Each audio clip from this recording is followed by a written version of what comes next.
The Masterharper of Pern by Anne McCaffrey.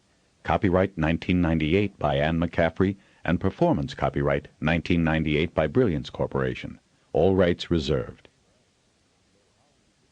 Because she is always gracious and supportive, this book is most affectionately dedicated to Shelley Shapiro and her husband, Tom Hitchens, and their daughter, Adriana. Acknowledgments.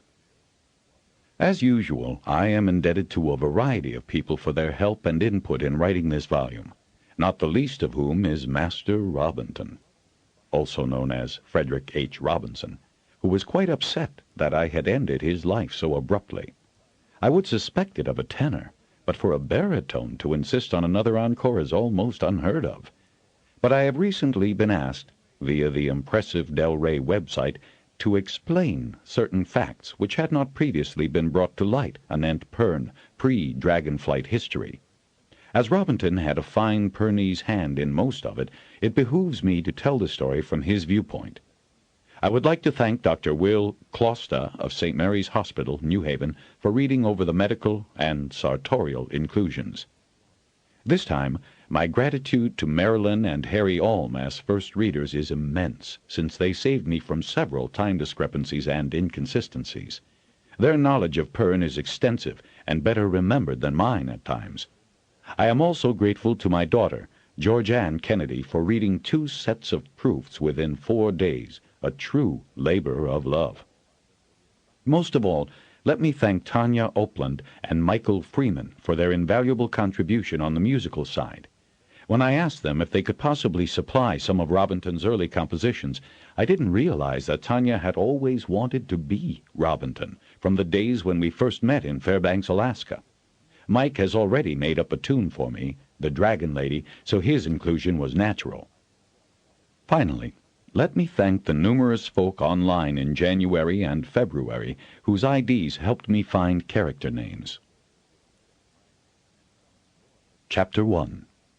"One thing sure," Beatrice said wryly as she wrapped the squalling, wriggling baby tightly into the fine cotton sheet his mother had woven for just this moment. "He's got your lungs, Petiron. Here, I've got to make Maryland more comfortable now." The howling baby, his face brick red with his exertions, tiny fists clenched, was deposited into his alarmed father's arms. Jiggling the babe as he had seen other fathers do, Petiron carried him to the window to get a good look at his firstborn. He didn't see the looks passing between the midwife and her assistant, nor did he see the younger woman leave quietly to summon a healer. Maryland's bleeding was not tapering off. The midwife suspected that something had been torn. The baby had been breech, and was large-headed as well. She packed ice and towels around Maryland's slim hips. It had been a long labor. Maryland lay limp in the bed, exhausted, her face white and lined. She seemed bloodless, and that worried Beatrice more. There was such a risk in a transfusion. Despite the similarity in color, blood differed from person to person. Once, long ago, healers had known how to tell the difference and match the blood. Or so she'd heard. Beatrice had suspected that Maryland would have trouble delivering, for she could feel the size of the child in the womb, and so she had asked the healer hall to stand by. There was a solution of special salts that in extreme cases could help a patient overcome the loss of blood. Beatrice glanced over to the window and managed a little grin at the father's inexperienced handling. Harper Petiron might be, and play for hours at a gather, but he'd a lot to learn about fathering. For that matter, he was lucky enough to have a son at all, considering Maryland had lost 3 in the early stages of pregnancy. Some women were born to bear many, but Maryland was not one of them. Maryland's eyes flickered open and then widened with joy as she heard the lusty cries of her newborn. "There now, he's here and all the parts in the right place, so you may rest easy, Singer," Beatrice said, stroking Maryland's cheek. "My son?" Maryland whispered, her usually magical voice raspy with exhaustion. Her head turned in the direction of the noise her baby was making, and her fingers twitched on the stained sheet. "Soon, Singer. Let me clean you up. I must hold him."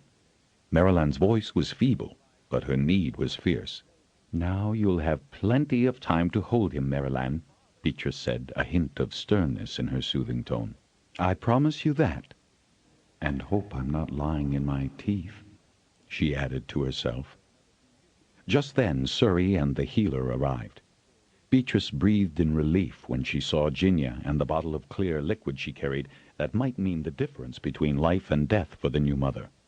"Petiron, go take that yowling child of yours and show him off," Ginia said in a peremptory tone, scowling at the nervously jiggling father. "They've all been waiting in the hall to see him in person. Not that anyone doubts he's here with that set of lungs. Off with you!" Petiron was only too willing to go.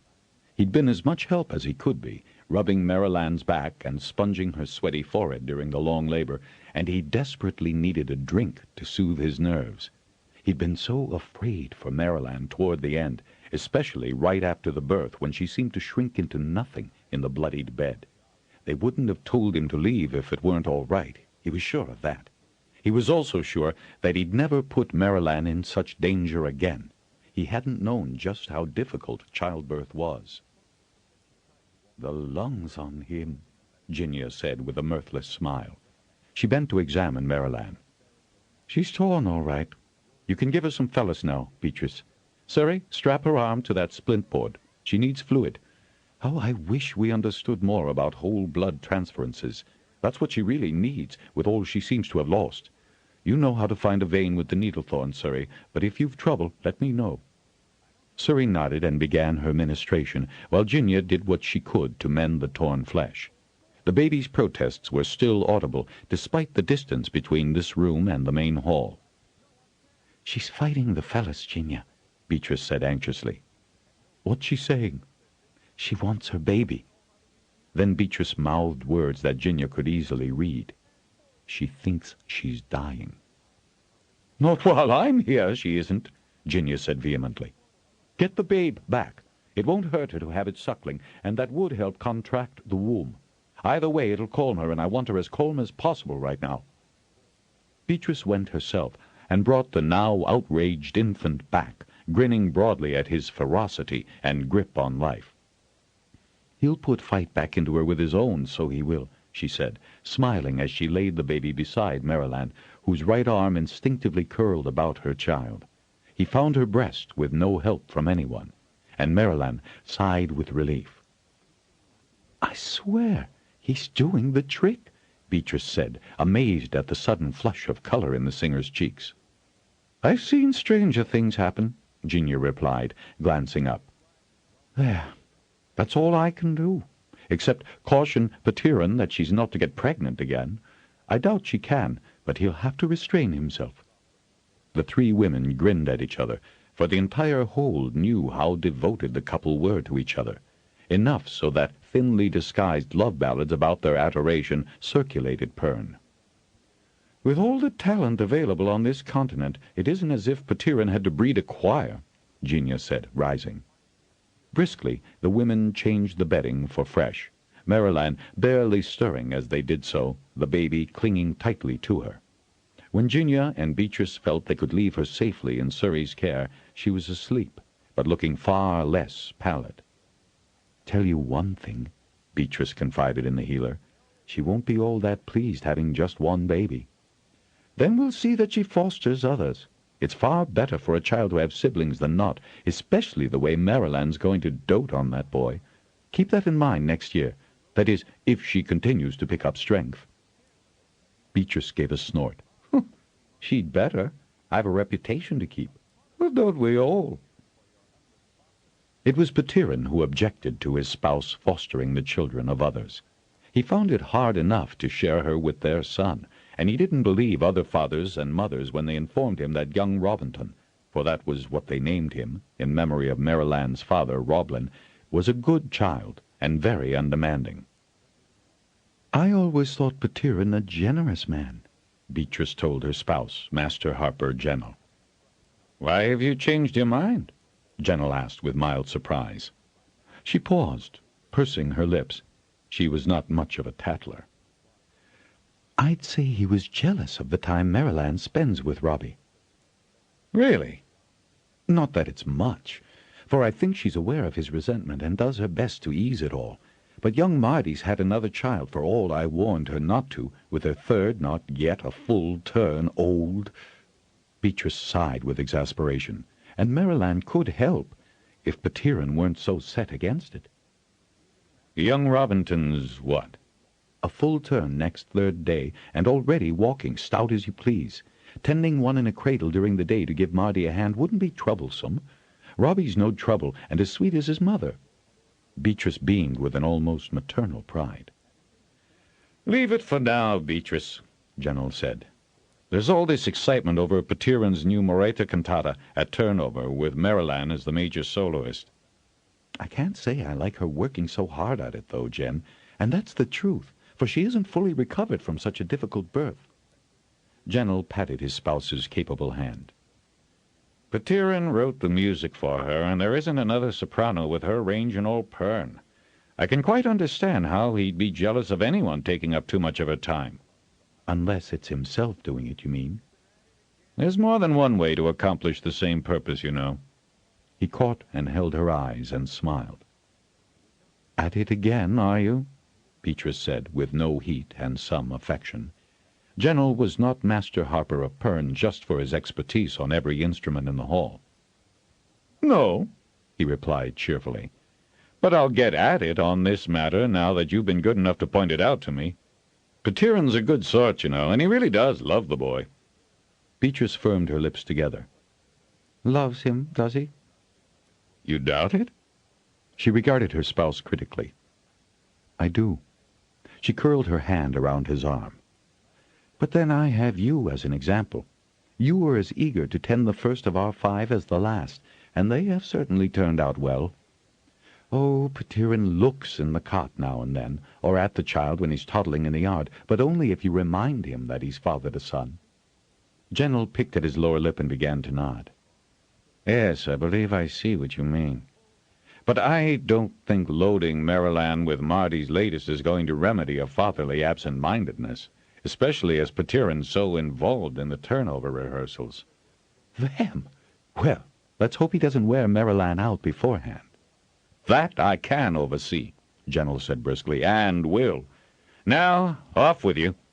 As she turned away, he managed an affectionate slap on her backside as he resumed his task of assigning newly promoted journeymen to the many holds and halls which required such services. Maryland sang the difficult role of Moretta in the turnover cantata that her spouse had written for her, dealing with the cadences as easily as if they had been mere vocalises. The warmth of her voice and the effortlessness of her performance held the audience and her husband enthralled. Even those resident in the hall who had heard her practicing and were well aware of her vocal abilities were on their feet, awed by her skill. Maryland not only had the superb breath control to support her coloratura voice, she could also imbue such emotion in her tone that there were many with tears in their eyes when her voice trailed off as Moretta and her dragon jumped between on their last fatal transfer. Fort's Lord and Lady Holder were so enthusiastic that they started the rush up to the stage to be sure she heard their compliments. Petiron beamed as she modestly accepted praise, subtly reminding people that the music her spouse had written was a joy to perform. He didn't seem to notice how pale she was, but Beatrice did, and she gave the singer a potent restorative drink in the brief interval during which those in the chorus not required for the next part of the program filed out of the stands. Maryland would be singing, less demandingly, in the second part of the evening's entertainment, but she was off stage during the male chorus that came next. Beatrice watched the singer all through that and saw her color gradually return, and when she rose to sing a descant to the final selection, she did not appear as faint as she had earlier. When the evening's program was over and the hall cleared for the dancing, Fort's lady, Winala, sought out Beatrice. "Is Master Singer Maryland all right, Beatrice? She was trembling so much when Grogellen and I were speaking to her that I feared to let go of her hand." "I had a restorative drink ready for her," Beatrice said at her most non-committal. It was kind of Lady Winala to be concerned, but this was a Harper Hall affair, not the business of the hold. She puts so much into her singing, doesn't she?" Yes, she certainly does," Winala said, tacitly accepting the rebuff and moving on to speak to other guests. If it surprised Petiron when Mariland caught a chill and developed a feverish cough, he was the only one. "Sometimes I think that man is only interested in her for her voice," Beatrice said waspishly to Jennell as she returned to their apartment after a shift of nursing the singer. "That may well be a good deal of her importance to our resident composer," Jennell said. "No one else could manage either the range or the difficulty of the vocal scores he creates, but that isn't all he sees in her." He cleared his throat. He was besotted with her beauty from the moment she came to us from South Bowl for training. In fact, well before we realized what a superb natural voice she had." He looked off into the darkness beyond the glow basket by the bed, remembering the first time he had heard her effortless scales. The entire hall had stopped all work just to listen. Beatrice chuckled as she slid under the new furs, a gift from all the journeymen of the hall this turnover. The pelts had been sewn together in the most beautiful pattern. She let her hand linger on the soft fur of the edging. "Never seen a man more smitten in my life." He just stared, and she couldn't take her eyes off him. Mind you, he's attractive enough, even if he isn't often a merry person. Just as well August was her vocal teacher, or she'd never have progressed past vocalises. "So remember how Petiron would hang about in the courtyard just listening to them as if he'd nothing better to do with his time," Jennell said, reaching out to close over the glow basket. Absently, he patted Beatrice's shoulder and then punched the pillow for a spot to lay his head. Just when Jennell thought he'd settled the question of which journeyman should take which assignment, more holders applied for trained personnel he did not have. With a hard winter, it was impossible to ask journeymen to tour from one hold to another, spreading their services by spending 4 or 7 days in one place and then moving on. Every family had the right to learning, to be instructed in the teaching ballads, so there was no misunderstanding about what was due whom and when. He thought longingly of the times, now several hundred turns back, when the 6 weirs of Pern had assisted the major halls with dragon transport. Those on the east coast still had Bendon Weir, so Lord Mader could boast of dragon rides to distant holds and gathers whenever he needed them. But Fort Weir had been empty over 4 centuries, and no one really knew why. Jennell had once looked at the records kept in the archives of both the Harper Hall and Fort Holt, and there was only the one entry, shortly after the end of the last pass. The Master Harper was asked to Fort Weir this 5th day of the 7th month, first turn after pass end. That was it, short and cryptic. In other similar instances, when the Master Harper was called to the weir, a fuller explanation was given. The next entry was by the then Master Harper, Creline, dated a full 2 months later, when Fort Holt's tithe train duly arrived with supplies and found the weir abandoned and nothing but broken pottery on the top of the midden heap.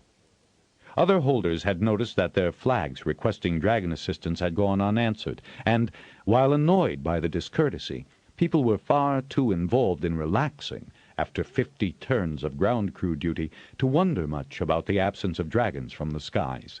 It was enough that thread was gone. A conclave had been convened when it became all too apparent that 5 of the 6 weirs were empty. Bendon's 2 weir leaders were mystified as well, truly surprised by the abandonment, and by Bendon's being the only remaining weir. Many theories had been put forth. A favorite claimed that a mysterious disease had spread through the 5 weirs, killing both dragons and riders. But that didn't account for the missing weir folk, or the absence of every stick and stitch belonging to them. Bendon Weir had even sent a wing with reliable hold and haul passengers to scan the southern continent, in case all 5 weirs had, for some unknown reason, decided to resettle south, despite the hazards of that country. The matter was under discussion, often heated, for turns afterwards, and no one the wiser for all the talk. Then Creline performed a new work, which he called the Question Song, and which was to be included in the compulsory teaching ballads. General had made a mental note to return the song to that category, since someone, he wouldn't like to point a finger, had let it drop out some time before he became Master Harper. Such things happened, but they shouldn't, considering the importance with which Creline had treated the work. Odd song, haunting melody. Yes, worth reviving. Another 55 turns remained before Threadfall was due again. That is, General lamented to himself, if it was going to fall again. Many believed Thread was gone forever. A common theory claimed that the Weirs had been bound by some bizarre suicide pact, leaving only Bendon to carry on the draconic traditions. That made no sense whatever to a thinking man. But at least he was unlikely to have to contend with that in his term as Master Harper. With a sigh of relief, he firmly turned his mind toward sleep. Marilanne's cough developed into a chest cold shortly after turnover. Sniffles and coughs were prevalent during the beginning of any new term, when the weather remained cold and snowy, and young Robinton and Petiron both suffered from colds, but they threw off the worst of the infection quickly. But Marilanne's cough seemed determined to linger, and she could rarely get through a vocal exercise without having to break off in a spasm. For the first time, Petiron became seriously worried about her health. So did Beatrice and Genia, for the singer had quickly lost what weight she had gained after the baby's birth, and more. "You've really nothing big coming up in the way of rehearsals, have you?" Genia asked Petiron privately after delivering another bottle of cough mixture for Marilanne. With a certain degree of reluctance, he shook his head. Had he not been sick, he most assuredly would have started composing something extravagant for the spring gathers. "Well, then," Genia continued, "I happen to know the Master Harper is looking for someone to provide basic instruction at a hold in South Ball, not far from where Marilanne was born. So why don't you ask him to allow you to take the post? I believe the accommodations would be adequate for a small family like yours. The Right Camp traders just arrived here, and their route takes you close by Pierre Hold." Before Petiron could produce a good reason why he couldn't leave the Harper Hall at that time, he and his small family were on their way south, their baggage loaded on pack animals that Master General ordered. He sent along 2 good Ruathan-bred mounts as well. Master Sev Rightcamp was only too happy to oblige the Harper Hall, and had agreed to take them to the very door of Pierre Hold. "If Master Petiron wouldn't mind taking some time of an evening to learn some of our youngsters their teaching ballads. They're in dire need of some educating," Sev had suggested very politely. "And maybe give us a new song or two in the evening around our fire." "That would be only fair," Marilanne said, when Petiron was not as prompt as he could have been in agreeing. Then she winked at her spouse, knowing very well that he hated doing basics with beginners, while she enjoyed teaching the very young. So long as the children were taught, it really didn't matter who did the teaching. As master singer, she knew her ballads and teaching songs as well as Petiron did. The young daughter of the Right Camp's leader had a toddler the same age as Robbie, though not, Marilanne privately thought, as sturdy as her lad. But she doubted that Dalma would mind watching 2 who could amuse each other while Marilanne taught. Master Harper General was delighted to have a master to assign for however short a term. Beatrice had a word with the Right Camp healer about Marilanne's condition, and waved farewell with the rest of the hall.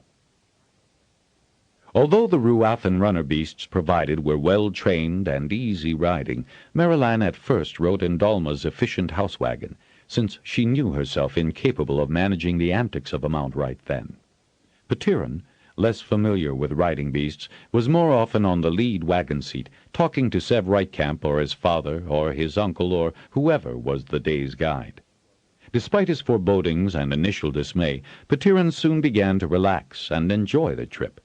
Having overheard the favorable comments about the Ruathan breed, he offered Sev's eldest son the chance to ride his mount, and consequently he found all the Right Camp men more genial toward him.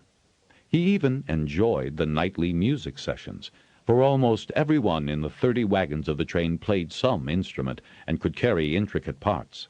Many had good voices, and he found himself conducting 4- and 5-part harmonies to some of their favorite ballads and airs, as well as teaching them the newer songs. "They're nearly as good as fourth-year apprentices," he said with some surprise to Marilanne at the end of the third evening session. "They do it for fun," she said gently. "There's no reason they cannot do it better and have fun too," he said, not at all pleased at her subtle rebuke over his attempt to improve the harmonies. "Now hold still while I put the salve on your face," she went on, holding his chin firmly while she pasted his cheeks and nose with the remedy for the windburn he'd acquired. With her that close to him, he could see she had more color in her pale cheeks, though she still coughed so hard it made him wince to think what damage she might be doing her vocal cords. But she didn't seem quite as strained about the eyes and mouth as she had been. "Are you all right, Mar?" he asked, holding her by the arms. "Of course I'm all right. Why, it's an answer to one of my childhood dreams, going adventuring in a trader's van." She favored him with a wide smile that put dimples in both cheeks, and she was more his Marilanne than she had been since before her pregnancy. He folded her into his arms, hugging her, remembering to be gentle, as he felt how thin she still was in his embrace. That reminded him what he might not have, and he was about to put her firmly away from him when she clung tightly. "It's safe enough," she murmured, and he clasped her with a passion that he had been aching to express, but had sternly repressed. He didn't even have to worry about an inopportune interruption from the baby sleeping in the spare crib in Dalma's wagon. So he loved Marilanne with a single-minded urgency that had been denied him far too long, nor was there any reluctance in her response to him. The slow trip south was really a very good idea. At some point during that ambling 3-week journey to the southern tip of South Bowl, Petiron realized that he had been nearly as strung out, emotionally and physically, as Marilanne. Being in the Harper Hall, with music, musicians, and instruments constantly heard, caused one to think only of music to write for instruments, and voices to perform. On the road he was not compelled by the tacit competition rampant in the Harper Hall to produce yet more complex and glorious sounds. He had an opportunity for the first time since he had started his apprentice years to realize the richness, as well as the simplicity, of life all around him. He'd come from Tulgar Hold, one of the largest, so he had never really been short of the necessities of day-to-day existence. Living in the Harper Hall had been a continuation of his childhood's conditions. He took so many things for granted that it was a lesson to him to be denied easy access to, say, the well-tanned hides for musical compositions that he was accustomed to covering with quick, large notations. Now he learned to write economically, using small marks that allowed him to fit more than one work on a single hide. Eating was another thing he had never given much thought to. Food arrived in the hall with no indication to those who dined of its acquisition or preparation. Now he learned to hunt and fish with the other men of the caravan, even as the women gathered firewood and nuts and, as they continued to the warmer areas, early greens, fruits, and berries. Petiron could stride along with the other traders all day long now, and Marilanne, too, put on weight and became weather-tanned and fit. She walked part of each day with Dalma and the other young mothers, at a pace slow enough for the youngest toddler to keep up. Her cough disappeared, and she was once again vivid with the beauty that had stopped Petiron's heart 5 turns earlier. And he began to realize just how restrictive he had been in the Harper Hall. So immersed had he become in composition and practice that he had forgotten that other things existed in life, a normal life. The caravan camped for 3 days by one of the runner stations, and, as usual, the station-master sent his runners out in all directions to alert those who lived far off the southern road. "Some of these people are very shy," the station-master told his guests. "You might even find them, well, a bit odd." "You mean from living off in the hills?" Marilanne asked. Sev scratched his head. "They got odd notions, you might say." Marilanne knew there was something that he was not saying, and she couldn't understand his sudden reticence. Do you have something that isn't Harper blue?" he blurted. "I do," Maryland said, "but I don't think Petiron does. You mean he might aggravate someone?" She smiled to show that she perfectly understood. Yes, that's about the size of it." "I'll see what I can do about keeping him occupied," she said, smiling sympathetically. Everything went very well the first 2 days. The morning of the third, Maryland was entertaining all the children with game songs and teaching them the gestures that went with them, when a very tattered girl, eyes wide with delight, moved with surreptitious stealth closer and closer. When she was near enough, Maryland smiled at her. "Do you want to join us?" she asked in a carefully soft voice. The girl shook her head, her eyes wide now with a mixture of longing and fear. "Oh, please, everyone else is here," Maryland said, doing her best to reassure the timid child. "Rob, open the circle and let her in, will you, dear?" The child took another step, and then suddenly squealed when she saw a man charging from the trader's wagon right at Maryland's circle. "You there! You stop that, you harlot! You evil creature luring children away from their parents!" Maryland didn't realize at first that he meant her. The child raced into the shelter of the heavy plantation just beyond the clearing, but that didn't seem to cool the man's fury, for he charged right up to Maryland, his arm raised to strike her. Robinton ran to clutch his mother's skirts, frightened by the wild threats and crazed behavior. Sev, the station master, 2 of the male runners, and 3 other traders charged to her rescue, Sev just in time to push the attacker off balance and away from Maryland. The children were by then all weeping and running away. "Easy, Rokers. She's a mother singing baby songs," Sev said, holding the man away. "She's singing, ain't she? Singing comes first, don't it? Singing to lure kids away. She's evil, just like old Harper folk, teaching things no one needs to know to live proper." "Rochers, leave be," the station master said, exercising considerable force to pull the man away, shooting embarrassed and apologetic glances at Maryland. "Come, Roaches, we need to finish dealing," said one of the traders. "Come on, we'd nearly shook hands." "Harper harlot!" Roaches shouted, trying to free a fist to wave at Maryland, who was clinging to Robinton as much as he was clinging to her. "She's not a Harper, Roaches. She's a mother amusing the kids," the station master said, loudly enough to try to drown out what the man was saying. "She had 'em dancing!" Spittle was beginning to form in the corners of his mouth as the men pulled him back to the wagons. "Get into Dalma's wagon, Maryland," Sev said quickly. "We'll clear him out." Maryland complied, picking Robbie up in her arms and trying to calm his frightened sobs. She slipped behind a tree and through the wooded verge until she could duck into Dalma's wagon, one of the last in the station clearing. She was shaking when she got inside it, and she nearly shrieked with fear when someone pushed open the little door. But it was only Dalma, her face white with anxiety. She embraced Maryland and tried to soothe Robinton all at the same time. "Crazy. Wood's crazy," she murmured reassuringly. "Who'd have thought he'd even notice you over there playing so nicely?" "What did he mean?" Maryland said, trying to control her sobs. She'd never been so frightened in all her life, especially since she had joined the Harper Hall, which was held with respect everywhere she'd gone as a master singer. "What could he mean? He called me a Harper harlot. And how can singing be bad? Evil." Now. Dalma held Maryland tightly against her, stroking her hair and patting her shoulder, or patting Robbie, though he had recovered within the safety of the wagon and Dalma's comforting presence. "We run into some real odd folk now and then. Some of 'em have never met a Harper, and some don't hold with singing or dancing or drinking. Sev says it's because they can't make wine or beer, so it has to be evil. They don't want their children to know more than they did, or you'd better believe it," and Dalma gave a sour little laugh.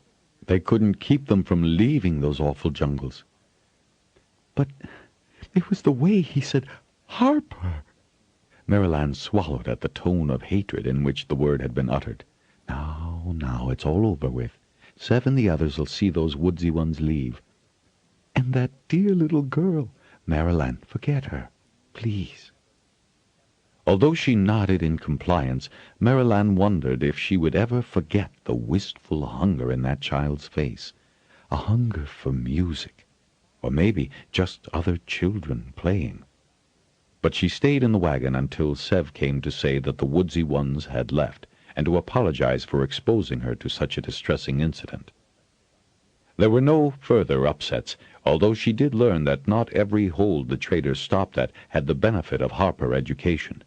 It was true that there were really not enough Harpers to do more than stop in once or twice a year, but Marilyn was still shocked at the realization that there was a significant number of cots and small holdings where no one could read or count above 20. She didn't dare discuss that observation with Petiron, but she knew she would discuss it with General when she got back, though it was all too likely he was well aware of the lack. Usually the trade caravan made a special occasion for those they visited, and Petiron was no longer merely resigned to performing in the evenings. He enjoyed it.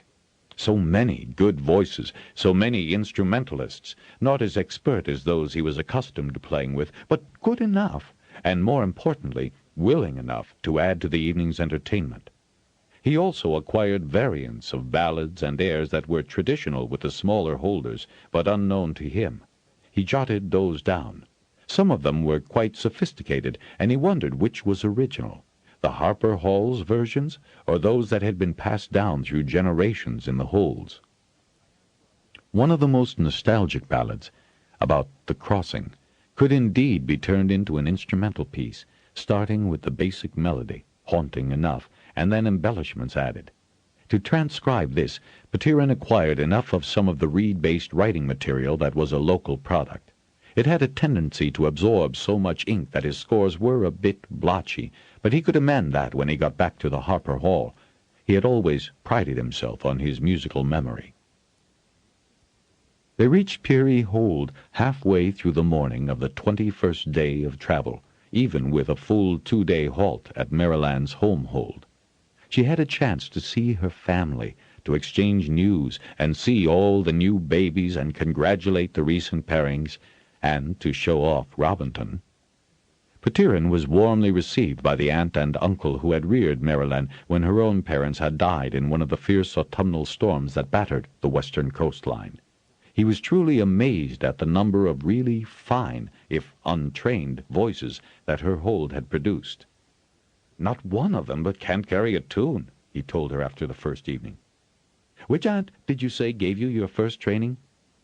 "Sigourney," she said, smiling at his astonishment. "That contralto?" She nodded.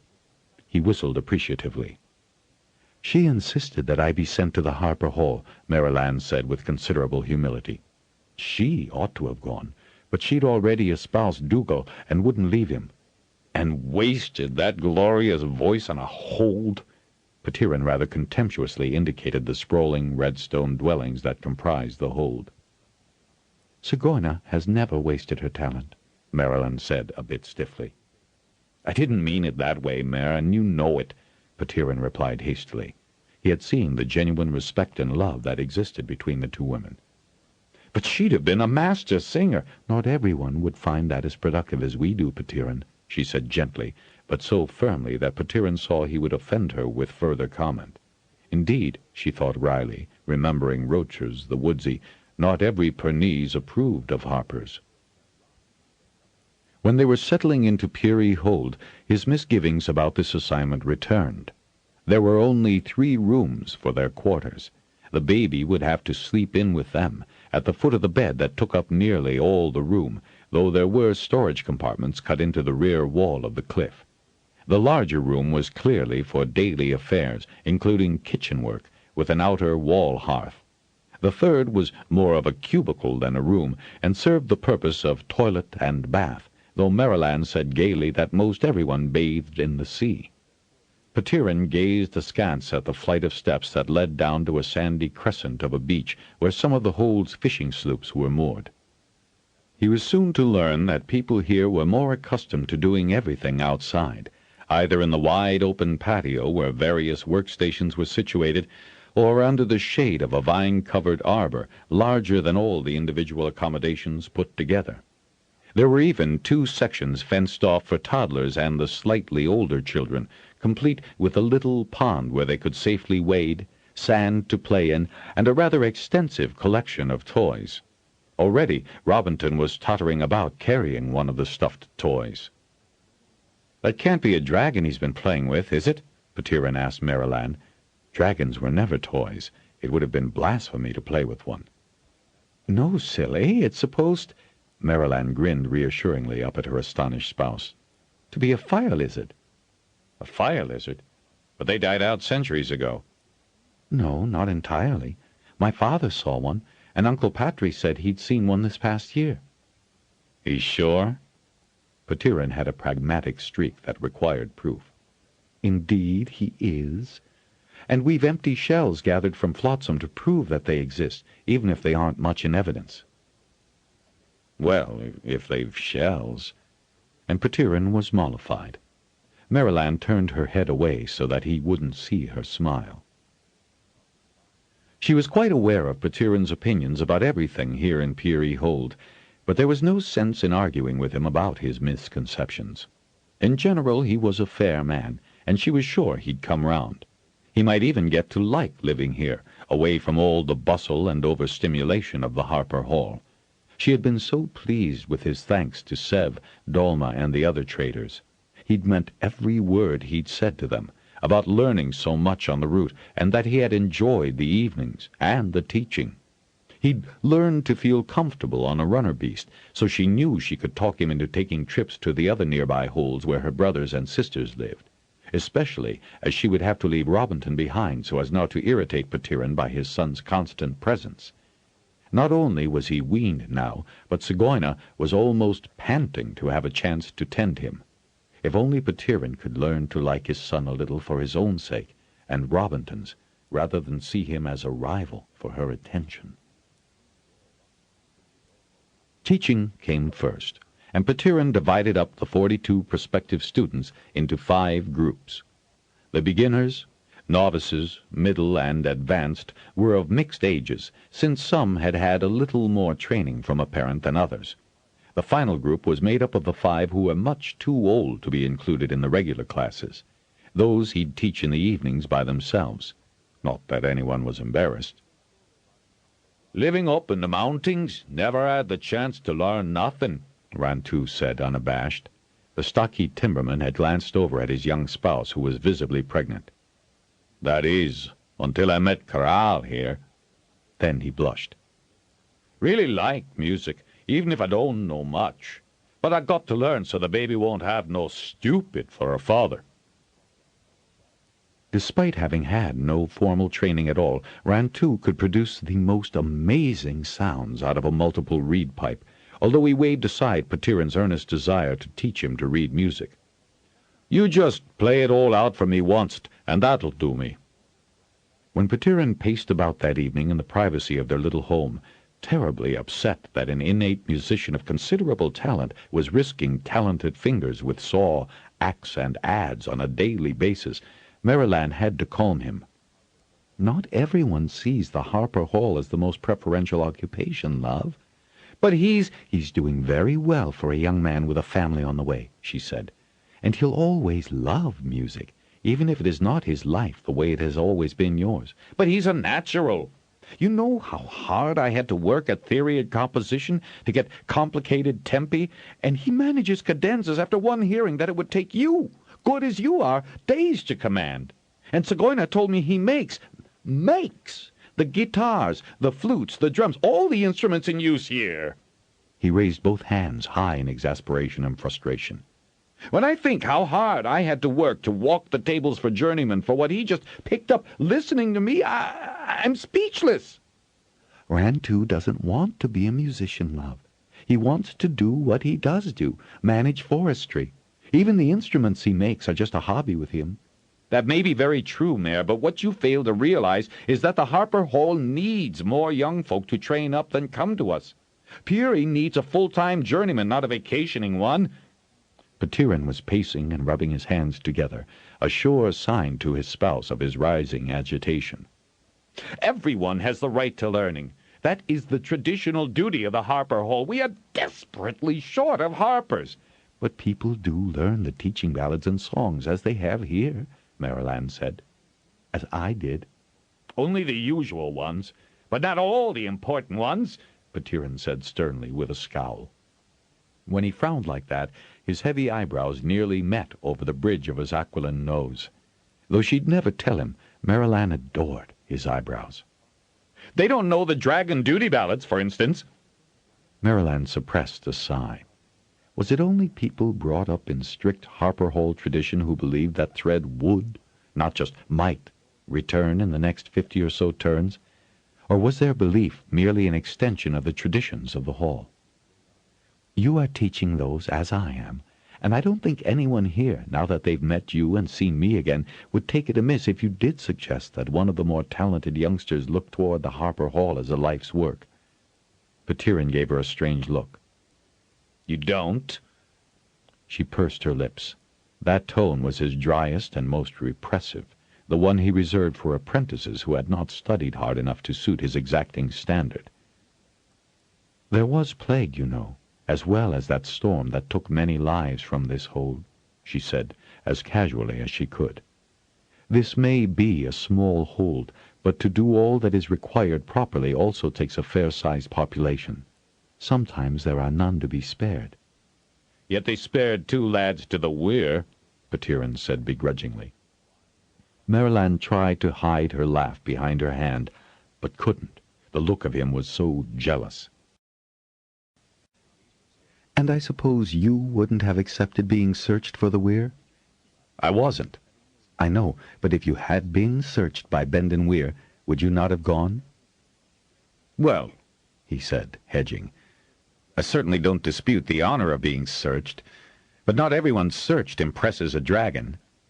They impressed Greens, Mariland replied. Then they were lucky indeed. Neither of them would have been good as harpers, she added, with a twinkle in her eye. Now that's not fair, Mare, Petiron replied stiffly. Think on it a bit, my darling, she said, and continued to neatly fold the clothes that she had laundered that afternoon. It was Petiron who was almost apoplectic with fear when he heard that Mariland was teaching Robinton to swim. But he's only just started walking, he protested. How can he swim? All our children learn to swim in their first year, Siguyna told him, preferably before they learn to walk, because they remember swimming from their womb days. They what? Mariland put a warning hand on Petiron's arm, for his body was rigid with shock at the dangers his son had just been exposed to. It's true, Siguyna went on. Ask at the Healer Hall when you return. Petiron recoiled slightly, but Siguyna continued affably. It is the best time to remind a child of what it knew in the womb, and then we don't have to worry so constantly, with us so near the sea as we are. She pointed down the steps to where a gentle surf made white scallops on the equally white sand. There is a rite of passage that requires a lad to dive from that height, and she pointed to the headland that jutted out a fair distance into the sea, to prove he is a man. Petiron visibly swallowed and blinked furiously. Do you swim? Siguyna asked blandly. Yes, actually I do. We have the Telga River to learn in. It's much easier to swim in the sea than in a river. More buoyancy. Siguyna turned away before she could catch the apprehensive expression on Petiron's face. Mariland controlled her amusement. If he hadn't been able to answer positively, it was obvious he feared that she would have immediately appointed herself his instructor. He swam well enough, and the midsummer races were months away. By then they would be safely back at Harper Hall. She sighed, for she would have liked to stay for the full summer gather, when the entire peninsula gathered for races, both in and on the water, as everyone tested his or her skills at swimming and sailing. It was as well, Mariland thought as they continued on to their quarters, that he was over the age when he would have been required to make the high dive. That was also a feature of the full summer gather. Maybe she could talk him into it. He'd learned so much about himself, as well as how the ordinary people lived. As a lad at Telgar, he had been more inclined to scholarship, which was why he had been sponsored to go to the Harper Hall in the first place. So he had had little chance as an adult to expand his horizons, until now. And he'd never looked fitter or more handsome. Hair down to his shoulders, skin tanned, he was more secure on the back of a runner, could walk a good day's journey, and had done more harpering than his duties at the hall had ever required of him. If only he could be more in harmony with his own child. When Robinton began to talk, she told herself, when he needed to learn things a father should teach his son, then the affection and pride would develop. At least, Petiron had shown himself nervous about his child's safety with the swimming business. That much was obvious when Petiron accompanied spouse and son to the Cove beach the first day. By then, Robinton was paddling happily, not the least bit concerned if he fell under the water, though a white-faced Petiron snatched the sun-browned little body up into his arms, startling Robinton. Wide-eyed with surprise, the boys struggled to be released back into the water that was such fun, the waves lapping bubblingly around his ankles and pushing treasures of flotsam for him to examine. He even gave the next smooth pebble, a very pretty red one with white intrusions making a pattern, to his father to be admired. And Petiron did, without any prompting from Maryland. When it was handed back to him, Robinton toddled off to place it with the growing pile of unusual objects he had retrieved. Then he was off in another direction, running as fast as his legs would take him to see what his cousins had discovered among the seaweed they had just hauled up onto the beach. "Sit, love," Maryland said softly, patting the woven reed mat beside her, where the sunshade cast a shadow. "He isn't far from help, should it be needed." "Isn't he younger than the lad of Nailor's?" he asked, with the first bit of paternal comparison he had ever exhibited. "By 2 months," Maryland said nonchalantly. "He's a full hand taller," Petiron said, his tone almost smug. "He'll be a tall man when he gets his growth," she said. "You're not short, nor were my parents. How were you in height against those brothers of yours?" "I suspect Forrest will be taller, but the other 3 won't make his height," said Petiron, who had never liked his brothers at all. "Nor yours." Idly she brushed sand out of his heavy dark brown hair, flicking it off his shoulder and giving herself the excuse to touch his warm, smooth skin. She liked his back. He had muscled up a great deal. Not that he would ever carry much flesh. He was too intense to put on weight. But he looked better than he ever had, and she loved him more than ever. He glanced up at her, saw her look, and responded to it. Catching up her hand to his lips, he nibbled at her fingers, never breaking eye contact. "When Robbie takes his afternoon nap, can we find shade somewhere?" he asked, his breath coming a trace faster. "We can indeed," she murmured, feeling her own ardor rising to meet his. "Zagoyna has given me a potion that will make it safe all the time for us." When they did return to the Harper Hall, everyone remarked on the tremendous improvement in Maryland's health, on how big Robinton had grown in 6 months, and how much the change had improved Petiron's temperament. Chapter 2. Petiron was working on his latest score when a soft noise distracted him.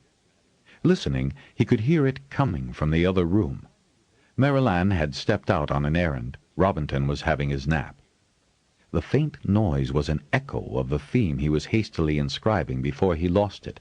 He didn't realize that he had been humming it as he worked.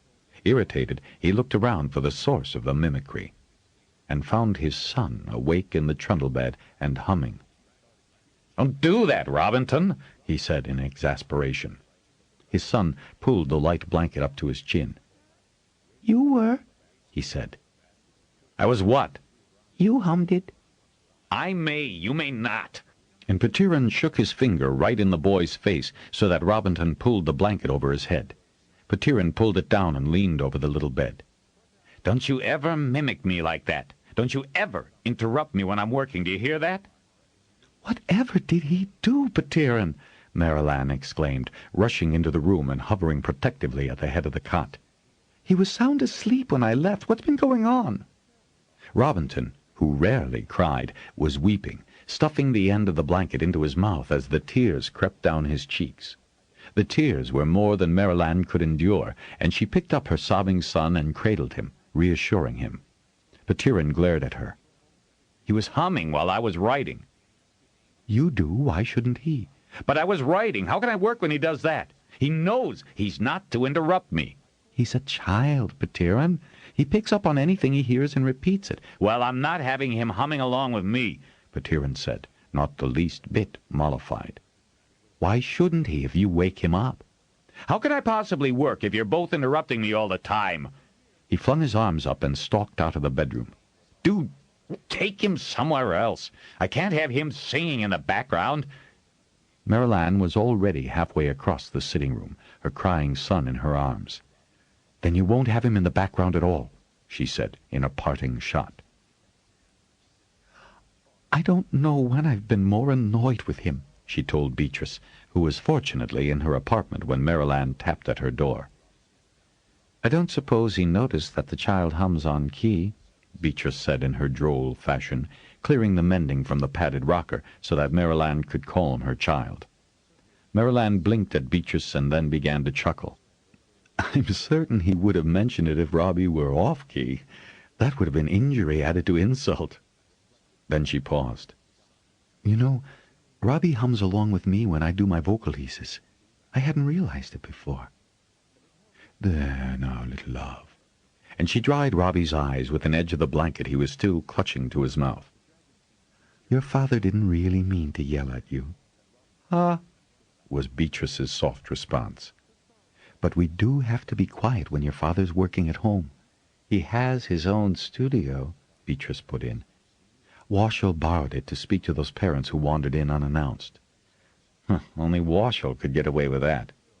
So, my little love, we'll just have to learn to keep our hummings to just you and me from now on, and let Father get on with his important work. More of his incomprehensible, meaningful, and significant musical conundrums. Oops, sorry. Beatrice covered her lips with an unrepentant hand. I know he's the most important composer in the last 2 centuries, Maryland, but could he not once contrive a simple tune that anyone, besides his own son, could sing? She rose and walked to the wall cupboard, where she opened one door. Maryland regarded Beatrice without rancor. He does rather complicated scores, doesn't he? Then she smiled mischievously. He just likes to embellish. Oh, is that what it's called? Give me a simple tune that I can't get out of my mind, Beatrice said. Having found what she wanted, she returned to Maryland. But we both know I'm a musical idiot, for all the Master Harper and I have been espoused now 30 turns. Here you are, my fine lad, much more appetizing than blanket to chew on. And she handed Robinton a sweet stick. I believe you prefer peppermint. The tears were nearly dry, but the gift brought the winsome smile back, and a clear, thank you, from the recipient. He pushed himself straighter on his mother's lap, accepted the offering, and leaned back against his mother's comforting body as he sucked happily on the sweet. I'm not criticizing Petiron, Maryland, Beatrice said earnestly. Maryland smiled gently. You say nothing that isn't the truth, but he's much easier to deal with, generally speaking, when he's composing. Which seems to be often, Maryland laughed. Petiron naturally complicates things. It's a knack he has, she said indulgently. He's a very lucky man to have such an understanding mate, Beatrice said emphatically, as well as one who can sing what he writes as easily as she breathes. Shh! Maryland put her finger to her lips. Sometimes I have to work very hard to keep up with him. Never! Beatrice pretended disbelief, then grinned broadly at the master singer. It's true, nevertheless, but... And Maryland's expression softened with pride. It's wonderful to have such challenging music to sing. Beatrice pointed to Robbie, happily stickying up fingers, face, and blanket. What are you going to do about him? Well, first off, I shall see that Master Washel never has need of Petiron's studio again, Maryland replied, her usually serene expression resolute. And I shan't leave the pair of them together unless I'm positive Robbie's fast asleep. That sort of limits you, doesn't it? Beatrice said with a snort. Marilyn shrugged. In a turn or so, Robbie will be in with the other Hall children during the day. It's a small enough sacrifice to make for him, isn't it, love? It's all too true, Beatrice said with a wistful sigh. They're young such a short time, even if it feels like an age while they're growing up and away from you. She sighed again. Marilyn felt something sticky and, looking down at her son, saw that the sweet had fallen from his hand to hers. Will you look at this? She said softly, peering with a loving smile at the thick lashes closed on his cheek. Here, put him on the daybed. I don't mind holding him, Marilyn protested. You've work to do. Nothing I can't do while minding a sleeping child. Go on off and do something by yourself for a change. If you aren't tending him, she pointed to Robinton, you're minding him. Her finger jerked in the direction of Marilyn's quarters. If you don't mind. Not at all. Unless you want to help with my mending? Beatrice chuckled over the alacrity with which Marilyn rose. When Robbie was well into his third turn, he picked up a small pipe that had been left on the table. It wasn't his father's, because Robbie knew his father did not actually play a pipe or a flute, and since this wasn't his father's belonging, he could touch it and experiment with it. He blew in it, masking the holes with his fingers as he had seen others do. When the tones that came out were not similar to the ones so effortlessly made by the other players, Robbie tried different ways until he did make the proper sounds, as quietly as he could. He did not know, of course, that his mother's well-attuned ear heard his initial attempts. Since they improved as he continued, she was inordinately pleased.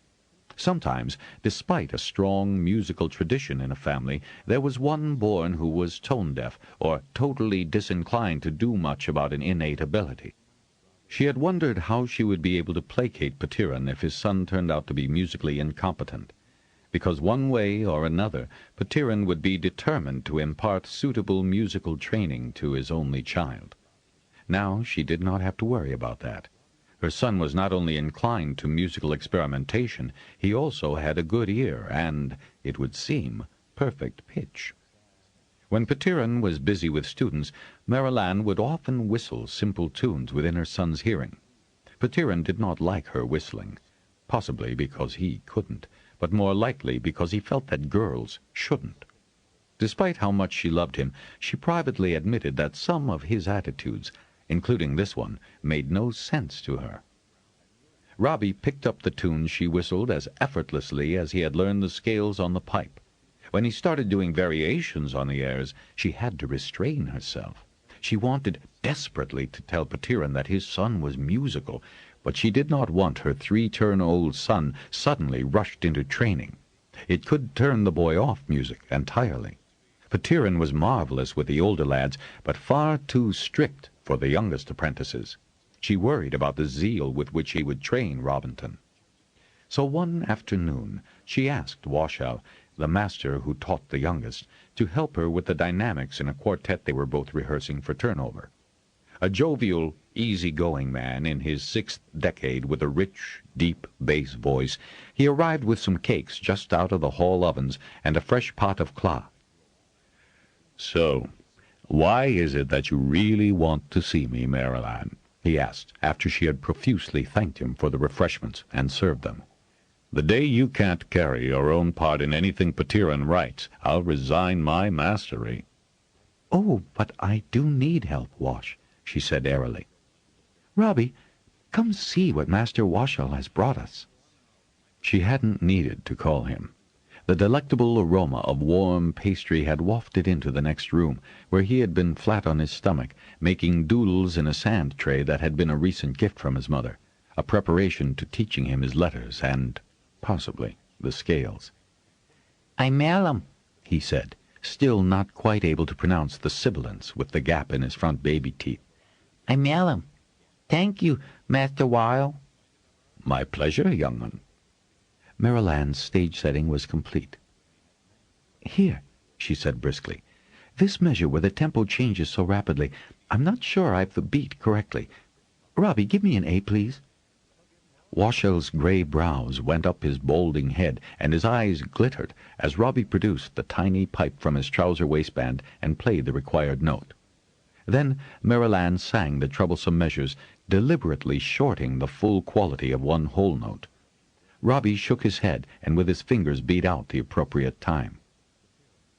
"If you've got it right, my lad, you play it the way I should sing it," Marilanne said casually.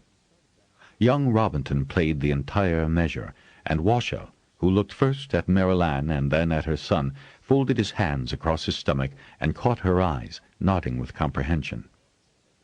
"Thank you, dear. That was well done," Marilanne said, and she allowed Robinton to have a second cake. He stuffed his pipe away under his trousers waistband and sat on the little stool to eat the cake. "Indeed, and I couldn't have done better myself, young Robinton," Washel said solemnly. "You played that perfectly, young man. I'm glad that your mother has you here to keep her strictly in tempo. Do you know any other tunes on that pipe?"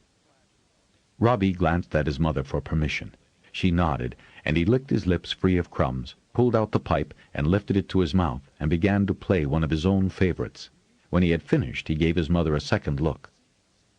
"Yes, go on," she said, with a little flick of her fingers.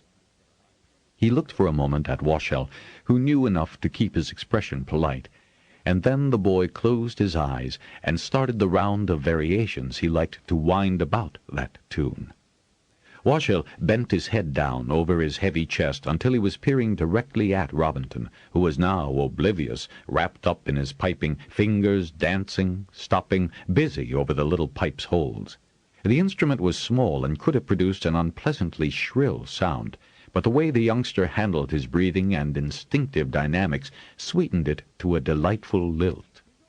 As one variation followed another, Washel cocked his head in amazement and gradually turned his eyes to Marilanne, who was totally relaxed, as if this performance were a daily marvel. Suddenly the muted sounds of the choristers ended. Immediately Marilanne leaned forward and tapped Robinton out of his concentration. He looked almost rebellious. "That was a very good one," his mother said, casually appreciative. "New, isn't it?" "I taught it up, I was playing," he said, and then glanced coyly up at Washel. "It fitted in." "Yes, dear, it did," Marilanne replied agreeably. "The trills were very well done." "Nice to have a pipe just the right size for you, isn't it?" Washel began, extending his hand for the instrument. Robinton, with a touch of reluctance, handed it over. Washel tried to put his large fingers over the stops and ran out of pipe, looking so surprised that Robinton giggled, covering his mouth and glancing quickly at his mother to be sure this was acceptable behavior. "Maybe you'd like to see some of the other instruments I have that might also be the right size for a lad like you to play on. This one is much too small for me, isn't it?" And Washel handed it back with a little flourish. Robinton grinned up at the big man and tucked his pipe back under the waistband, out of sight under his loose shirt. "I think you could manage to get the pitcher and the cake plate back down to the kitchen, couldn't you, Robbie dear?" Marilanne asked, rising to open the door as she spoke. "Can. Will. Bye." And he walked quite sedately down the hallway with his burden. Marilanne closed the door. "Yes, my dear Marilanne, you do have a problem growing up here. May I extend you my compliments as well as my assistance? If we move patiently, what is an astonishing natural talent can be nurtured. I admire Petiron in many matters, singer, but—" Washel sighed with a rueful smile. "He can be single-minded to the point of irrationality. He will, of course, be delighted to discover his son's musicality, but, quite frankly, my dear, I would be sorry to be that son when he does, which is obviously why you have sent for me, and I take that as the highest compliment you could pay me." "Petiron will push him too far and too fast." "Therefore we will lay the groundwork carefully, so that his father's tuition will not be the sudden shock it could be." "I feel so treacherous, going behind Petiron's back like this," Marilanne said. "But I know what he's like, and Robbie loves to make music. I don't want that to be taken from him." Washel reached across and patted her nervously drumming fingers. "My dear, we can put Petiron's single-mindedness to our advantage. I gather he has no idea that the boy has learned to pipe?" Marilanne shook her head. "Right now, of course," he went on, "he's up to his inky fingers with turnover music to write, and the rehearsals, and then the spring gathers, and I shall have a word with General myself about this, if you permit." She nodded. "Why, I do believe the entire hall could be in on the secret education of our burgeoning young genius." Genius? Marilanne's hand went to her throat. "Of course, Robinton's a musical genius. Though I've never encountered one before in my decades here, I can certainly recognize one when I get the chance. Petiron's good, but he is not quite in the same class as his son." Oh, The little exclamation she let slip before she guarded her mouth with her hand was far more eloquent than she intended. A child who can tootle that ridiculous little pipe into the sweetest tone and then produce rather sophisticated variations on a simple theme at 3 turns is unquestionably a genius. And we must all protect him. protect him. Petiron's not a monster, Washel. She shook her head vigorously. No, of course he isn't. But he does have rather strong views about his competence and achievements. On the other hand, what else could he expect of a child from such a fine musical background who is being raised in the Harper Hall with music all around him? Not all the Hall children are musical by virtue of their environment, Marilanne said in a droll tone.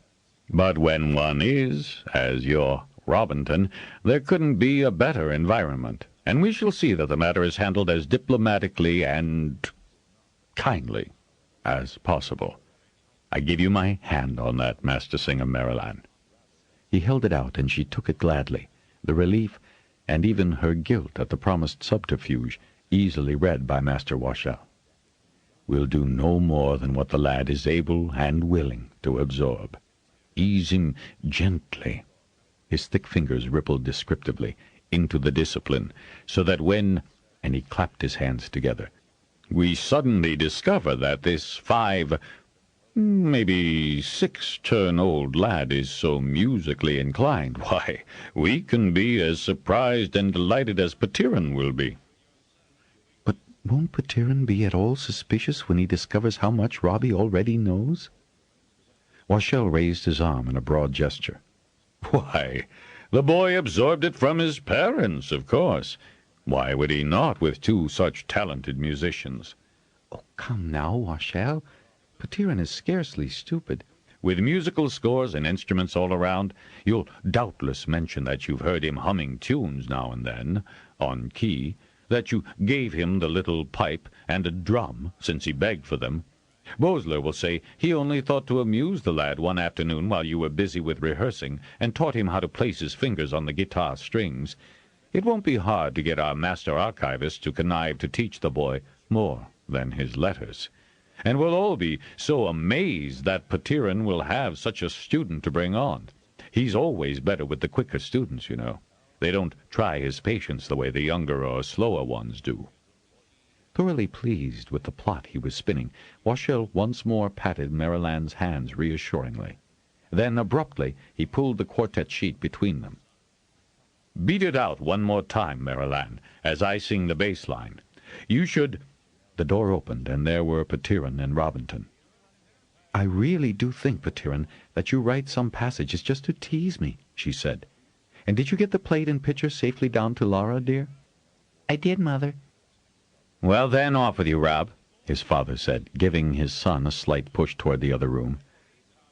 Why you should have any trouble with the tempi surprises me, Mary.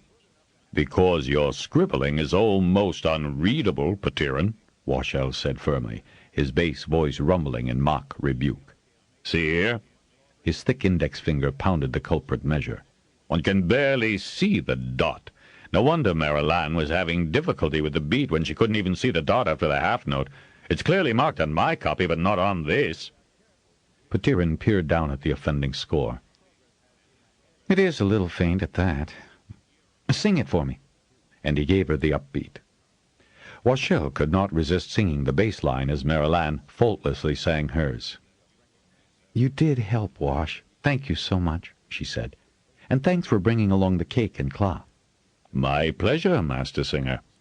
Washel bowed, smiling benignly at both before he turned and left the room. "Really, Marilyn," Petiron said, peering at the offending measure. "Are you having headaches again?" "No, love, but it was faint, and I wasn't expecting a hold just there. How did the rehearsals go? They sounded fine at this distance." He flumped himself down in the stuffed chair and hauled his feet up on the stool, heaving a sigh. "The usual problems. They seem to feel that a glance at the score when they hear me coming up the stairs is sufficient study, but toward the end they were beginning to grasp the dynamics." "Nice of Washel to rehearse with you." "Yes, he's such a sweet person." "Washel?" Petiron regarded his spouse with some astonishment. "You know what the apprentices call him?" "I know, but you have no need to repeat such a scurrilous title," she said with a severe scowl. Petiron frowned. "A glass of wine?" she offered, going to the cabinet. "You look tired." "I am. Thank you, love." She poured 2 glasses. She needed one herself. "I'll join you." Handing a full glass to him, she slipped to the arm of the seat and pulled his head to her shoulder. Really, in spite of his faults, she did love him most profoundly, especially for his devotion to and composition of music. Until Robbie was born, their life together had been idyllic.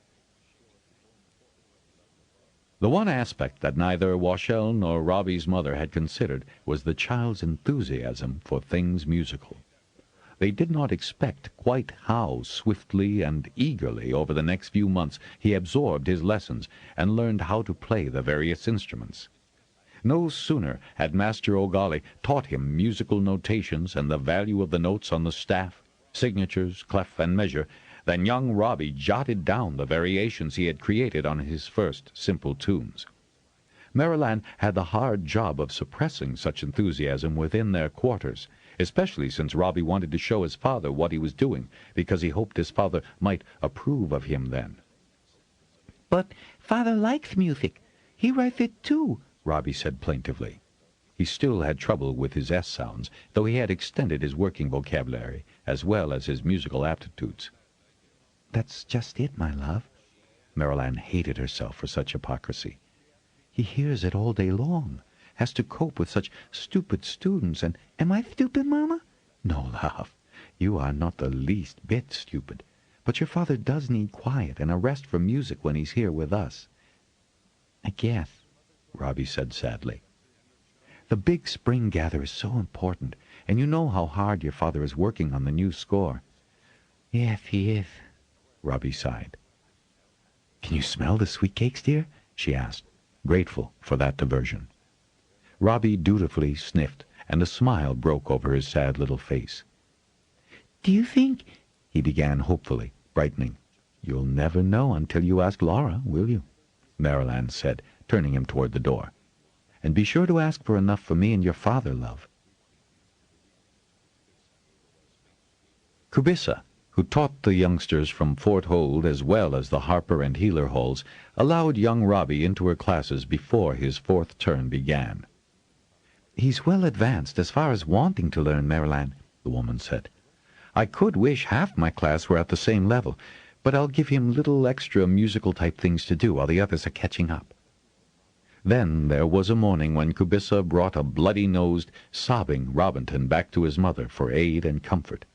"Oh, Robbie," Marilyn said, folding her weeping child in her arms while Kubissa busied herself getting a wet cloth to clean his face. "They was hurting him," Robbie sobbed. "Hurting who?" Marilyn asked, more of Kubissa than her son. "I'll say this for Robbie. He may be young and small, but he knows who needs his protection." "Who needs it?" his mother asked, carefully mopping away the blood. "The watchware," Kubissa said. Marilyn paused, surprised and beginning to feel more pride than concern. The apprentices were not above sticking bright glows into the Harper Hall watchware's lair to make the light-sensitive creature cry, or throwing him noxious things, knowing the creature would eat just about anything that came within the range of its chain. Rob would always run and tell an adult if he saw such antics. Were they being mean to the poor beast again? Sniffling, he nodded his head up and down. I made 'em stop, but one of 'em busted me one. So I see, his mother murmured. Some of the beast holder children who really ought to know better, Kubissa said. I'll have a word with their parents now that I've delivered Rob to you. She patted his head. I'd pick on someone my size next time, or better still, have your father teach you how to duck. Grinning, she left the apartment. I can teach you how to duck, my brave lad, Marilanne said, hugging him again, knowing that such training did not fall in Petiron's scope of paternal duties. I used to be able to beat some of my big brothers and cousins when I got going. You? Robbie's eyes widened at the very notion of his mother beating anything, much less big brothers and cousins. So she gave him his first lesson in hand-to-hand combat and showed him how best to headbutt an assailant. It keeps you from having bloody noses, too, if you use your head in a fight. That daily respite of his hours with Kubissa gave Marilanne a rest from constantly being alert to intervene between her son and his father. The subterfuge she had to practice was wearing on her nerves. However, she and Kubissa could at least honestly report Robbie's excellent conduct and progress in school. "And you're learning all the teaching ballads?" Petiron asked absently. Yes, and I can prove it. Robinton wanted so desperately to please his father, but he never seemed able to, despite how hard he tried to be good, obedient, courteous, and, most of all, quiet. Somewhat surprised at his son's tone of voice, Petiron leaned back in his chair. With an indolent and supercilious wave of his hand, he indicated that Robbie should perform. Marilanne held her breath, unable to think of a single thing to say to postpone Petiron's discovery of his son's talent. Robbie took a breath, properly, not gasping air into his lungs as so many novices did, and then launched into a note-perfect rendition of the duty song. Petiron did look a trifle surprised at the firmness of tone the boy projected in his treble voice. Petiron beat the time with one finger on the armrest, but he listened with a much less disdainful expression on his face. "That was well done, Robinton," he said. "Now, don't think that learning one song is all you have to do. There's a significant number, even for children, to be learned, word and note perfect. Continue as you have begun." Robinton beamed with pleasure, turning to his mother to see if she also agreed. Marilanne could barely keep from sobbing with relief as she came forward and tousled his hair. "You have done very well indeed, my love. I'm proud of you, too, just as your father is." She turned to Petiron for his reassurance, but he had already turned back to the apprentice scores he was correcting, oblivious to son and spouse. Marilanne had to clench her hands to her sides to keep from roaring at him for such a curt dismissal. There was so much more Petiron could have said. He could have mentioned that the boy was on pitch throughout, with good breath support, and that his voice was actually very good. But she controlled her anger and took Robbie, who couldn't quite understand why he hadn't pleased his father more, by the hand. "We'll just see," she said in a firm, loud voice, "what Laura might have as a reward for knowing all the verses and the tempi perfectly." When she slammed the door behind her, Petiron glanced over his shoulder, then went back to marking a very poorly executed apprentice lesson. "Really, I wanted to—" Marilanne's fists were clenched as she paced about the small floor space in Laura's little office sitting room off the main hall kitchens. "I wanted to kick him. Really?" Laura recoiled a bit from her friend's vehemence. She had taken one look at Marilanne's expression when she stalked into the kitchen and immediately assigned the two scullery girls to feed Robinton some of the freshly baked bubbly pies while she took the master singer into her office. Laura knew that Beatrice was away from the hall on a confinement, and she was rather complimented that Marilanne would turn to her at all. "I mean, I've heard third-year apprentices who couldn't sing the duty song as well," Marilanne said, venting both anger and frustration as she pounded around the room. "Not a note wrong, not even a poorly timed breath. Why, the performance was excellent." "Petiron said that much, Didn't he? Laura asked, hoping to soothe the singer. Yes, but there was so much more he could have said. Robbie sang splendidly, better than a lad of 14, and he's barely 4 turns, and Petiron acted as if it was no more than he expected of his son. Ah, Laura pointed a finger at her distraught visitor. You've said it. He expected such excellence from his own son. If Robbie hadn't been as accurate and correct as Petiron expected, then you'd have heard all about it now, wouldn't you? Maryland paused in her pacing and stared at the head woman. Then, with a rueful laugh, her anger dissipating, she sat herself down in the other comfortable chair, chuckling. You're right, of course. If Robbie hadn't been note perfect, he would have had to repeat the duty song until he was. Oh, by the first egg, what am I to do? The boy so much needs and wants his father's approval. He's never going to get it. Shouldn't wonder, since Petiron's shyer about giving credit where it's due than any other harper in the hall. But, Laura pointed out, now you don't have to fret so much about when Petiron finds out his own son is lengths ahead of him musically. Maryland shot Laura a stunned look. Oh, come on, Maryland, Laura returned. You know it yourself. The boy's already more of a musician than Apprentice is 3 times his age. I shouldn't wonder but that he makes journeyman by the time he's 16. A journeyman has to be 18, Maryland began in a feeble denial. Well, by the time he's 16, we'll see. Meanwhile, I'd say that after today you won't have to watch Robbie around his father so carefully. It'll be easier for Rob, too. It's obvious to me that Petiron won't notice much until Robbie's voice breaks and he realizes his infant son is nearly a man. Really? Maryland asked pensively, considering Laura's facetious words seriously. Wouldn't surprise me in the least, Laura replied with a flick of her fingers. Now you stop fretting so much. The strain's coming out in your voice. I'm sorry to mention that to you, but I don't think anyone else would. Except Petiron, and it's as well he hasn't noticed. Or am I overstepping the line? No, you're not, Laura. Never. Maryland hastily laid her hand on Laura's plump forearm. I just didn't think anyone would notice. I've just been vocalizing and tried to go easy on my boys. Not easy when you're in between a rock and a hard place with those 2 men in your life. Laura leaned forward and patted Maryland's nervously drumming fingers. I'm not a healer, but a glass of wine would not go amiss right now. For both of us? She rose and went to the cabinet, taking down a wineskin and 2 glasses. Maryland waved away the courtesy, but Laura insisted.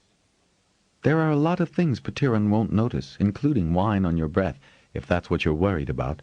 And right now you need to relax, which is what my herbal cordial will help you do. Maryland glanced out of the office at Robbie, who was making the girls giggle, his round, happy face smeared with deep, purplish berry juice. She settled back, accepting the glass. Has Master General told you about the new girl yet? Laura asked. Helena? When Laura nodded, Maryland went on. Yes, I had a letter from the Hold's harper, Maxillant. He's done as much as he can with her vocal training and says she's too good to be messed up by an amateur like himself. She smiled over Maxillant's modesty. Petiron would be happy to have a good contralto on hand, too, Laura said.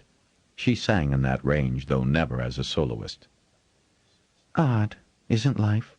You never really know how things will turn out until they do you? No, you don't. As Maryland sipped, she could feel the cordial seeping down her veins and the knot of tension in her belly beginning to ease. She's of an age with the Hold daughters here, so I've placed her with them in the cottage, Laura said. They may be here only until turnover, but they'll help her ease into the routine here. It can take a bit of getting used to, can't it? Maryland couldn't help smiling at Laura's use of the word routine in connection with the Harper Hall. No 2 days were ever alike in the fascinating and sometimes frantic atmosphere within this rectangle.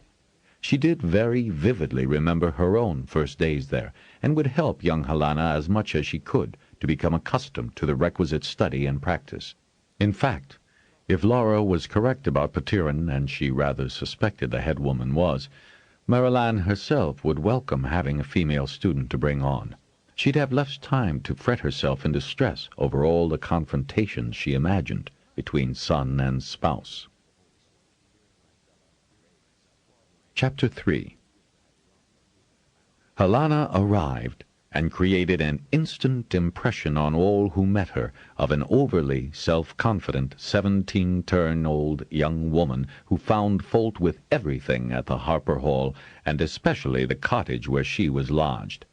She was accustomed to a room of her own, she informed Isla, who acted as foster mother to her charges. She'd never be able to sleep sharing a room. Why was there so little fresh food to be had when she was used to plenty of fruit? The weather was dreadful, and she hadn't the right clothing, though the 3 large bundles laboriously taken up by carrier beast from the ship that had delivered her at Fort Hold Harbor contained an immense quantity of clothing. Nor had she sufficient space to arrange half her things in the dinky room she had to share. And where could she practice in peace and quiet with all the instruments and voices blaring constant cacophony into the rectangle? The only one who found her at all bearable was Petiron. Once he'd heard her sing, he dismissed Marilanne's remarks about her lack of discipline and a lack of general information about music that was close to illiteracy. He was jubilant over having a contralto with such a rich timbre and wide range with no break whatever. He immediately began to write contralto solos into the turnover music he was currently composing. He discounted Marilanne's suggestions that the girl would not be able to read the contralto line, much less manage the tempi changes or the cadenzas. Unfortunately, Petiron's approval merely increased Helena's already overbearing manner. Marilanne needed all her tact and the weight of her position as master singer to get the girl to do the vocalises that would strengthen her breath control, sustain her range, and prepare her for the rigors of singing Petiron's sort of vocally extravagant music. That Petiron had also envisaged a soprano-contralto duet did nothing to help Marilanne, for it automatically put the girl on a par with a master singer, which Helena clearly was not, despite an amazing natural voice. Marilanne hadn't a jealous bone in her body, and was quite willing to prepare the girl, or remedy the gaps in her education, if Helena had been the least bit amenable. But the younger singer decided that, if she was good enough to sing a duet with the leading master singer of Pern, she had no need to do such dull exercises and study vocal scores. She sang loudly, completely ignoring any dynamic alteration for the appropriate performance of a song or aria, concerned only with showing off the power of her vocal equipment. Soft was an unknown quality. "If she keeps on shrieking like that," Washel said to Marilanne when she approached him for advice on how to deal with Helena, "she won't have a voice in a couple of turns. That'll solve that problem rather neatly, I'd say." "Washel?" Marilanne was shocked by the acid tone of his voice. He raised his eyebrows, wrinkling his forehead, and gave her a long look. "Of course, it's a lot harder to sing softly, since it requires considerable breath control. I've had many difficult students in my life as a teacher, my dear, but that one is unique in my experience. Whatever was Maxillant thinking of to encourage her to think so highly of her ability?" "Sheer desperation, I'd imagine," Marilanne replied with understandable disgust. "And a chance to get her out of his hair." You may be right, though how he could let her get away with so little fundamental understanding of note values is really beyond me. "And quite possibly beyond Helena," Marilanne added. They exchanged understanding grins. "Let Petiron handle this one, my dear," Washel said, winking. "He won't like her messing up his music, you know." "There is that," Marilanne mused, and then grimaced. "Only he's likely to find me lacking as an instructor, and I'm not," she added, with a touch of desperate anger in her voice. "By no means, my dear, as everyone else in the hall will vouch." Washel patted her arm. Then he paused, thinking. "There may be another way. We'll contrive, just you wait and see." Many of the masters, and even journeymen at the Harper Hall, were eccentric in one fashion or another, traits which were respected or sometimes endured as a necessary evil. But they had all put in the essential work to master the basic mechanics of music. Helena could not be bothered with such slogging. Marilanne kept at it, as obstinate in her attempts to instruct Helena as the girl was to avoid such lessons. Helena was an accomplished flirt, and quickly isolated those whom she would favor, because of their rank, either within the hall or from prestigious holds. She chose only the attractive journeymen and masters, of whom there were quite a few just then, back at the hall either for reassignment or to take part in the turnover rehearsals. Not only did she have a voice, even her worst enemies had to admit that she was a beauty. Blonde hair bleached almost silver by the sun of Ista, a flawless tan that accentuated her light green eyes and white even teeth, a figure more mature than that of most girls her age, and she knew far more than she ought of how to flaunt her sensuality. She did not obey the cottage-keeper's basic rules, deciding they were for children and not the daughter of a holder, though all the other boarders were the same rank, and some more prestigious than hers. She was caught time and again sneaking in late at night. Then Helena took a dislike to Robinton. Maryland conducted her voice lessons in her own quarters, as they were spacious enough and offered some privacy. Right now, preparing for the turnover celebrations, she was coaching quite a few students, and often had to schedule them when Robbie was not in the hall nursery school. He had always played quite happily and quietly in the other room. Helena said his very presence so close to her was distracting, even with the connecting door closed, and she hated anyone to overhear her lessons. That was too much for Maryland. Nor was that an excuse to find favor with Petiron, who was busy dreaming of the success of his new composition. "Since it is so important to you, love," Maryland said from behind gritted teeth, "I really think you ought to take over her coaching. As you may have observed," she added, knowing perfectly well that he hadn't, "she will probably do better with a male coach. I've already more than I can handle with the secondary parts." "But I can't teach her what you can," Petiron protested in surprise. Maryland was, in his estimation, much the better vocal coach, and he couldn't quite understand how she was having difficulties with a voice as fine as Helena's. "You're not annoyed that I've written in a duet for you to sing with her?" "Me? No, why should I be?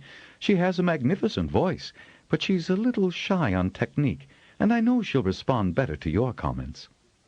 Petiron was not at all sure of that, but there was something about Maryland's attitude that made him keep his private views to himself. He anticipated no trouble at all. "She's a musical idiot!" he railed when he returned from her first lesson with him. "Haven't you been able to teach her anything in the full month she's been here?" "No," Maryland said quietly, and pointed to the closed door where Robinton was taking a nap. "But she can't even read notes, even when I beat out the tempo for her. Nor is she able to maintain pitch when I change signatures. She expects me, and Petiron laid an eloquent hand on his chest, to teach her the entire score by rote. Could Maxilent have done that with her?" he inquired in a petulant tone. "I believe Maxilent only raved on about her beautiful voice, love, and said nothing about the lacks in her general musical education." Maryland spoke as levelly as she could, having great difficulty masking her inner jubilation. "She wouldn't vocalize to warm her voice, and told me," Petiron swung on his spouse, "that you didn't bother." "I didn't bother because I could never get her to see the necessity, Petiron," she replied with considerable vehemence. "Washel is of the opinion that if she continues to sing in alt for another few years, she won't be able to squeak." Petiron recoiled in surprise at his gentle spouse's critical remark. "No wonder you were so eager for me to coach her," he said almost sullenly. "If you can't, no one in this hall will be able to," she said, looking him squarely in the eye. "She might believe you, were she certain I'm jealous of your interest in her." Petiron scowled. "Aren't you?" Maryland laughed. "My love, I wouldn't be that child for all the diamonds on Ista's beaches. Washel's right, you know. She won't have a voice left if she keeps on this way." "He is right," Petiron admitted, and scowled more deeply. "Well, she is not," he paused dramatically, "ruining either the duet or the aria. I shall make some changes in both that will put the music at a level she should be able to sing." Maryland merely nodded. When Petiron held his next session with Helena, she was so insulted that she tried to walk out on him. The argument that ensued was heard by nearly everyone on the rectangle as the two voices, one baritone and one contralto, rose in volume and piercing clarity. "You can't do that!" Helena began, an astonished screech in her voice. "Oh, yes, I can. You're incapable of singing what I wrote." "Incapable? How dare you?"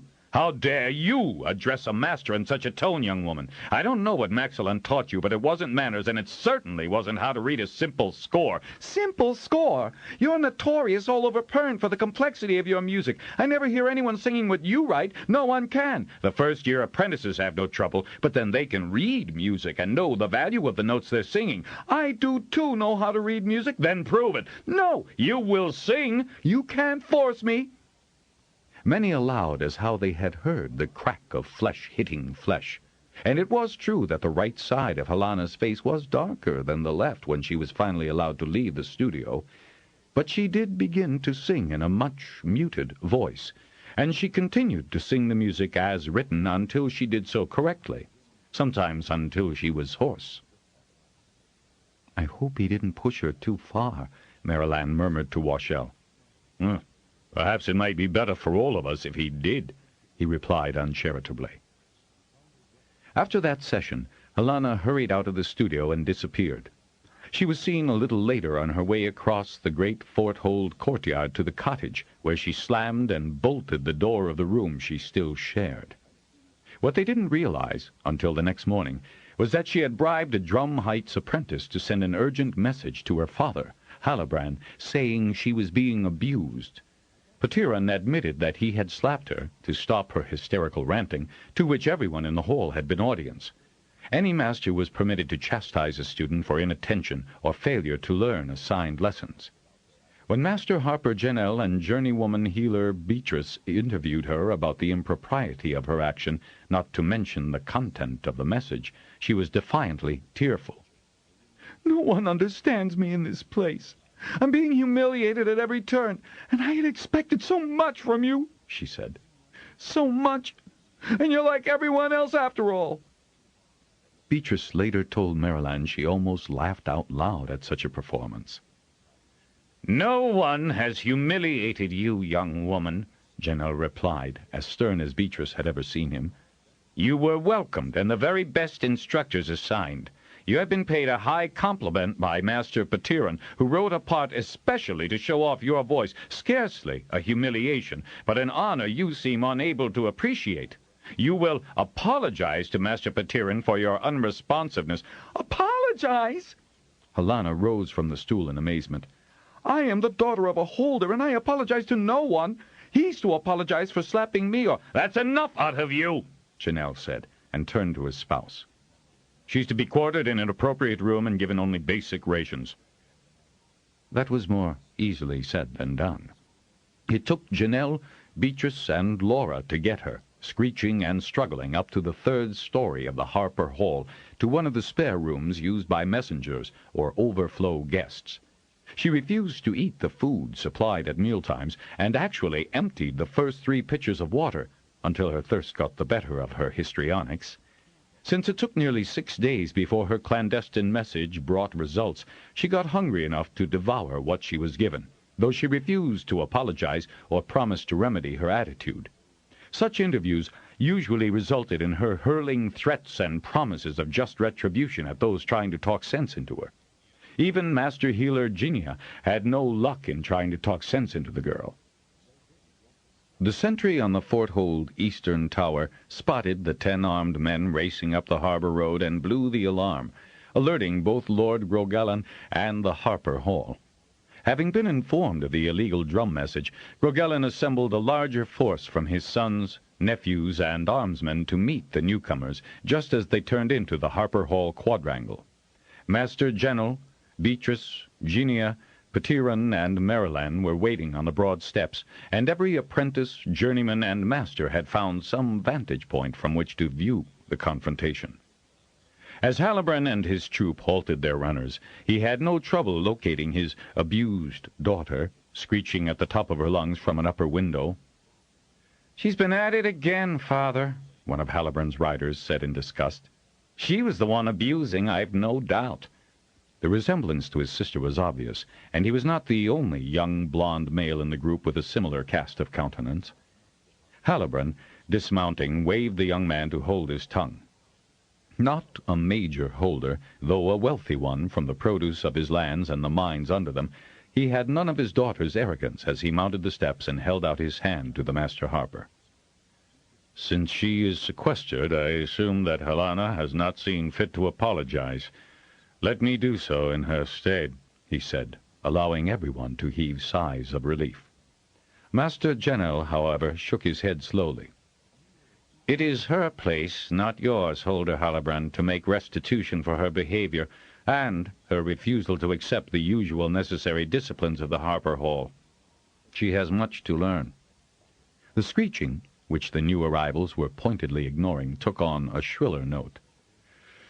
"The fault lies in me," Halloran said with a weary sigh. "Her mother died at her birth, and with 6 brothers she has been much cosseted." The brother who had spoken gave an almost imperceptible shake of his head, and then looked away. The other 2 managed not to grin, but it didn't escape anyone that they had probably tried to get their father to school his daughter's behavior. "What did happen that made her send such a message?" Halloran asked. Janel opened his mouth, but it was Petiron who stepped forward and answered. "She is musically almost illiterate, Holder Halloran," he said in a flat and firm voice, "although I know Harper Maxillant to be a competent musician." "Maxillant did suggest that the Hall might succeed where he was failing," Halloran said, raising both gloved hands in helplessness, his answer directed more to Janel than to Petiron. "I should not have sent you our problem." He turned back to Petiron. "And when she repeatedly refused to learn a simple score—" No one of the Harper Hall group so much as batted an eye at Petiron's remark.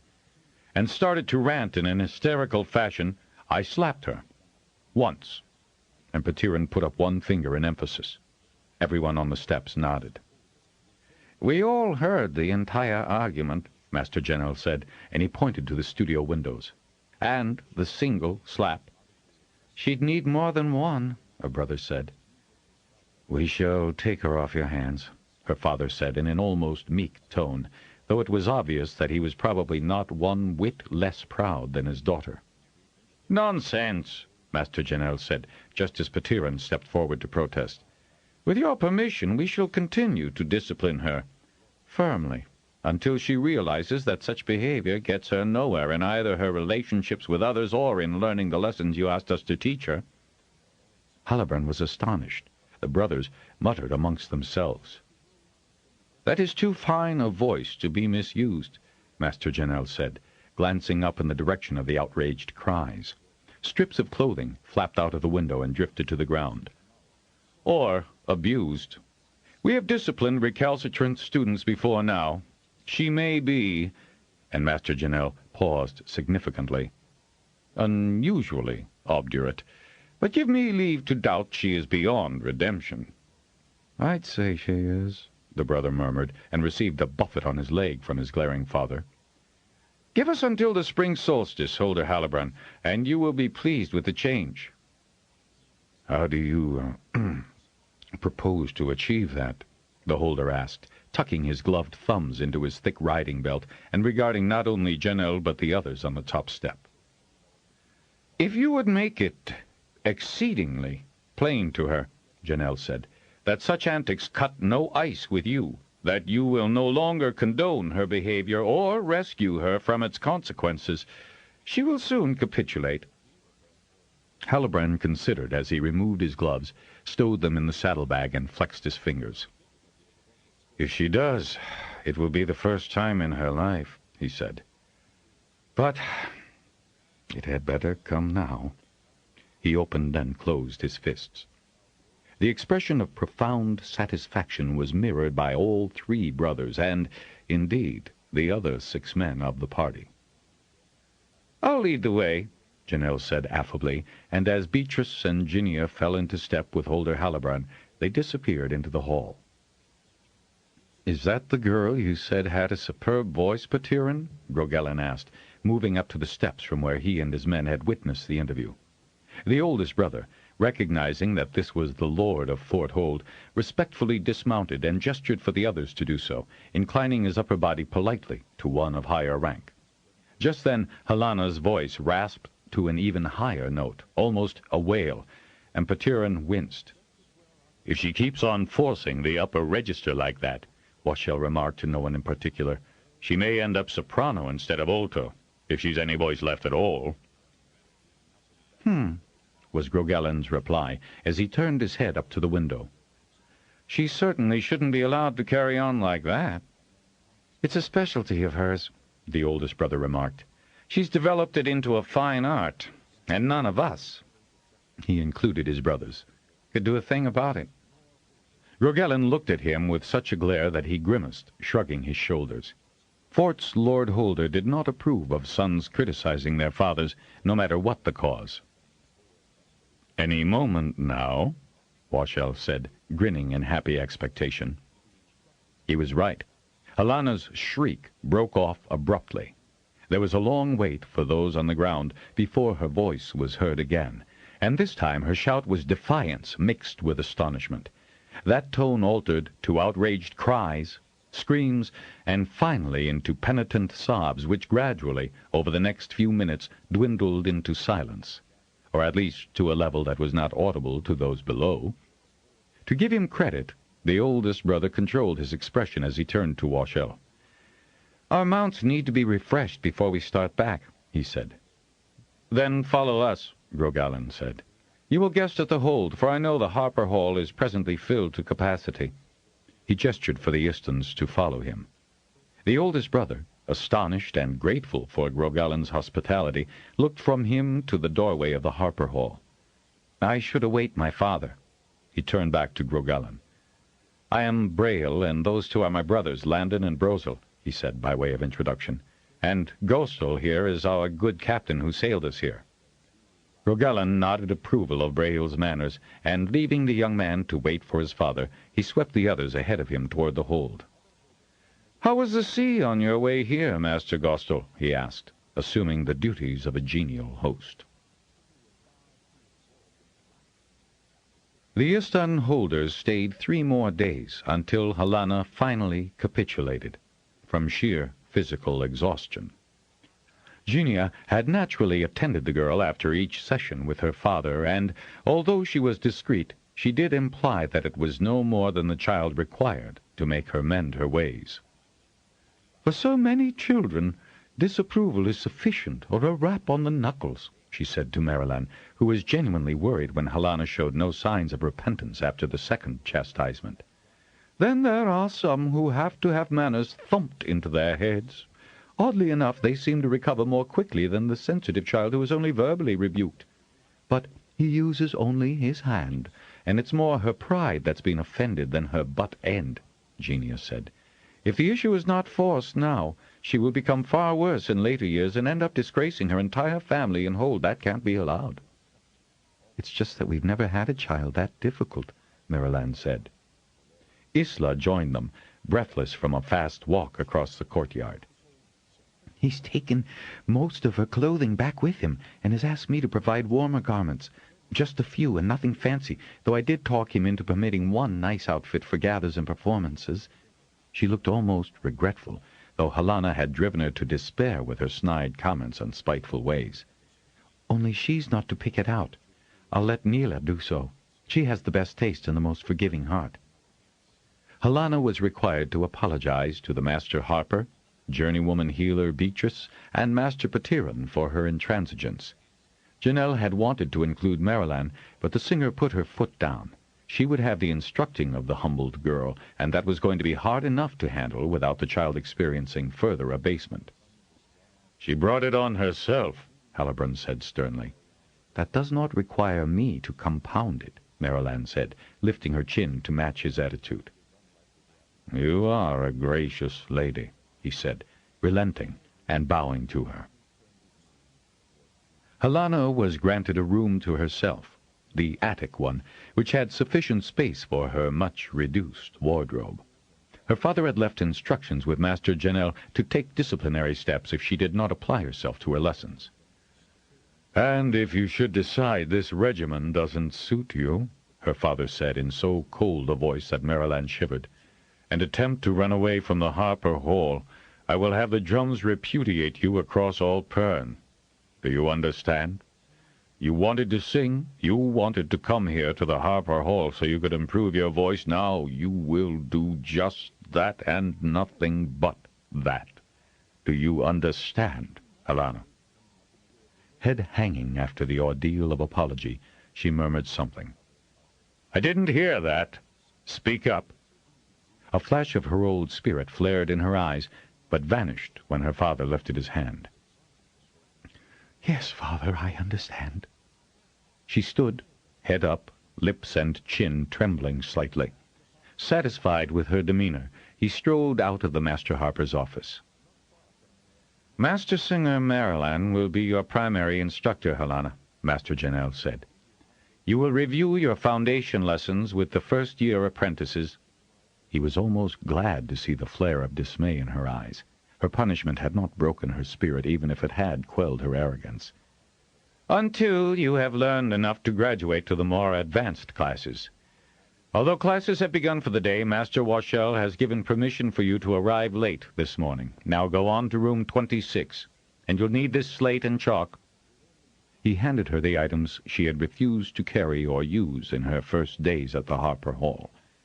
As she went out the door, he noticed she pulled her shoulders back, steeling herself to go in amongst the lowest of apprentices and face whatever their reaction to her presence might be. The girl had courage. Janelle had, however, made very sure that she would not be the butt of any youthful mischief.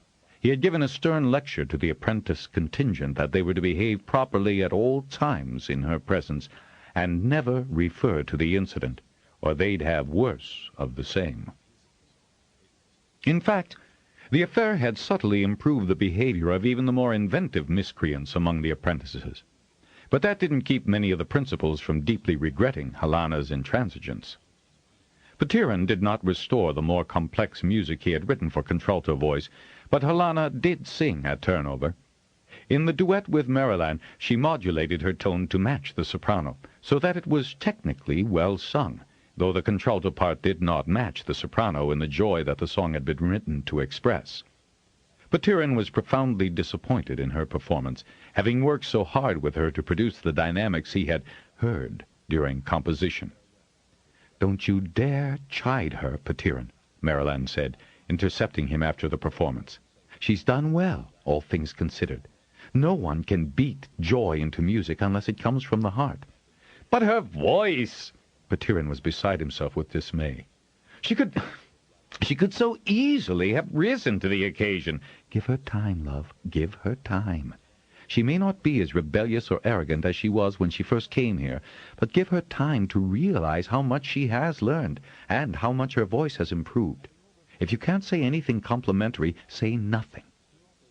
She looked over to where Helena was being surrounded by Fort Hold guests, who were complimenting her on her lovely voice and splendid performance. She was note perfect, you know, and her breath support was excellent, and her presence couldn't have been improved on. Say that. She'll know where she failed. Petiron opened his mouth, and, while Maryland knew he wanted to complain that his satisfaction had been diminished by her lackluster performance, he observed Helena accepting the compliments with a genuine modesty. "Oh, well, you were splendid, Mare."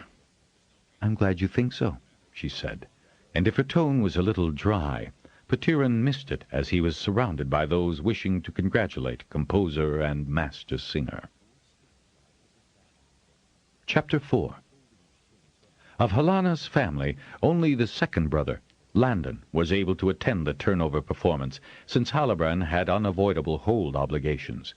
She was glad enough to see her brother, and he seemed more affectionately inclined toward her. Patently impressed by her demeanor as well as her singing, he remarked several times that he didn't recognize his own sister. She'd changed so much for the better. Maryland took him to one side after his third loud pronouncement. "I wouldn't make so much of her good behavior, Landon," she said kindly. "But she has changed," he protested. "Yes, But do you have to rub it in? Oh, yes. He rubbed his tanned chin and gave Maryland a charmingly penitent smile. I see what you mean. But she certainly turned inside out, and not before time, if you ask me, though you didn't. When she was a toddler, she was such a sweet thing. His voice trailed off. Who's that? He asked, suddenly suspicious, as he noticed a young man in elegant turnover finery leading his sister onto the dance floor. Maryland recognized one of the younger Ruathan nephews, Duncan, who was currently fostering with Lord Grogellan. As he had a good, strong tenor voice, he usually joined the Harper Hall chorus. He'd been no more attentive to Helena than half a dozen others brought in for the turnover performance, but being from Ruathan bloodlines, he'd be quite acceptable to the most particular of fathers as a possible spouse. Ruathan, you say? Landon echoed, quite able to recognize Duncan's suitability. Is she, showing any preference? Not that we've observed. Still keeping your eye on her? No more than we keep our eyes on any of the young women in our care, Maryland replied pointedly. She has learned her lesson, then? Maryland thought his attitude was a shade arch, but he was himself young, and had spoken to and treated his sister kindly since his arrival.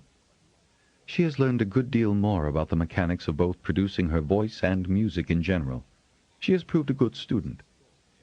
My father said she may stay on, if you think she should. Now he sounded less self-confident, and there was a hint of plea in his tone. She has scarcely begun to learn the repertoire suitable for her range, Maryland told him willingly. And she has learned to play flute and guitar well enough to do ensemble work. We would certainly like to train her as far as she is willing to go. She'll be willing, I fancy, Landon said, his eyes watching Helena going through the steps of the dance with the agile Duncan. The two were obviously enjoying themselves. Helena was smiling more tonight than she had done since her father's disciplining. And about time, too, Maryland thought. Come, Landon, you can't spend all your time as observer. I'd be happy to introduce you to any number of girls here. I'd like to dance with you, if you'd permit it, Master Singer. He managed not only a charming smile, but a graceful bow. Maryland glanced about to check on Robbie, playing with some other children his own age at the edge of the dance floor, and Petiron, who was explaining something with considerable gesturing to one of the Harpers home for turnover. Eventually he would remember that she loved to dance and oblige her, but she was quite willing to start with Landon. "I'd love to dance, Holder Landon," she said, and took his offered hand. One of the features of the turnover celebrations was that everyone got a chance to play or sing, even those as young as Robinton and the other nursery children. They performed a song on the second day, each of them using a percussion instrument, tambourine, chimes, triangles, tom-toms, cymbals, and the handbells. Robbie had been chosen to beat the tempo on the small drum with the knucklebone, and Maryland glowed with pride at the fine and complex rhythm he managed. She was disappointed that Petiron was too deep in discussion with Bristol, the Telgar harper, to notice Robinton's performance. Bristol, like Petiron, was a composer, though his interests lay more in balladic works for the guitar than in full chorus and orchestra. His work was easy to remember and enjoyable to sing, though Maryland grimaced to even think so disloyally. She was rather surprised, and certainly gratified, to see Bristol speaking to Robbie later that afternoon. Robinton, his little face serious, was explaining something to the harper, who paid him the courtesy of attentive listening. If only Petiron would do the same. She reminded herself that this was turnover, and the new turn was nearly on them. Just one more day of freedom from the usual routine. She was pleased with her hour's recital of the old traditional airs that had been part of these festivities since Fort Hold was founded. She'd had no trouble holding her audience, and the applause had been generously prolonged, though she had kept her encores to 3. As master singer, she knew when enough was enough. There were plenty of other performers to take the turnover stage. Helena had given young Duncan quite a few dances each evening, but she also partnered other lads, and Maryland was glad to see the girl relaxing and enjoying herself. Maybe that would restore the vibrancy that had initially characterized her rich voice. Marilyn had overheard Helena saying something to her brother that puzzled and alarmed her. "Petiron's very strict and makes you measure up to his standard," the girl told Landon with a little grimace. Then she added in an entirely different, almost spiteful tone, "I can't wait until he realizes that that kid of his has far more talent in his little finger than he's got in all his fancy notes and difficult tempi." How had Helena known of Robbie's innate musicality? She'd never paid any attention to him. In fact, she had steadfastly ignored his existence when she knew the child was in the next room during her lessons with Marilyn. And what satisfaction would Helena take when the father discovered his son's talent? That problem caused Marilyn not a few anxious hours, though she kept telling herself that surely Petiron would be delighted to realize his son was musically inclined. Inclined was an understatement. Robinton seemed to absorb music as some children absorbed food. She was also aware that the child kept a cache of meticulously written tunes and airs. Wachel and Bosler had told her so. They'd said that the music was delightful. Then there were the glances they had exchanged. She had been so pleased to hear their good opinion of Robbie's progress that perhaps she had failed to realize the significance of their exchange. That was when she first saw the drum he had made and used in the percussion orchestra at Turnover. "Master Garasti helped," he had informed her when he brought the drum home, "but I painted." He ran a rather dirty finger along the blue and red lines that not too raggedly decorated the rim. "And I cutted the skin, oh, so careful." His eyes had rounded as he used a pretend knife in his hand to demonstrate how hard it had been to cut the hide. "And I nailed it." His mother did note that the brass nails were well aligned. "Master Garasti had me make dots where the nails go so they'd look even." He ran a finger along the shiny line. "Hard work." And he grinned up at her. "Lovey, I don't know when I've seen a better one. I'll bet you could sell it at the Harper Gather store." He clutched the drum to his chest, which took doing because it overlapped his chest. "No, not this one. My first instrument, and I got to improve a lot before Master Garasti will put a Harper stamp on it for sale." With a pang to her heart, Marilyn said nothing as he put it carefully on the shelf near his father's worktop. Maybe Petiron would notice and comment on it. 2 days later it was no longer in view, and when she looked for the drum she finally found it hidden in his clothes chest. He never played it again. "Drum? What drum?" Petiron asked, surprised when she casually mentioned it. "The one Robbie made for the percussion group at Turnover." Petiron frowned, and she was so distressed by his genuine puzzlement that she wished she hadn't asked. That the little drum, so lovingly constructed, had been so carefully concealed ought to have been warning enough.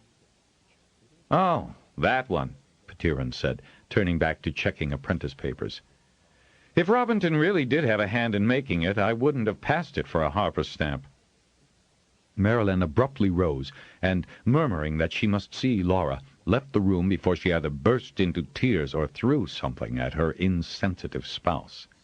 As she stormed downstairs and out into the crisp evening air, pausing only to throw a jacket over her shoulders, she knew that she would never, ever mention Robbie's efforts to Petiron again. He didn't deserve to have such a talented child. "He's far ahead of the other youngsters," Hubissa told Marilyn during the teacher's usual spring evaluation. "He's poring over any record Ogali lets him see. In fact, Ogali's having him copy some of the more legible documents from the last fall. I also don't think it's wise to isolate him from his own age group. He needs their companionship. All children do. But I'll say this for him. He won't stand for any teasing or bullying." "You don't have problems with that, do you?" Marilyn knew that the apprentices were often apt to pick on a lad who tried to push himself forward, and occasionally they would taunt a slower boy. But the masters kept a tight rein on any physical violence, and chastised culprits for verbal harangue. Some of the final-year apprentices were apt to take grudges against one another, but those were generally settled by a wrestling match overseen by a journeyman. To be a harper conferred sufficient dignity and privilege that few would jeopardize their chance to achieve journeyman status by gross misconduct. Inevitably, there were subtle competitions during the 4th year. I have to be truthful, Maryland. Some of them are jealous of his quick mind. Well, I can scarcely punish him for that, Maryland said, trying to suppress a spurt of outrage. Kubissa held up both hands in simulated defense. Easy, Mother. And I won't tell you who, either, she added, before Maryland could open her mouth. That's for me to know and handle. And I have. I asked Rob to take one of the slower ones off to hear their lesson. He's actually very patient, more so than I would be with that rascal Lexi. Lexi? Postler's youngest? I know you know that Lexi has learning difficulties, but Rob has him repeat his lessons until he knows them by heart. Kubissa sighed. Sometimes late-life babies are a little backward. And Rob made up another tune, one that Lexi can actually remember, to help him with place names. She reached into the folder and brought out a scrap of hide, cleaned so often that it was almost transparent, and handed it to Maryland. Robbie's a caring child and a born teacher. The master singer had no trouble identifying the writer of the tiny, precisely placed notes, and hummed the tune. Simple and very easy, up the C scale and then down by thirds. Fort was first, South Bowl, then Ruatha came, and Tillich too, Bendon next, and North Telgar. Easy enough for a child to sing, but effective with the tune itself as an aid to memory. That's not bad, Maryland said. Not bad? Kubissa stared at her in disgust. For a child 5 turns old, it's incredible. Washel wants me to use it in class as a teaching ballad. He does? He does, and we don't intend to tell Petiron either. Kubissa's tone was almost defensive. I never asked Rob to do these, he just does them. Should I discourage him, Maryland? She couldn't quite keep her expression neutral. No, don't discourage him, Kubissa. And thank you for your understanding. The interview troubled Maryland for several days, but she could see no way to mention Robbie's abilities to Petiron. As usual, he had music he had to compose, this time for an espousal at Nirat. He planned a duet between Maryland and Helena, and a very ambitious quartet, making use of a fine young tenor who would soon be walking the tables to become a journeyman. Petiron was always bemoaning the loss of any good tenor voice, and Maryland entertained the wry hope that Robbie might end up in the tenor range as an adult. At least he sang on key in his childish treble, even if his father never noticed. These were the times when she was very glad that she wasn't able to bear more children, or foster them. That spring, young Robinton had a revelation that made a tremendous impact on his mind. He met dragons. He'd always known they existed, and once in a while a wing would be seen flying in formation high overhead. He knew that Fort Weir had been empty for several hundred turns, and no one knew why. He knew, from teaching songs and ballads, why there were dragons, that they kept thread away, though he didn't understand why thread was so dangerous. People's clothes were made of thread, and they wouldn't wear something that was dangerous to them, would they? When he asked Kubissa about it in class, she said that thread was a living organism, not spun and woven as was the undangerous thread that went into clothing. This bad thread fell from the sky and hungrily ate anything living it touched, from grass to runner and herd beasts, and even people. Her listeners got very still at that, and no one even squirmed when she went on to explain how dragons kept thread away from halls and holes. However, she ended on a bright and pleasant note, that bad thread was not likely to bother them, and they might live their whole lives without seeing it fall from the skies. Then why, the logical Robbie asked, do we keep singing about it? In appreciation of those times when the dragons did keep the danger away, she said, at her most reassuring. Robinton asked his mother about thread and got much the same answer, which really wasn't sufficient to satisfy his curiosity. If the dragons were so important, and they were still flying the skies of Pern, They were there to keep thread away. They were keeping it away, but there weren't as many as there used to be. Not with 5 weirs empty. Would they be enough if thread came? Lexi had told him once, Lexi talked a lot to Rob because he would listen to him, that his mother kept telling him that if he didn't behave better, they'd leave him out for thread to get. You know so much, Rob. Would it? Lexi asked plaintively, scared enough of the threat most times that it achieved the object of making him more obedient, at least for a few days. I never heard of it being done to anyone, no matter how bad you are. And besides, there isn't any thread in the skies right now. But if I was bad enough, would it come to get me? Hasn't yet, has it? Was Robinton's logical reply. You were awful bad yesterday, making a mess with the colors when you were told to clear them up. Yes, I was. Lexi grinned in retrospect, thoroughly pleased with himself. But it was so fun. He'd smeared every surface in the classroom while Kubissa was out on an errand. She'd made him clean it all up, which was almost as much fun for Lexi as doing it, but he'd had a real scolding from her and his mother for the state of his clothes. Mother was real mad at me last night. But that seemed to give him a satisfaction that Robbie couldn't understand. He always tried very hard not to upset either his mother or his father, especially his father. Lexi's paint smearing occurred the day before the dragons came, so they were sort of on top of Robbie's mind when they came circling down into the big Harper Hall courtyard. His parents were busy packing for their trip to Nerat, so he'd been told to go outside and play.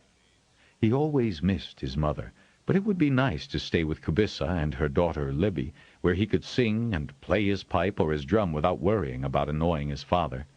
It was his turn to hop it without smudging the chalk lines on the flags, and his attention was utterly focused on the movement of his feet, until Libby made him miss the longest hop by suddenly pointing skyward in astonishment. "Oh, look, Robbie!" she cried. "That's not fair!"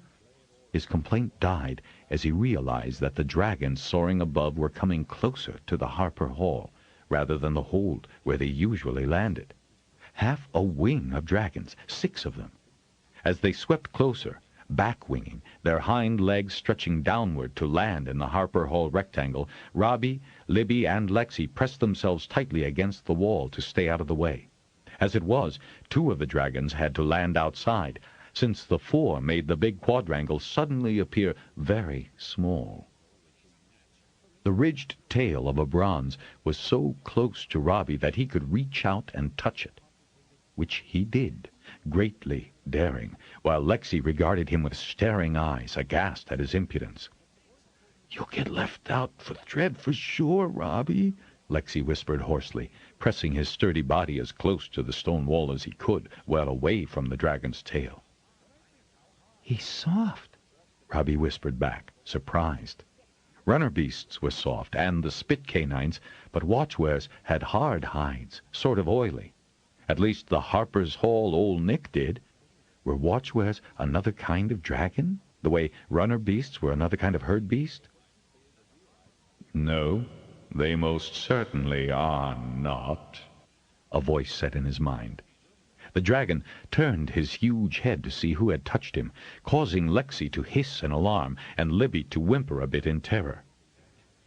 Very different from dragons entirely.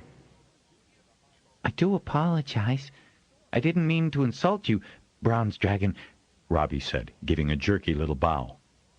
"I've never seen one of you up close before." We do not come as often to the Harper Hall as we used to. It had to be the dragon speaking, Robbie decided, because the deep voice couldn't have come from anyone else nearby. The rider had dismounted and was standing on the steps talking to Robbie's mother and father. "Are my mother and father going to ride on you to Nerat?" Robbie knew that was why the dragons had come, to take all the Harpers to Nerat for the espousal. His mother had told him that. Going a dragon back meant they didn't have a long land journey to make, so they wouldn't be away long, and besides, it was a great honor. They are Harpers? The dragon asked. "Yes, my mother's Master Singer Marilan, and my father is Master Petiron. He writes the music they're going to sing." We look forward to hearing it. I didn't know dragons liked music, Robbie said, greatly surprised. That had never been mentioned with all the other things he'd learned about dragonkind. Well, we do. So does my rider, Breeden. Robbie could not miss the affection with which the dragon named his rider. He asked especially to convey your mother and father. It will be an honor for us to take a master singer to Nerat. Who are you talking to? Libby asked, her eyes still wide with fright for Robbie's presumptuous behavior toward the huge and powerful creature. The dragon, of course, Robbie said, having no real sense of doing something unusual. You'll be careful with them, won't you, dragon? Of course. Robbie was certain the dragon was laughing inside. What's so funny? I have a name, you know. Oh, I know that all dragons have names, but I've only just met you, so I don't know your name. Robbie turned his head ever so slightly to be sure his friends were observing how brave he was, and courteous. Kortath is my name. What is yours, little one? Robbie? That is, Robinton. And you will fly my parents very carefully, won't you? Of course I will, young Robinton. Greatly reassured by that, Robbie took advantage of this unparalleled opportunity and asked, Will you be fighting Tread when it comes back? The tail gave such a convulsive twitch that it nearly swept both Lexi and Robinton, who were nearest, off their feet. The dragon swerved his body around so that his great head, with its many-faceted eyes swirling with a variety of colors, rapidly turning into orange and red, came closer to Robbie. Dragons always fly when Thread is in the sky, was the unequivocal answer. You know the song, then? Robbie asked, delighted. But before Kortath could answer, his rider was at his head, turning it back so that he could introduce the bronze to Marilan and Petiron, standing beside him. A nervous apprentice hovered discreetly behind them, carrying their various sacks. Robinson, what are you doing back there? His father demanded, noticing him at last and gesturing for him to get out of the way. We were just playing Hoppet, only Kortath landed in the middle. At the boy's words, the great dragon Kortath courteously moved his feet. It's all right, Kortath. You smudged the lines a bit with your tail, but we can fix it when you leave. Robinton! His father roared, scowling his amazement. Robinton risked a nervous glance at his mother and saw her slight smile. Why was his father angry with him? He hadn't really been doing anything wrong, had he? Kortath says he's enjoyed conversing with your son, Master Petiron, Meriden said with a reassuring chuckle. There aren't that many children these days who will, you know. Robinton's sensitive ears caught the plaintive note in the tall bronze rider's voice. He opened his mouth to say that he'd be happy to talk to Kortath any time when he saw his mother raise her finger in her signal for him to be silent and noticed the deepening scowl on his father's face. So he looked anywhere but at the adults. Out of the way now, boy, his father said, gesturing urgently. Robinton scooted off toward the hall, Libby and Lexi well in front of him, all too relieved to be allowed to leave. Goodbye, Kortath, Robinton said. Seeing the dragon turn his head to follow him, he waved his fingers in farewell. We will meet again, young Robinton, Kortath said clearly. Shards, Rob, you were lucky, Lexi said enviously. And brave, Libby put in, her blue eyes still as wide as saucers in her freckled face. Robbie shrugged. He was probably lucky he hadn't been close enough to his father for a smack at bothering a dragon, but he didn't think he'd been particularly brave, though he should not, perhaps, have compared a dragon to a watchware. He'd caught the insulted note in the dragon's voice, and he guessed he was lucky Kortath had deigned to speak with him, instead of just lashing out with his tail at the presumptuous boy. Did you hear what Kortath told me? He asked his friends. They're leaving, Lexi said, pointing as the dragon suddenly leaped skyward. As the great wings swirled up dust and grit from the courtyard, the children hastily turned away to protect their faces. When they turned back, rubbing dirt from their eyes, the dragons had already risen above the high-pitched roof of the quadrangle. Robinton waved frantically, recognizing Cortath's bright bronze coat and his passengers, but he didn't think even his mother was looking down just then. The next moment, all had disappeared, and the courtyard looked emptier than ever. He felt oddly sad that the dragon had gone, as if he had missed something very important, but he didn't know what it was. He realized that he didn't really want to know if his friends had heard the dragon, too. After all, he had been the one who had done the talking, so it was his special encounter. He was not covetous by nature, but some things you kept to yourself because they were yours, your doing, and should be savored quietly. If, later, Laura noticed that Robinton wasn't as talkative as he usually was with her, she chalked it up to his parents' absence. At least his mother's absence. That didn't explain the odd little happy smile on his face, as if he were enjoying some secret thought. She liked taking care of young Rob. He was no trouble at all, especially when he would, as he did now, take himself to a corner in the kitchen and play on the pipe that was always tucked into his waistband. The tune he played wasn't familiar to her, but then he was always making tunes up. She didn't have the time just then to find out if he'd made up a new one, but later as she put him to bed she asked him about it. "Yes, about dragons," he said sleepily. "You were in the courtyard when they came?" "Of course you were, saying goodbye to your parents," Laura said. She snugged his bed fur up against his chin. "You must play it for me sometime." "No, it's all mine," he mumbled, and Laura wasn't sure if she had heard him right. He usually couldn't wait to play her a new tune, because, as she thought with some acidity, she listened, even if his father did not. But he was asleep before she could ask him what he meant. Late in the autumn, when everyone knew that there was a clutch of eggs on the hatching ground at Bend & Weir, Robinton met dragons for the second time. They came on search.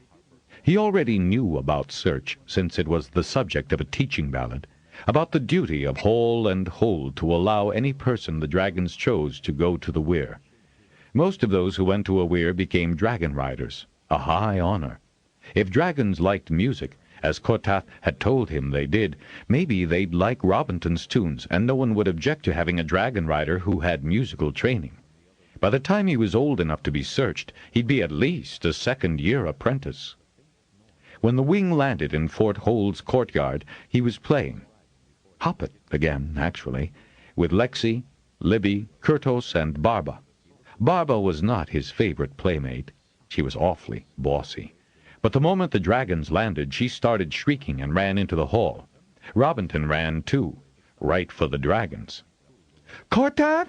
he called out, racing across the vast courtyard as fast as he could toward the three bronzes who had landed to one side. He ducked in among the greens and blues, completely unaware that it was actually the greens and blues who were sensitive to those who might make good impressions. "Cortath is not here today." Robbie stopped short, breathing hard as he realized that indeed his good friend was not there. "But I wanted to talk to him," he said, almost in tears with disappointment.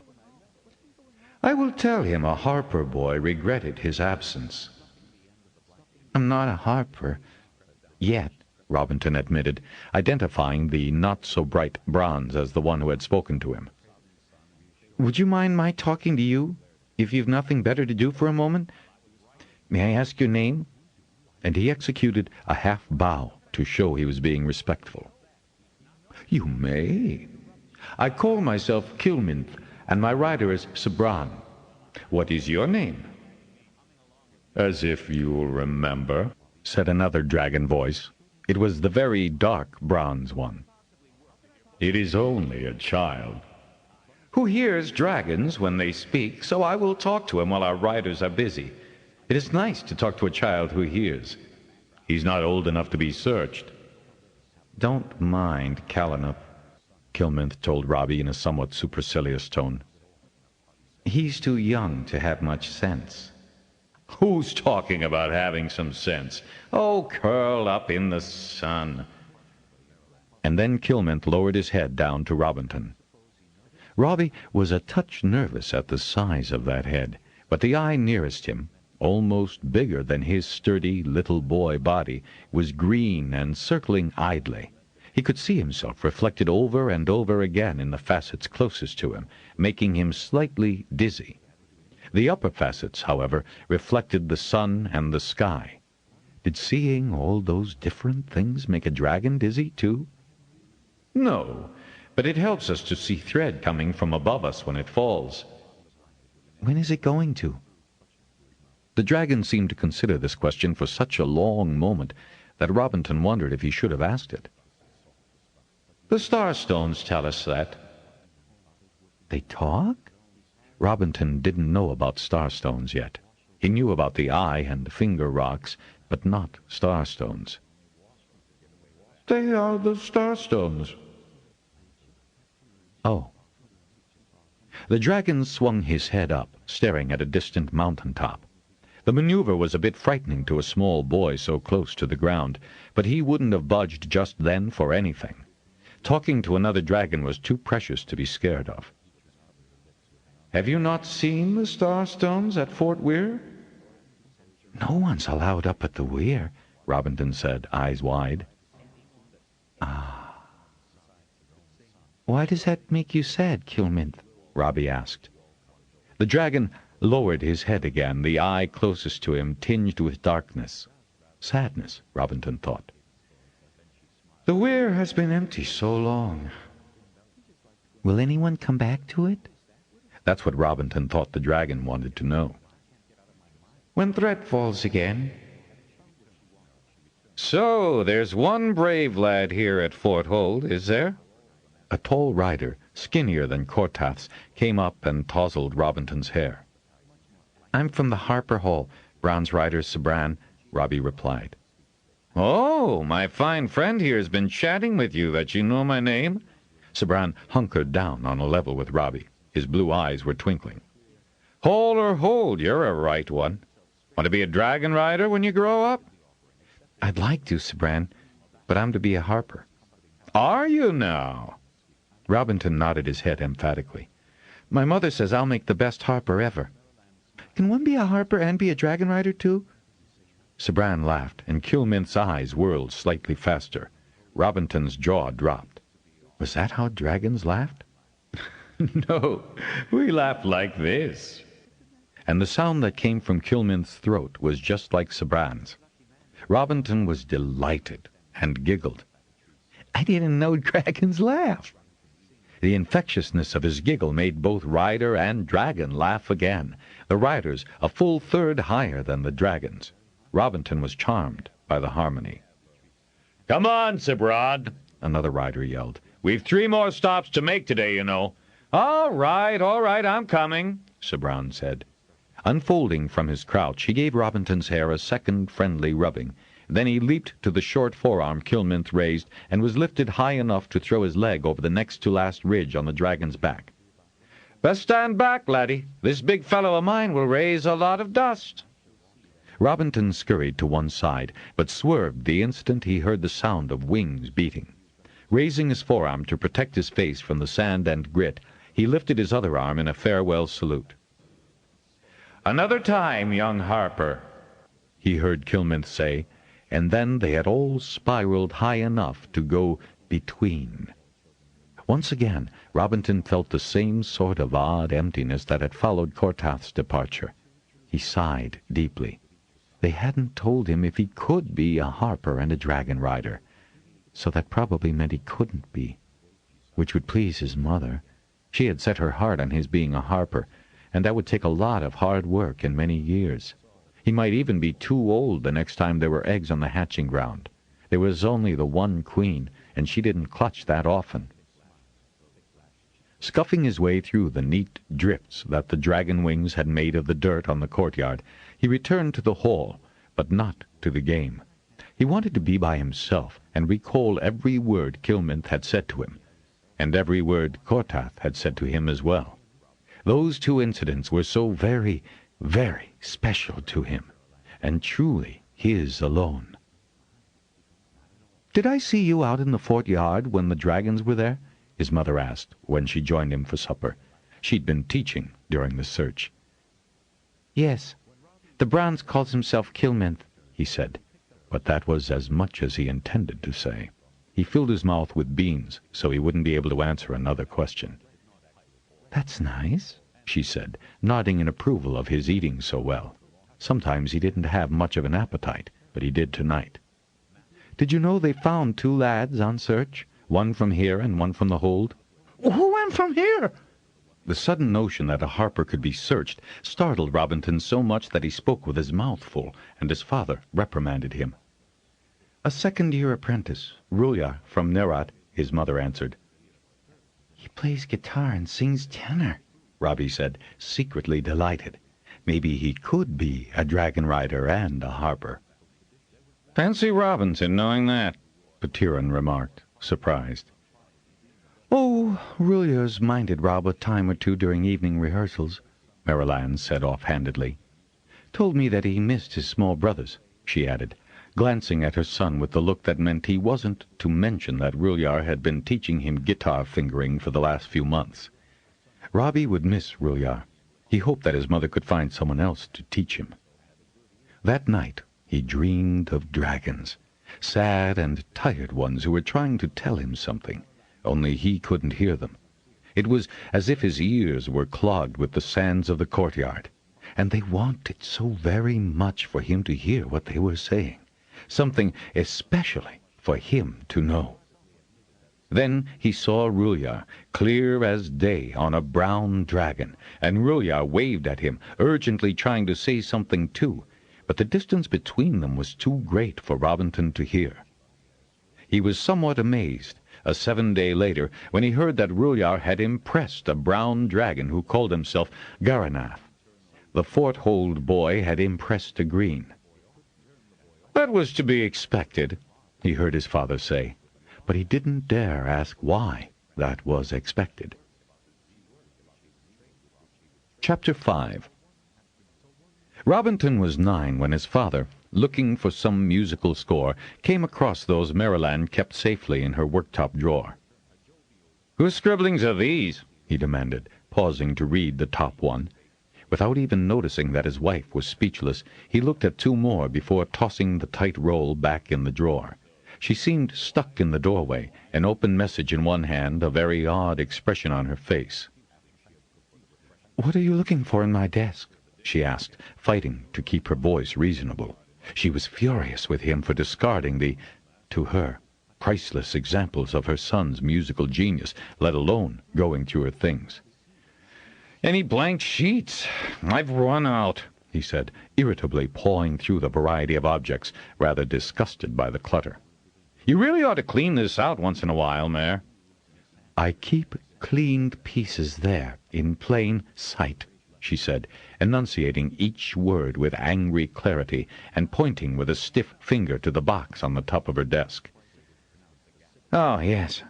Lifting several out, he began to examine each one. Mind if I borrow these? Only if you replace what you take. She was having difficulty remaining calm and had mangled the message into a ball.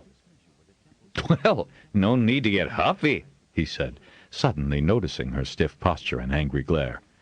I'll get more at lunch. He started out of the room and then turned back. Who did write those tunes? You? He smiled in an effort to appease her anger. Not bad. She was so angry at his condescending smile and tone that she blurted out the truth. Your son wrote them. Petiron blinked in astonishment. Robbie? Wrote those? He started back to her worktop, but she moved swiftly from the door to stand in front of it. My son is already writing music? You're helping him, of course, he added, as if that explained much. He writes them with no help from anyone. But he must have had some help, Petiron said, trying to reach around her for access to the drawer. The scores were well written, even if the tunes are a trifle childish. Then his jaw dropped. How long has he been writing tunes? If you were any sort of a father to him, paid any attention to what he does, ever asked him a single question about his classes, Marilanne said, letting rip all her long bottled-up frustration, you'd know he's been writing music. she stressed the word, for several years. You've even heard the apprentices singing some of the melodies. I have? Petiron frowned, unable to understand either of his mate's shortcomings, not telling him about his own son's musicality, and not informing him that apprentices were learning songs written by his own son. I have, he said, thinking back to the tunefulness he'd heard from Washel's classes. Of course, the songs were suitable to the abilities of the age group, but... He stared at Maryland, coming to grips with a sense of betrayal that he had never expected from her, his own spouse. But why, Marilyn? Why keep his abilities from me? His own father! Oh, so now he's your son instead of mine, Maryland snapped back. Now that he shows some prowess, he's all yours. Yours, mine, what difference does it make? He's... What? 7 turns old? He's 9 turns old, she snarled, and stalked out of the room, slamming the door hard behind her. Petiron stood staring at the closed door, the echo of the definitive slam ringing in his ears, the hand that held the clean sheets held up in entreaty. Well, I never... And he sank back against the worktop, struggling to cope with her attitude and this incredible revelation about his... No, there, son. He let a full breath escape, trying to assimilate the revelation, as well as his spouse's bewildering accusations. Then he shook himself and returned to his study, anxious to transcribe it from the sand table. But as he sat down, he found himself unable to pick up where he had left off, not after Maryland's stunning disclosure. If a 9-turn-old boy had composed those tunes, youthful and simple as they seemed in his cursory glance at them, then his... Their son already had sufficient musicality to warrant serious training. Their son was 9? How had the turns gone by so quickly? Of course, inundated by music as the child had been, he would undoubtedly have absorbed certain facets of basic education. His little tunes might only be variations on themes he had heard, rather than original. But what had upset Mare so much? Why had she taken such offense at his mistaking the boy's age? Well, he would certainly look more closely at that roll of music. Even if they proved only to be variations, that was creditable enough to require some special tutoring to hone a perhaps genuine gift up to a good professional standard. Why, his son could be a journeyman. The thought unexpectedly pleased Petiron, and he realized that he had never given much thought to Robinton's future. One didn't, did one, until a child approached his teens and an apprenticeship. Although Petiron thought himself well able to be impartial toward his own flesh and blood when it came to giving the boy proper musical education, he might run into some criticism. It might be better if he apprenticed Robinton to one of the better traveling masters, at a good hold where the boy would learn to appreciate his own hall the better by comparison. Yes, that was a good solution, and it would leave both himself and Maryland more time for their important work. Maryland had been oddly distracted lately. She needed to concentrate on the more important aspects of her general teaching. Where had she put those tunes? They'd been to the left in the drawer. He began to rummage about. She was usually very precise where music was concerned, but the contents of the drawer were in considerable disarray. There was no sign of the roll. She must have taken it with her when she had been so incensed with him for not knowing Rob's age. But however did a man relate to his son until the boy was old enough to understand his father's precepts and philosophies, able to appreciate his father's achievements, able to accept his father's training? No, Petiron decided at that instant. He would keep Robinton under his direction, to be sure that he received the requisite training. Nor would Petiron make a favorite of his son in the hall simply because of their relationship. The boy would have to measure up to the same standards as every other apprentice. "Robinton!" he called, as he strode purposefully to the boy's small room in their quarters. The door was ajar, and the room rather neat, considering that a child lived in it. The bed was made, the few toys were neatly stacked on the shelf. And then he noticed the pipes beside the toys, and the small harp case. Someone else was teaching his son how to play the harp? Now Petiron began to feel a righteous anger. Maryland was behaving in a most peculiar fashion, first by her silence over Robinton's ability, and then by letting someone else train his son. He strode out of the room and out of his quarters. He was starting down the stairs when Master Janelle came out of his rooms at the top of the steps. Petiron, I need a moment of your time. Petiron stopped, glancing down the steps, wondering where Maryland had gone in such a huff, and where his son might be. The Master Harper had the right to a moment of his time whenever he so chose. This was not a good moment, however, for any interview, no matter how pressing. For once, common sense, rather than professional courtesy, prompted the master composer. He had to find both his spouse and his son, now, before more damage could be done in the matter of Robinton's training. "Now, Petiron," Master General said, frowning when he saw the hesitation, the conflict of duties. "With respect, Master," Petiron began, barely keeping his tone civil. "Now, Master Composer," Janelle said firmly.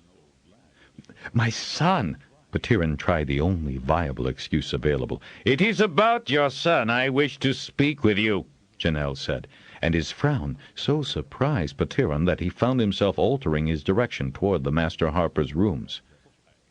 "About Robinton?" Janelle nodded and ushered the master composer into his workroom, shutting the door firmly behind him. "About Robinton." He waved Petiron to a seat before he sat, opposite, clasping his hands in a way that indicated a matter of grave importance was about to be discussed. "As Master Harper, I have certain duties and responsibilities toward those in my hall." Petiron nodded, and Janelle went on. "I have assigned Maryland to bend and hold for the next year." "But you can't—" Petiron half rose from the chair in surprised indignation. "I can, and I have," Janelle said, in such a flat tone that Petiron sank back again. "Oh, I know you are already composing new arias, only she has the voice to sing. But I think you've been overworking her," and Janelle held up one finger, "and have been totally ignoring your son." "My son. I need to discuss my son with you, Janelle. He has written—" Janelle held up a second finger. "You are apparently the only one in the entire hall who is unaware of Robinton's genius." "Genius?" A few simple tunes. "Petiron!" Janelle's voice echoed the impatience in his skull. "The boy reads music, even music you have written, and plays it on pipe or guitar without hesitation or error. He has made instruments that are good enough to have a Harper stamp."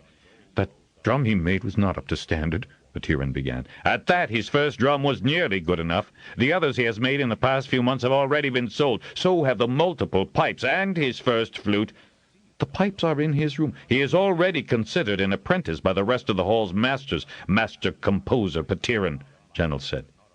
"We are careful to take him only at his own pace, and his progress has him ahead of most second-year apprentices." Petiron's mouth dropped. "But he's my son." "A fact that you only seem to have recognized very recently," Janelle said, in much the tone he would take with an erring journeyman. Then his expression softened. "You are the best composer we have had in the hall in over 200 turns, Petiron, and you are honored as such. It is your single-mindedness that can produce such extravagant and complex music, but it has also given you less than perfect vision about other, equally important matters, such as your son and your spouse. Therefore, since I had a request from Bendenhold for a master in the vocal traditions, I have assigned Maryland to the post, at her request. As the Benden Lord Holder has children Robinton's age, he will accompany his mother." Petiron rose indignantly. "I'm his father!" Have I no say in this? Until a boy-child is 12, it is traditional for him to be in his mother's care unless fostered to a family. This has all been conducted with precipitous and unnecessary haste, Petiron began, clenching and unclenching his fists, trying to control the rage that was boiling up inside him. Not only were his paternal rights being denied, but why was his spouse, usually so understanding, suddenly rejecting him? On the contrary, Master Petiron, Janelle replied, shaking his head slowly and sadly. The decision was neither an easy nor an abrupt one. But she was there!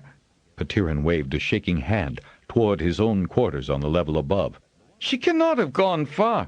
A Bendon dragon arrived this morning with a further entreaty from Lord Maida for her to accept the posting, especially as his contracted harper, Averell, has been advised to rest by the healer. She took the message up to your quarters to discuss it with you. I admit to being surprised that she returned and accepted it. She told me that she felt it was in both her interests and Robinton's that she do so.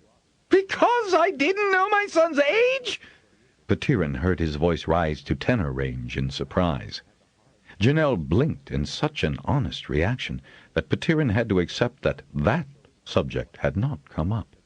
Still, Maryland's acceptance of any posting away from him, away from the hall, was so uncharacteristic of her that he could think of no reason at all beyond that rather trite one. About that I do not know, Petiron. But she and the boy will already have reached Bendon Hold. She asked Beatrice to pack up what she and Robinton will need. Doubtless you will hear from her shortly with a private letter. Petiron stared at his master harper, having great difficulty absorbing what he had just heard. If it is a mother's right to have her child until he is 12, then I shall not interfere with her maternal instincts, he said so harshly that Janelle flinched. At 12, I shall have him. With that, both promise and threat, he turned on his heel and stalked out of the Master Harper's workroom. Chapter 6. His mother never did explain exactly why she came to his classroom that morning, to speak quietly and briefly to Kubissa, whose face gave away nothing. She just gave him his heavy jacket to put on, while she cleared the contents of his desk into a carry sack, adding the roll of things that Kubissa handed her. There was something about his mother's attitude that warned Robinton not to ask questions. The rest of the children in the classroom were whispering excitedly. 2 had even left their seats and were peering out the window. That was when Robinton saw the wing claws of a bronze dragon in the courtyard. "I don't think you'll mind riding a dragon today, dear," his mother said, as she carefully closed the classroom door behind her. She had the half-full carry sack clutched under her arm, and took his hand to guide him down the steep steps. "Ride a dragon?" He stumbled in surprise, and was glad of the tight hold she had on his hand. "Yes, we're going to Bendon Hold. Lord Maida sent a dragon for us." "He sent a dragon for us?" Robinton was floored. Yet there were Beatrice and Masters Bosler and Washel handing up carry sacks to the bronze rider who was securing them to the dragon's harness. As his mother briskly rushed him across the court to the dragon, he looked about for his father.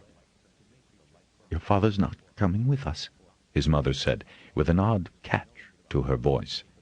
Before he could protest, she had swung him off his feet and up to the bronze rider's waiting arms. Then she mounted and sat behind him. "I am Spaking, and my rider is Korob. Kortath and Kilmant say you hear us." "I'm going to get to ride you?" Robinton asked, his voice nearly a squeak in his excitement. "You're certainly getting to ride my dragon," the rider said. Robinton tried to crane his head around and look up at Sorob. "Yes, I am," he said. Then he realized he was holding on to the neck ridge in front of him in a fierce grip, and instantly relaxed. "Oh, I beg your pardon. I didn't hurt you, did I?" "Of course not. The ridge is there to hold on to," Spakinth said. In the same instant, Sorob laughed and said, "You won't hurt a dragon that way, lad." And then he leaned to one side and regarded Robinton with raised eyebrows. "But then, Spackinth is telling you too, isn't he?" The rider seemed surprised. Robinton grinned back, flexing his fingers around the ridge just for the feel of it. "Cortath and Kilmonth have spoken to me too." "Have they?" And then Sir Rob's attention was taken by Mariland's arrival behind him. "Just hang on to my belt there, Master Singer," the rider said. "I've your son safely tucked forward." "Then may we leave?" Robinton thought his mother must be as excited as he was to be mounted on a dragon, because her voice, when she answered, was quavery. In the next instant his head was thrown back against Sir Rob's chest as Spackinth sprang upward. Robinton barely heard himself let out a whoosh of "oh" over the noise the wings made, like all the sheets in the Harper Hall flapping in the wind on the laundry line. He squealed again as Spackinth circled eastward, spiraling higher, the tall roofs of the Harper Hall buildings diminishing so fast he hadn't breath for a second cry of amazement as the spiral took them high over Fort Hold's massive precipice. Briefly he saw white faces turn skyward, and wondered if they could recognize him perched in front of the Dragonrider on bronze Spackinth. "Don't be afraid now, Robinton," Sir Rob said, almost shouting in his ear. "We're going between." And then they were. Robinton held his breath, far more terrified of the awful, cold nothingness around him than of the worst of his childish nightmares. "I am here. You ride me with Sir Rob and the woman. I will keep you safe, young Robinton." And before a scream of fear could rise in Robinton's throat, they were out of the cold and the black, and wheeling above another Hold cliff. "That's Bendon below you, lad." Sir Rob patted his shoulder. "And not a peep out of you, nor did you wet your breeches." Robinton was stunned by such a shocking suggestion, and stiffened under Sir Rob's hand. Very quietly, so not even Spackinth could hear and think badly of him, Robinton knew that just a moment longer in frigid between, and he might well have disgraced himself. "Many do, young Robinton, but never you." And young Robinton sat up straighter and loosened the vice-like grip he found he had taken on the neck ridge. He hoped dragons didn't bruise, and he smoothed the places where his fingers actually had made an imprint. Spackinth said nothing, as he was busy landing, which required powerful back-winging to set himself down just in front of the steps up to the smaller outer court of Bendon Hold. "They're here! Spackinth and Sir Rob brought them! She's come!" And out of the wide-open front door a crowd of children spilled. Spackinth curved his neck and lowered his head toward those racing down the steps. "Always noisy, always noisy," the dragon said, more to himself than to either his rider or Robinton. Robinton was later to learn that Sir Rob had fathered 5 children at Bendon Weir, and consequently his dragon was well able to handle the swarm that converged on him, stroking his hide and his eye ridges when he lowered them enough. Then Lord Mader and Lady Heara, who was carrying one child and obviously pregnant with another, came out to welcome the Master Singer and her son. As Mariland slid down Spackinth's side, Sir Rob settled Robinton between the next 2 ridges up so he could stand on Spackinth's lifted foreleg and assist the boy to the ground. Holder children swarmed up the dragon's side, momentarily stunning Robinton with what seemed like rudeness to him, to untie the kerisacks. They weren't the least bit afraid, as Libby and Lexi had been, but then, Robbie thought, they'd be used to dragons at Bendon Hold, since Bendon Weir was still inhabited. Each grinned at Robinton, identifying themselves politely, but he was so confused by the onslaught of new impressions and their enthusiasm that he couldn't remember who was who. Then his mother took him by the hand and led him to be formally introduced to the Holders. He bowed before he shook hands, just as he'd been taught, and was rewarded with smiles. "We want you to be happy here at Bendon Hold," Lady Heara said. Robinton thought she looked very young, not much older than Helena, and Lord Mader looked older than even Master General. Then Lord Mader gestured for the stocky lad standing just behind him to come forward. This is Raid, my eldest son, Master Singer, the Lord Holder said with pride, laying an arm across the boy's shoulders. A shaft of totally incomprehensible envy swept Robinton. His father had never done that. His father didn't even touch him, that he could remember.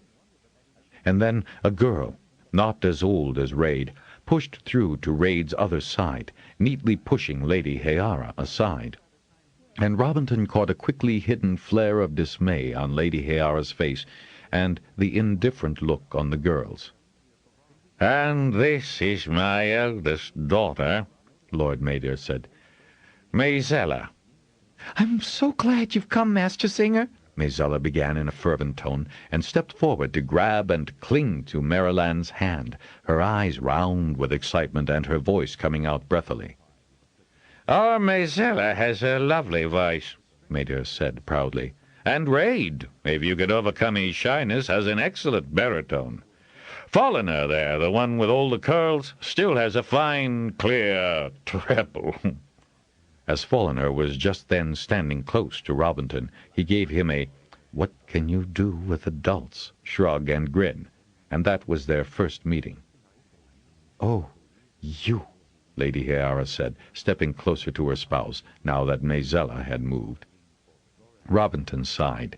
He knew by the expression on Maizella's face and her stance that his mother was going to have trouble with this one. He saw by the quirk of his mother's mouth that she realized it, too. But Mariland smiled soothingly and said that she'd be delighted to teach any and all who wanted to learn how to sing properly. "Actually, she shrieks more than she sings," Folliner said in a low voice to Robinton, and the merriment in his eyes was conspiratorial. "Did you like riding, Speckint? Sarab won the toss. He usually does." Then, when the lad saw that he had confused Robinton with this confidence, he added, "I'm weir-bred, but my father insisted that I get some teaching here. So here I am." "You're weir-bred?" Robinton eyed the lad. "I am, and I don't have a tail or fangs, nor will I, even if I impress a bronze." The boy's thin face momentarily stiffened with determination before the careless grin replaced it. "And I will, and be weir-leader and save Pern from Threadfall." "Really? Kortath said that dragons must fly when Thread is in the sky." "You better believe it," Folliner said stoutly. Then he blinked in surprise. "Kortath spoke to you?" "Folliner!" Both boys turned at Lord Mayor's voice. "You know the quarters made ready for the Master Singer and young Robinton," Bendon's lord went on. "Why don't you show him the way and take up his things?" "Of course, Lord Mayor," Folliner said with quick courtesy. He turned to Robinton. "Which are yours?" Robbie looked at the pile on the steps and wasn't quite sure. Their departure had certainly been swift. Mother had packed for him. "The two with the red straps," Mariland said, pointing and giving his shoulder a reassuring squeeze. "And that small one there." Robinton did recognize that as the one in which she had put the contents of his desk, and while that wasn't very long ago, it seemed to him that a great deal had happened in a very short time. Folliner threw the school sack at him and then hefted the other two, though Robinton tried to take one from him. "Nah, let me, this once," Folliner said, and added, grinning, "You don't know how many steps there are to your quarters. Come on."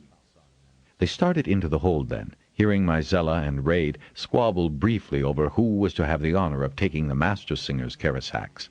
The other youngsters were vying for the chance to show her the schoolroom, and the adults were attempting to contain all the youthful spirits and enthusiasm. Robinton had been in the great hall of Fort Hold often enough to recognize immediately that Bendon was not as big. Fort had been the first hold. Bendon had come much later, and had had to be made without all the ancient's equipment that would have made the job so much faster and easier. It faced southeast, so the hall was quite sunny, and it was as big as the Harper's Hall main one. "We're not supposed to use those stairs," Folliner said, pointing to an impressive flight that centered at the north end of the hall, dividing at the first landing and then curving left and right. "Holder's family lives to the right, the outside tier." He led Robinton through a door to a little hallway. "These are what we use, And don't make a mistake and get caught taking the shortcut. The hall seemed to go up forever, where a dim rectangle cast some light down it, abetting the glow baskets that were spaced along the walls. The steps seemed to have been carved out of the solid stone of the hold, and were slightly worn in places from centuries of use. They seemed to be climbing a long way before Folliner struck to his right at what was actually the third landing. Then they were in a long corridor that stretched in both directions, covered with a thin padding that deadened the noise of their boots. Folliner turned left, and Robinton thought they were traveling parallel to the outer wall of the hold. There were doors on either side of the corridor, though some of the glow baskets clearly needed to be changed.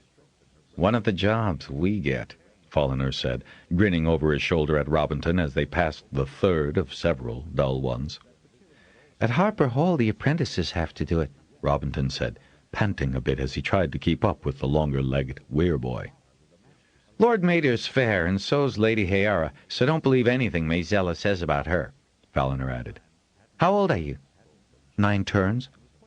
Good, Folliner said with approving relief. Why? Robinton asked. But then they turned into a much broader corridor, its floor carpeted so they moved more quietly. It was just like the master's level in the Harper Hall. We're nearly there, Folliner said, and we beat the others here.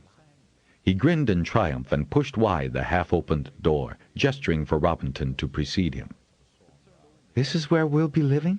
Robinton exclaimed, pivoting on one heel to see all around him. There were 4 high but narrow windows, letting sunlight spill into a room that was much bigger than theirs at the Harper Hall. There was even a standing harp in one corner, which made Robinton decide that this must be a schoolroom, too, which would account for its generous size. Except there were no desks or enough tables to seat even half the children who had thronged the courtyard entrance. You'll be in here, Folliner told him, striding across the thick rugs to a door on the right. Robinton crossed quickly to join him and looked in at a room much the same size as his had been at home. He was much relieved. Folliner took his school sack from him and lobbed it to the bed and dropped the other 2 on the floor. Then, tugging Robinton by the arm, he took him across the room toward the 2 doors set in the left-hand wall. Even have your own bath, he said, opening the innermost door and uncovering a glow basket to show the sanitary amenities. At home, they had a toilet and a wash basin in their quarters, but not a full bath like this, with a tub long enough for his height. His mother would love that. The outer door opened into another bedroom, as grandly furnished but not as large as the main room, and still bigger than the one his mother and father shared at the Harper Hall.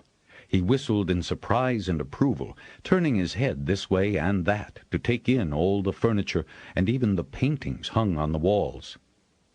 Will it do? Folliner asked, cocking his head, obviously amused by Robinton's goggle-eyed inspection. Mother will certainly like it. She loves dark red things. Then they heard voices in the hall, and the others arrived.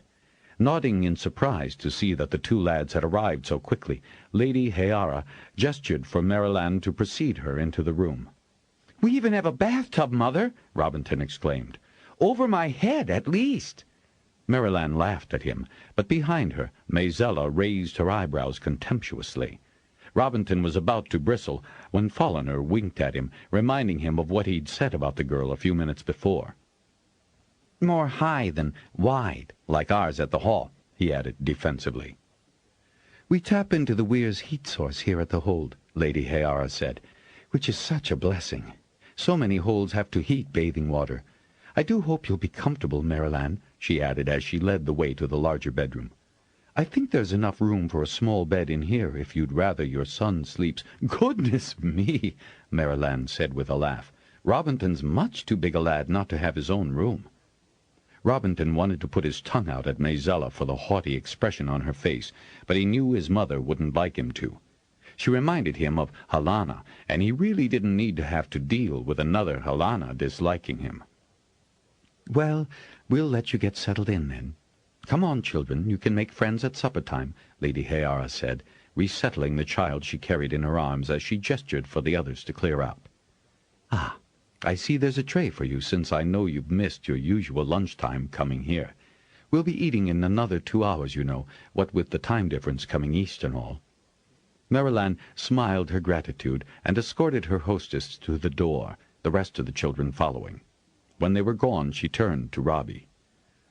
"Well," she said with a big sigh, and then she smiled, a sad sort of smile, at her son.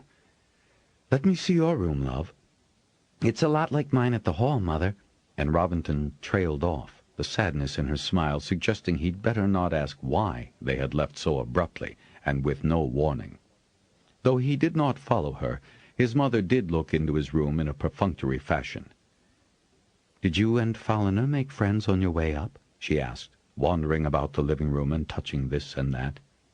"He's weir-bred," Robinton replied, still somewhat awed. "Yes, he is, and I hope he's as eager to learn as the others. That's why I'm here." And then she sat down in a chair and burst into tears. Robinton rushed to her side, patting her arm and stroking her hair. His mother rarely cried. She hugged him to her, her tears soaking his shirt, but he knew only to hold on to her and repeat that they'd be fine, they were together, and Bend and Hold seemed nice, and the Lord Holders were so friendly and wanted them there. "Yes, they do want us here, don't they?" she said finally, giving herself a little shake and sitting up straight. "I'm sorry to have sprung this on you so abruptly, Robbie, but Lord Mater's been after me to come and teach music to these very promising youngsters. Suddenly I thought it might be a good idea for both of us to take a break from the hall. Master Janelle thought so too, and urged me to take the posting. And there was the dragon."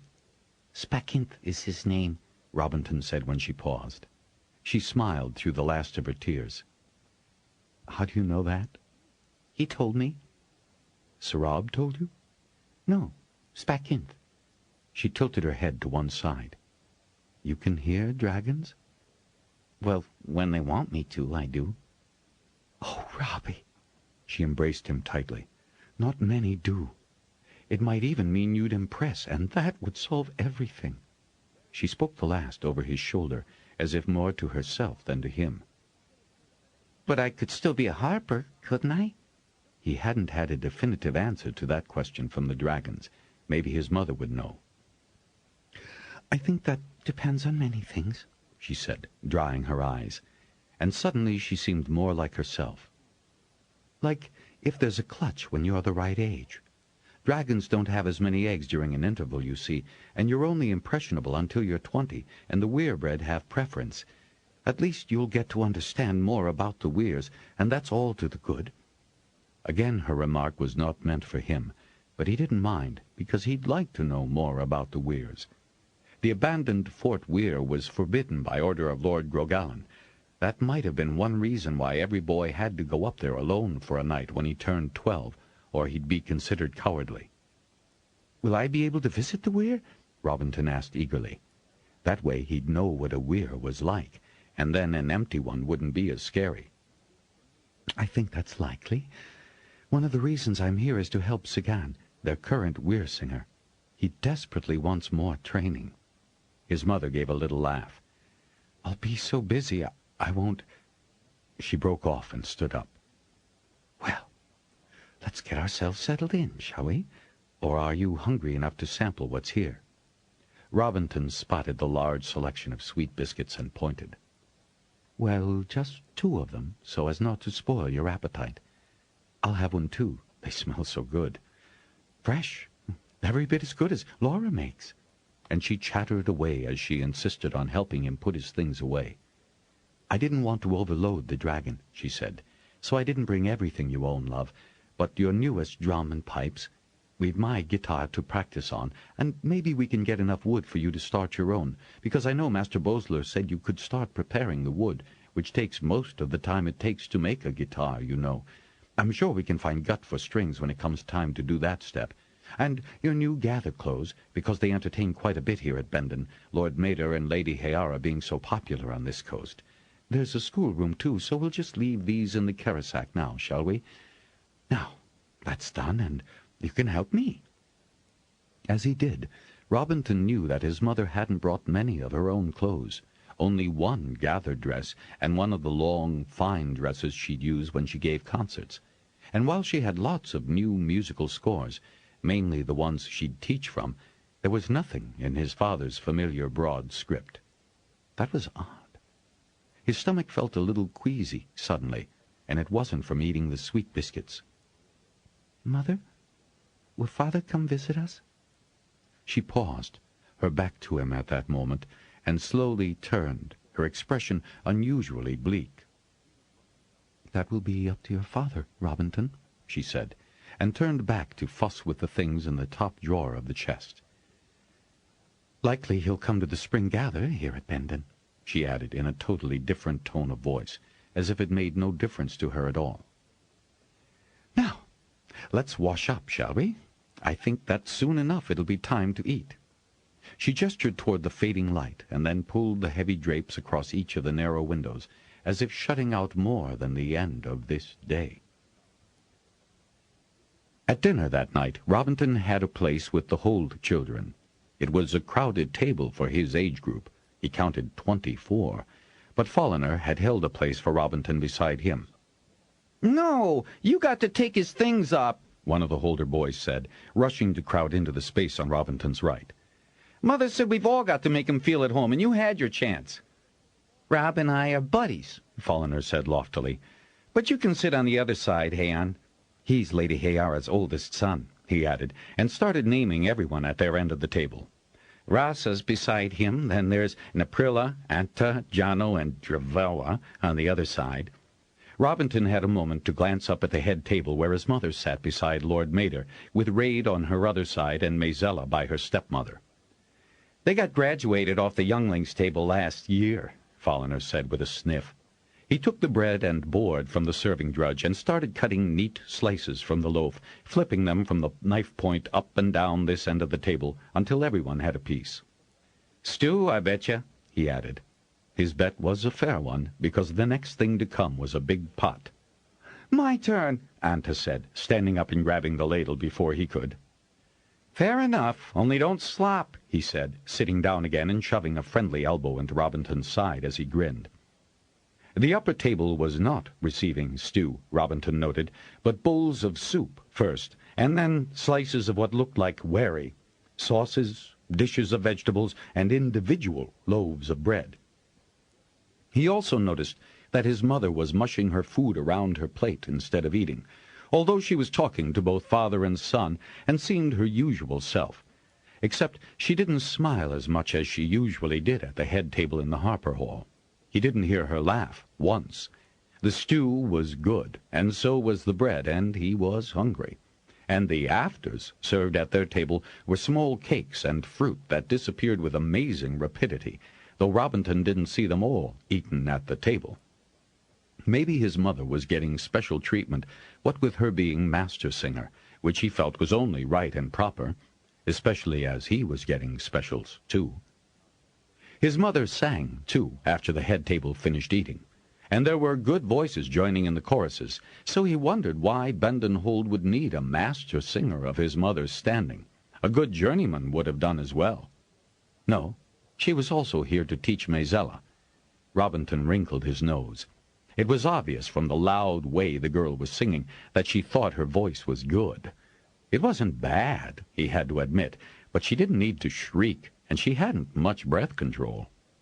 His mother sang only 4 songs, though, and smiled and nodded encouragingly when instruments appeared, and she gestured for the musicians to come forward into a unit closer to the head table.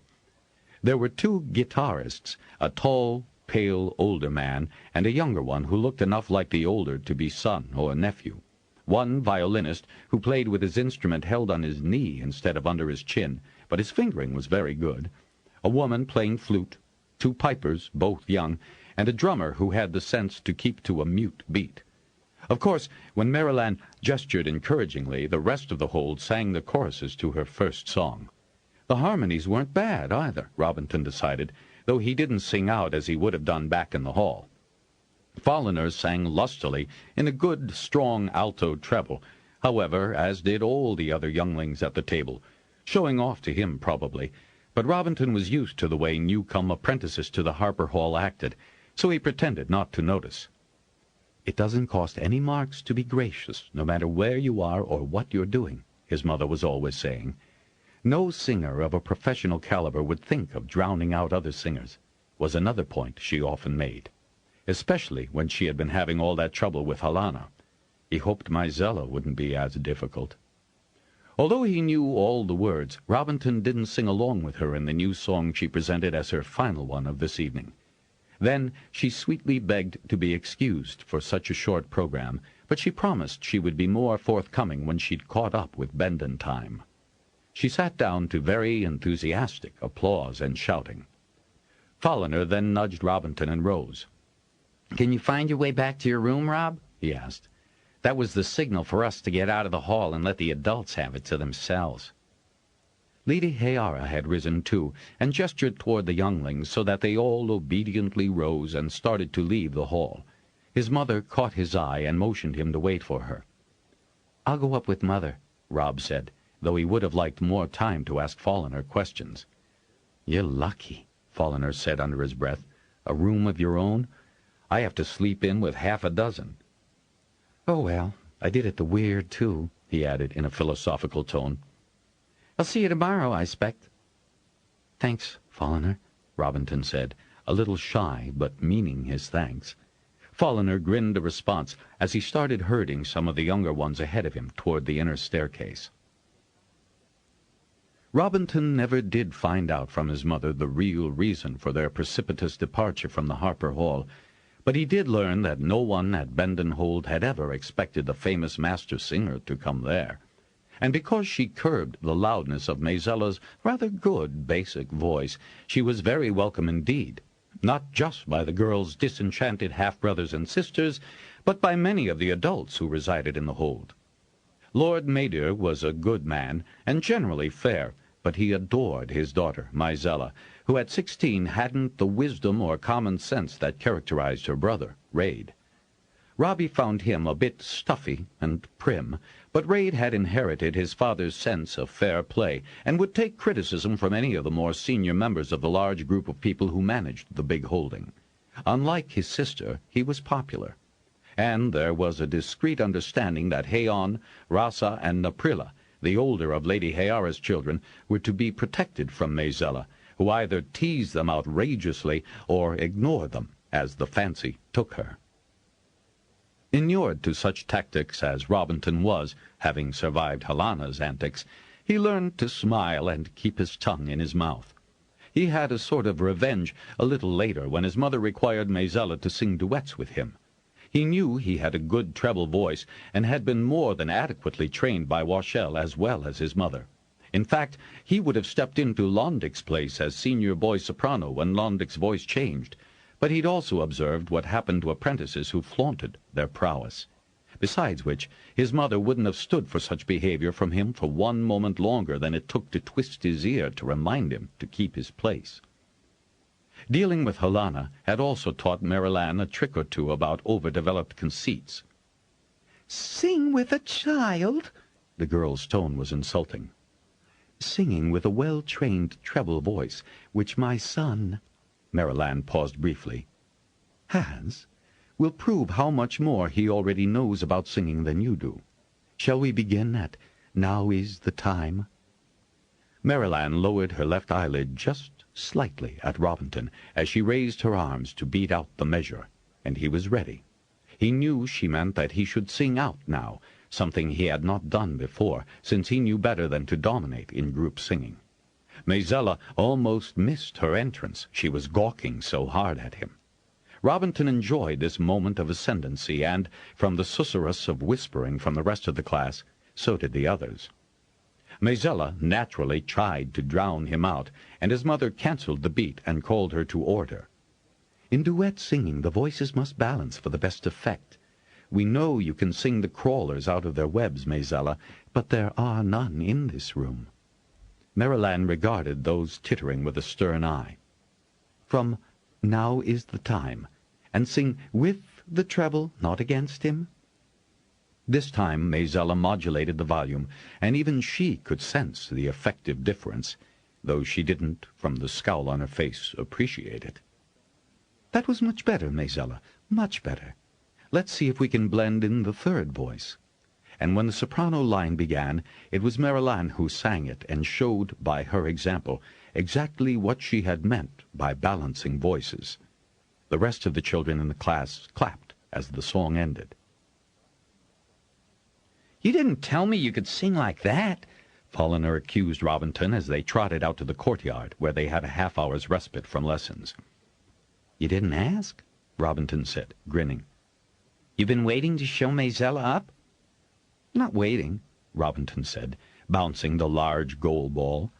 There was a hoop set on a pole, and the aim was to see how often one could get the ball through the hoop each go.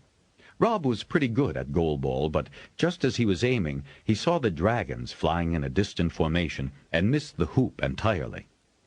Folliner intercepted the ball from Heian's hopeful hand and lobbed it neatly through the hoop, catching it deftly and returning to the white line to toss again. Robinton ignored all that, keeping his eyes on the rapidly disappearing V of dragons. "Better get used to seeing 'em in the sky, or you'll never get a turn at goal ball," Folliner said on their way back to the classroom after their recess. "I suppose you're used to it," Robinton said. "But to see them like that, the way the music says, well, that was special to me." Folliner gave his friend an odd look. "Yes, I guess it would be." "Just like you, singing as good as any harper I've ever heard is a surprise for me. Say, let's scare the watchware." He grinned from ear to ear. Robinton stared at him. "But you're werebred." "So what? They're not dragons, and it's good fun to see how loud you can make it, so—" Folliner never finished that sentence, because Robinton head-butted him to the dirt, then flopped down on his chest, holding a fist in readiness.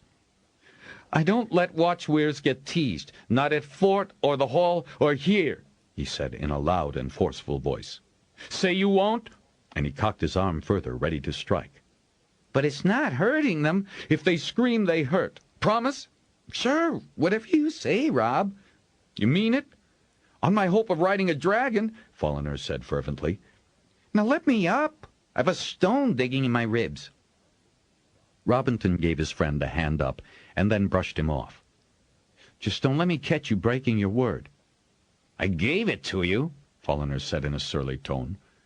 "Don't know what's got into you." "I just don't like to hear them scream." Robinton gave a convulsive shake.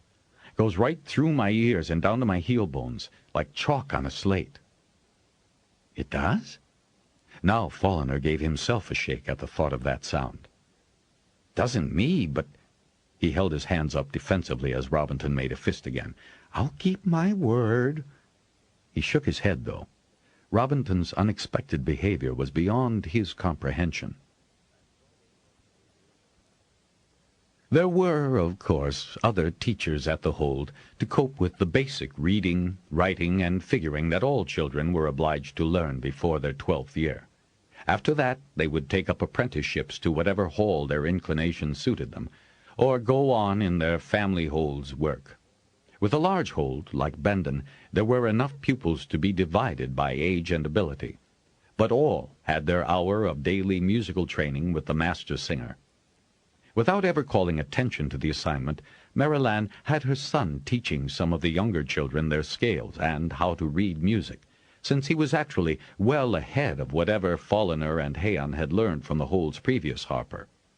Robinton never minded such duties. He liked seeing the little ones learn more quickly because he knew exactly how to get them to learn it, the way he had with Lexi. In the privacy of their own quarters, his mother tutored him at his own pace and encouraged him to use one of the instruments when he was composing, for he still wrote music. He couldn't not write. Tunes just pushed against his temples until he had to put them down, especially when he saw dragons in the sky. And, accustomed as he had become to not mentioning this activity, no one, not even Folliner, knew that the songs Marilanne was teaching them had been composed by Robinton. "This isn't like the Harper Hall, Robbie," she explained carefully the day before she introduced the first of his melodies, "where everyone knows you. I don't want to put you at a disadvantage. Do you understand what I mean?" Robinton thought a moment. Yeah, Maisella would go all tissy about having to sing something I wrote. And he made his grin as understanding as he could. Can we tell her someday, though, Mother? He added wistfully. She ruffled his hair. I can promise you that, my love. When it seems auspicious. That means favorable, doesn't it? She chuckled. It does. Harpers use that word a lot. Harpering is not just knowing the words and melody to a lot of songs. And not just knowing when to sing them either. He finished the saying for her. She tilted his face up to her and regarded him with a very pensive expression on her face. I think, my darling son, that you are going to make a splendid harper. I plan to, he said, grinning impishly at her. She gave him a quick hug, and then asked to see the lessons she had set for him in contrapuntal theory. A few evenings later, Marilanne asked Maisella to sing a new song after dinner. At first the conversations didn't abate, but gradually a respectful silence rewarded the noticeable improvement in both tone and volume. Maisella sat down flushed with achievement, and didn't notice that the applause was more from relief than approval. Then Marilanne had her and Robinton sing the duet they had practiced in class. By now, Marilanne had identified other good voices in the hold, and gradually the evenings featured 4-part harmonies and the addition of several more instruments, as well as more new songs and a far larger chorus. Then, about 6-7 days after their arrival at Bendon, Folliner told Robinton that the weir leaders were coming to the hold with some of the wing leaders and their women. They come often? Robinton asked, awed. Would his mother ask him to sing for the Dragonriders? There would surely be music after dinner. Folliner shrugged. Often enough. Salona and Lord Mater get along real well because Bendon believes in the Dragonriders, and Corolla, whose weirwoman, is the daughter of Heara's oldest sister, so they're kin. Salona? Robinton couldn't help gawking at his friend. He knew how weir folk named children, generally using some part of the father's as well as the mother's name. Your father's the weir leader? Yeah. Folliner gave an indifferent shrug. Then he grinned at Robinton's startled expression. That's one reason why I'm sure to impress a bronze, and while I'll get the chance to stand on the hatching ground as long as there are eggs clutched. There have been a lot of weir leaders in my lineage. He straightened up proudly.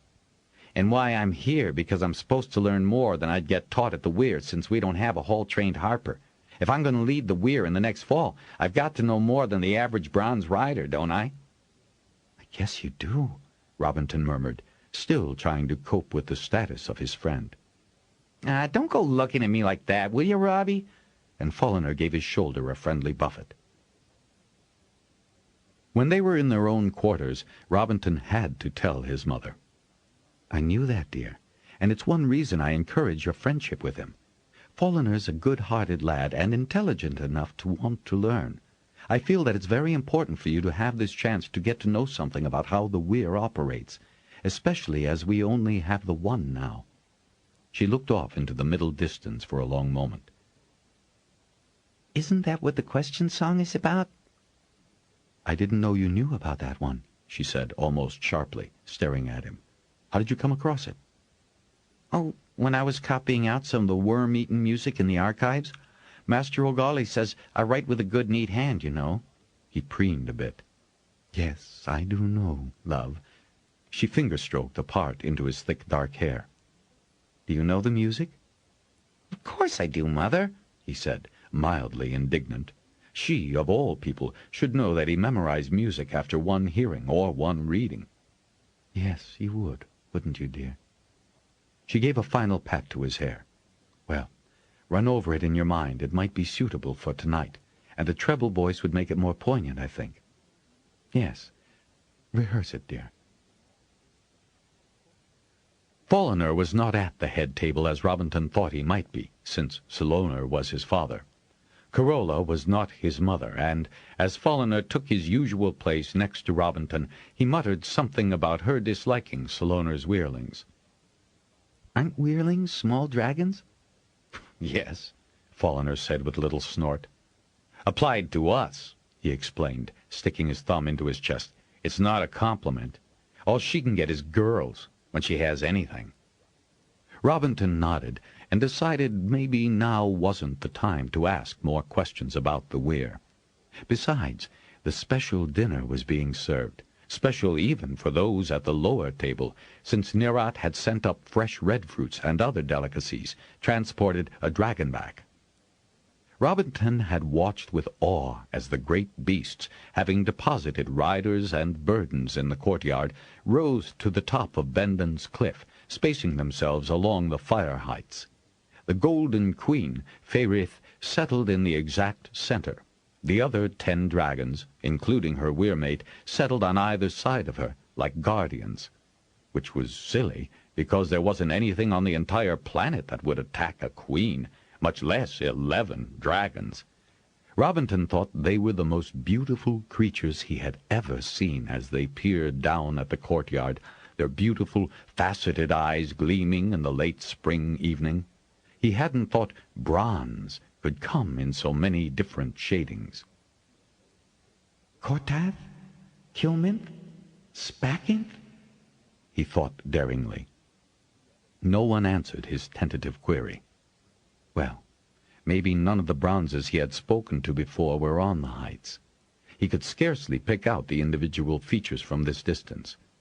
Or maybe because they were guarding the queen, they couldn't talk to a little boy. The evening entertainment was nearly more splendid than the meal that had preceded it. Not only were there acrobats, but a man who could make things disappear and reappear from behind Raid's ear or Mazella's sleeve, or produce the world's smallest canine from his cloak, or a tiny tunnel snake from under the cap on his head. When everyone had settled down again after that diversion, Marilanne signaled for the group of singers and players she had been practicing with to take their places. Robinton hurried to join them. The duty song, which was one of the first teaching ballads taught by any harper to a class, should be sung in honor of any Dragonrider guests. Robinton had heard it practiced prior to every gather. From the quick look he shot at the weir leaders, they were expecting it, but they hadn't foreseen a proper instrumental accompaniment, nor the quality of the soloists. Robinton waited for his mother's signal and sang the first verse, noting the surprise on Saloner's face. So Robinton sang the words with all his heart for this special audience. Saloner kept right on smiling and tapped out the rhythm as the chorus came to "From those dangers dragons braved." The applause was suitably enthusiastic, his loud clapping leading the others. Then Mizella stepped forward from her place in the chorus. Robinton heard the rustle, dismay, or annoyance.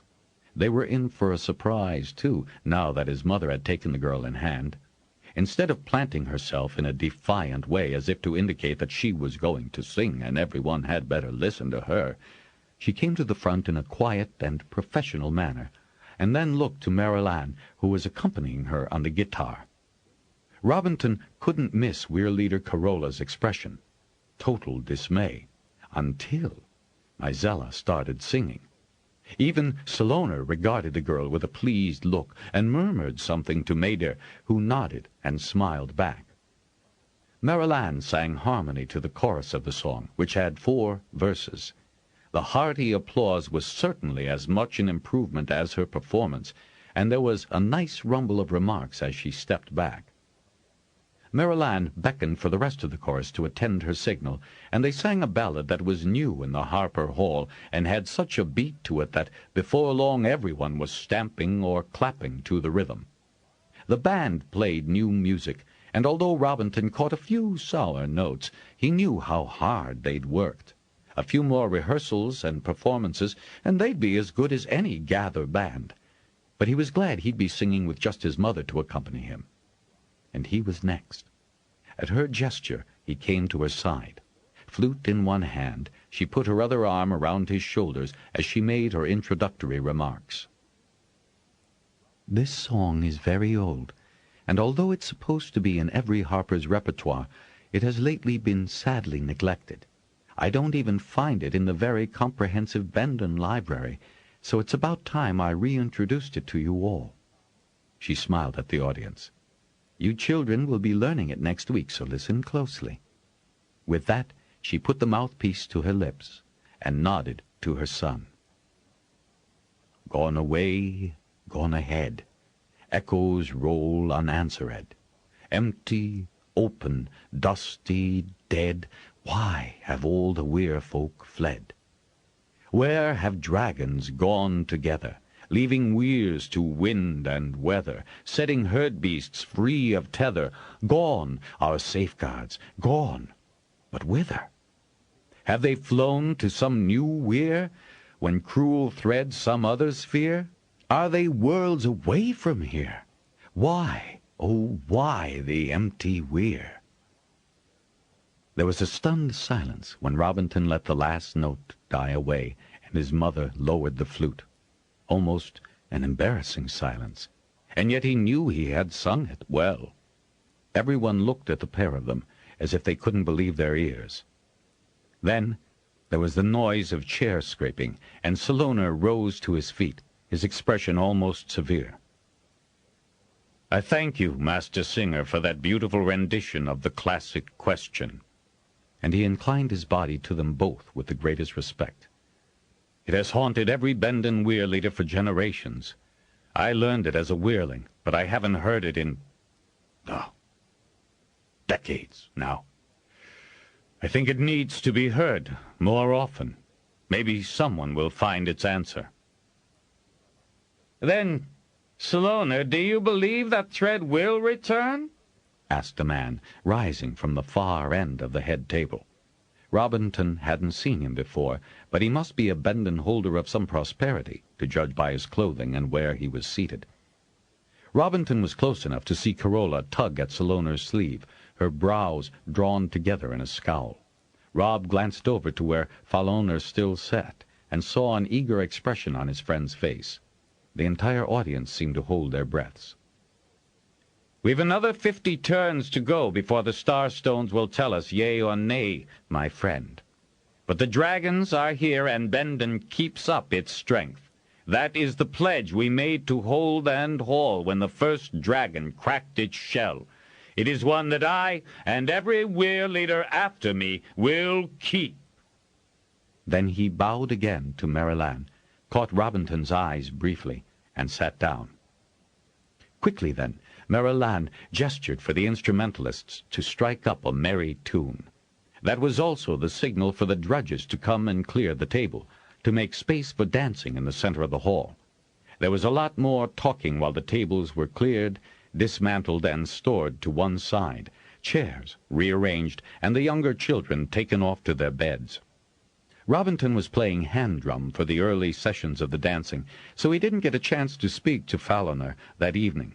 But the next morning in music class, the moment he and his mother entered the room, Falhoner leaped on him, hauling him by his shirt to one side. "Who told you to sing that?" he demanded in a harsh whisper, his expression intense, almost accusing. "Mother," Robinton said, having hoped to hear something else from his best friend. Maybe, "You sang that well." "Shards, but it had Carola going," Falhoner grinned. "Salona must have been over the moons with delight. Our old Harper didn't know it, and couldn't find it even when Salona made him hunt through the records for it. He only knew that he'd learned it. It's possible Granad, the weir leader before him, struck it out of our teaching." "It's in Harper Hall records," Robinton said. "I had to copy it out several times for Harper's going off on assignment." "Well, one thing's sure, you made my father very happy." "Why?" "Because he knows." Falhoner paused significantly, his expression oddly intense. "That thread will come again, and he's fighting to get others to believe it. That song is a warning as well as a riddle." He clapped Robinton on the back. "And I'll be following him on a fighting bronze, just you see if I'm not." "But even if thread comes, it's not due for another 50 turns or more, and you and I will be old." 50 isn't old when most Dragonriders live to their 10th decade, and better. Old Moauden's nearly 110, and there's nothing decrepit about his brown Nigarth." "Does he remember Threadfall?" "Nah, he's too young for that. But his great-grandfather flew it." Just then, Marilanne called the class to order. We're going to learn the new song today, the question song. Weir leader Saloner particularly asked me to teach it. Robinton, if you'll sing it again for us so we can start learning the melody, we will honor that request, as we should honor all dragons and their riders. 5 days later, a green rider came with an invitation for the master singer and her son to dine at the Weir, and, if she would be so kind, to bring some of the new music that had been heard in Bendon Hold. Robinton was never sure if it was because he had sung the question song, or because the Weir leaders wanted his mother to sing more for them. "Of course it means I'm to sing, love," she said, grinning at her son. "So we'll take instruments with us. But I'm glad that you've been invited too. I've wanted you to see Bendon Weir." She paused, and then winked conspiratorially at him. "Then, when you have to spend that night up at Fort Weir, you won't be the least bit scared." "How did you know about that?" The apprentices did not tell anyone, certainly not the girls. Marilanne chuckled. "There's a lot that goes on in the hall that is known but not talked about, lovey. Not that for a single moment I would think you'd be frightened of just an empty place." Robinton puffed his chest out. "But aren't all the Weirs different?" Marilanne considered this. "Yes, and in fact there are maps of the interiors lodged in the archives, or should be. Another thing that I must check on when we get back." "When are we going back, Mother?" Not that he really wanted to, if he was being honest with himself. He really, truly liked it here at Bendon, and especially Folliner. He had never had a best friend before. He felt his mother smoothing his hair. "Do you miss the hall?" "Not when I get my lessons from you," he said, grinning up at her. "You're harder on me than Master Washall or Kubissa." "I am I?" "And it's great to have you to myself," he added, and felt her hand hesitate. "But you don't, Robbie," she said, and her voice sounded so funny that he looked up at her to see why. He caught the hint of her frown. "You share me with Bendon Hold and all its students." He thought that over a moment. "Yes, but it's not the same." "No, it isn't," she said very slowly. "However, you and I must do some practicing, so we'll show them our mettle." Later, Robinton told Folliner about the invitation. "Will you be coming up too?" he asked, practically dancing in his delight. "Me? No, why should I be?" But... Folliner dismissed the "but" with an indifferent hand and a wry grin. "I'm lucky to be down here at the Hold. I lost my birth mother when I was born, and my foster mother died of a fever the healer couldn't cool down, and there's no one up there I want to see." "Not even your father?" Folliner cocked his head at his friend. "No more than you want to see yours." "I never said anything like that." "But you never mention him, do you? So you don't miss him, do you? Besides, I prefer to stay out of Carola's way, and Lady Hayara's fairer to me than even Stola." His voice altered to a kinder tone. "But she's nice, even being head woman in the lower caverns and all. She's the one made Saloner send me down here until it cooled off." He stopped short, making a horrible grimace as if he'd let his mouth run away with him. "What cooled off?" Folliner's expression turned to bland innocence. "Cooled what off?" "Well, you just said—" And then Robinton stopped, shrugged, and dropped the subject. It was Lady Hayara's intervention that saw Folliner going with Robinton. "For the company," she told Marilanne. "Folliner will show Robinton around without letting him go where he shouldn't." She fixed a stern look on Folliner, but let it turn into an understanding smile. "But I expect you not to tease Larna so much any more." "She follows me everywhere," Folliner complained, screwing his face up. "Larna's Carola's daughter," he explained to Marilanne, "and a real pain." "Now, Folliner," Lady Hayara said, wagging a warning finger at him, "I know that Rob will be asked to sing, but it's good for an upcoming harper to learn more about the Weir than what is sung." The brown dragon who collected the invited guests did not quibble about adding Folliner to his back, nor did his rider, who greeted the boy with a wry grin. "Allowed back, are you, Weirling?" "It would seem so, Sabrel. Thanks, Falarth," Folliner added to the brown as he competently mounted and settled himself behind Robinton. Robinton would have given anything to know exactly what that meant, but he suspected he'd never be told by Folliner. Before he could reflect further, he felt the brown launch himself off the ground with the usual neck-snapping lunge, and Robinton braced himself for between. He was especially grateful when he felt Folliner's hands grip his arms and tighten the moment they went into that bone-searing cold. In between he could feel nothing, but he knew that Folliner still gripped him. It wasn't as bad, now he knew what to expect. And then, suddenly, he had the incredible good fortune to see a weir from on high. Bendon was unusual in that it was situated in an old double volcanic crater. As Falarth swung round, almost on wing-tip, Robinton saw the watch-dragon and his rider just beyond the massive star-stones, which would bracket the red star on its next return at solstice.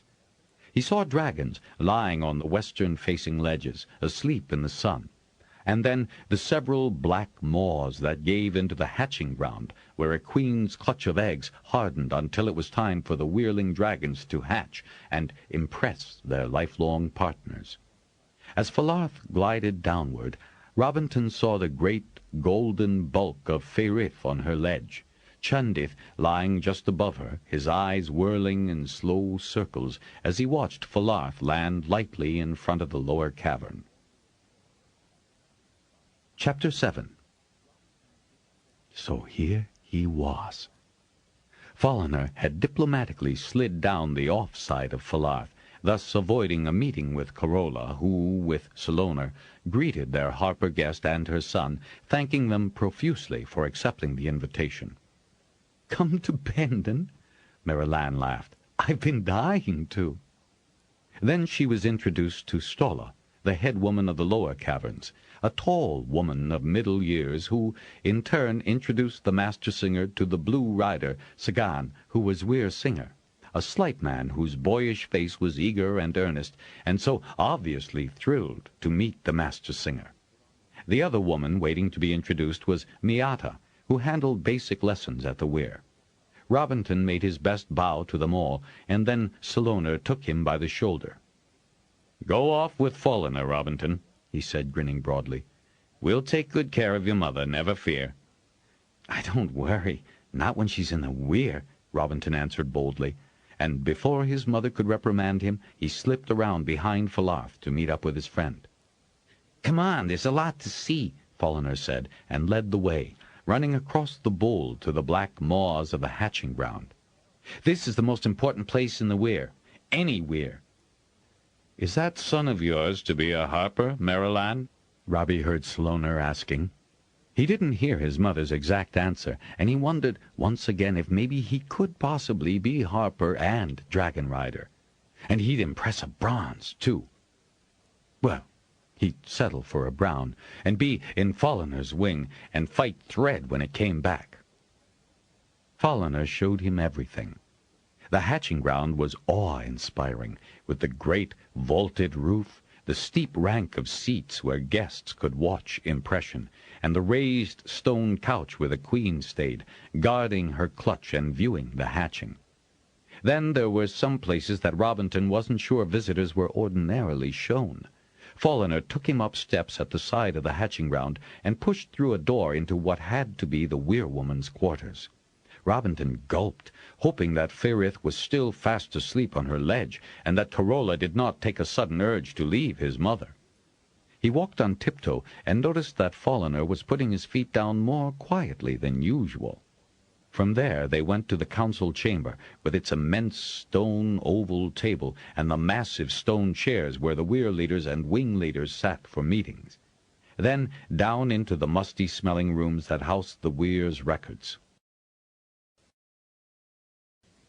"Our archives smell exactly like this, too," Robinton remarked, feeling a little safer this far from the Weir and Feyrith. As he ran one finger across the spine of one bound volume, leather rubbed off, and he hastily cleaned his finger and hoped the mark wouldn't show. The Weir really needed to have these seen to. They were in far worse condition than those Master O'Galley worried over. Folliner had noticed and now snorted. That's another thing I like about Bend and Hold. They keep their records in good condition so you can actually read them. Which Rob allowed as true enough. There was one drudge whose sole job was to dust and oil the leather-bound records and check that no insects had burrowed into the hide pages. His mother had shown him some of the oldest ones, the ink still bright and who knew how many hundreds of turns old. They went back up and out the way they had come in to the Weir woman's quarters, and only then did Robinton draw a sigh of relief. He did wonder why Folliner was venturing up here. Did he do it because it was a way to annoy or get back at Carola for not liking him? Sneaking into her private quarters was a bit silly, Robinton thought, but he was glad he had had the chance to see the council chamber. This was where the bronze riders would assemble before a threadfall. But those records, wouldn't they be needed then, too, and in much better condition than they were in now?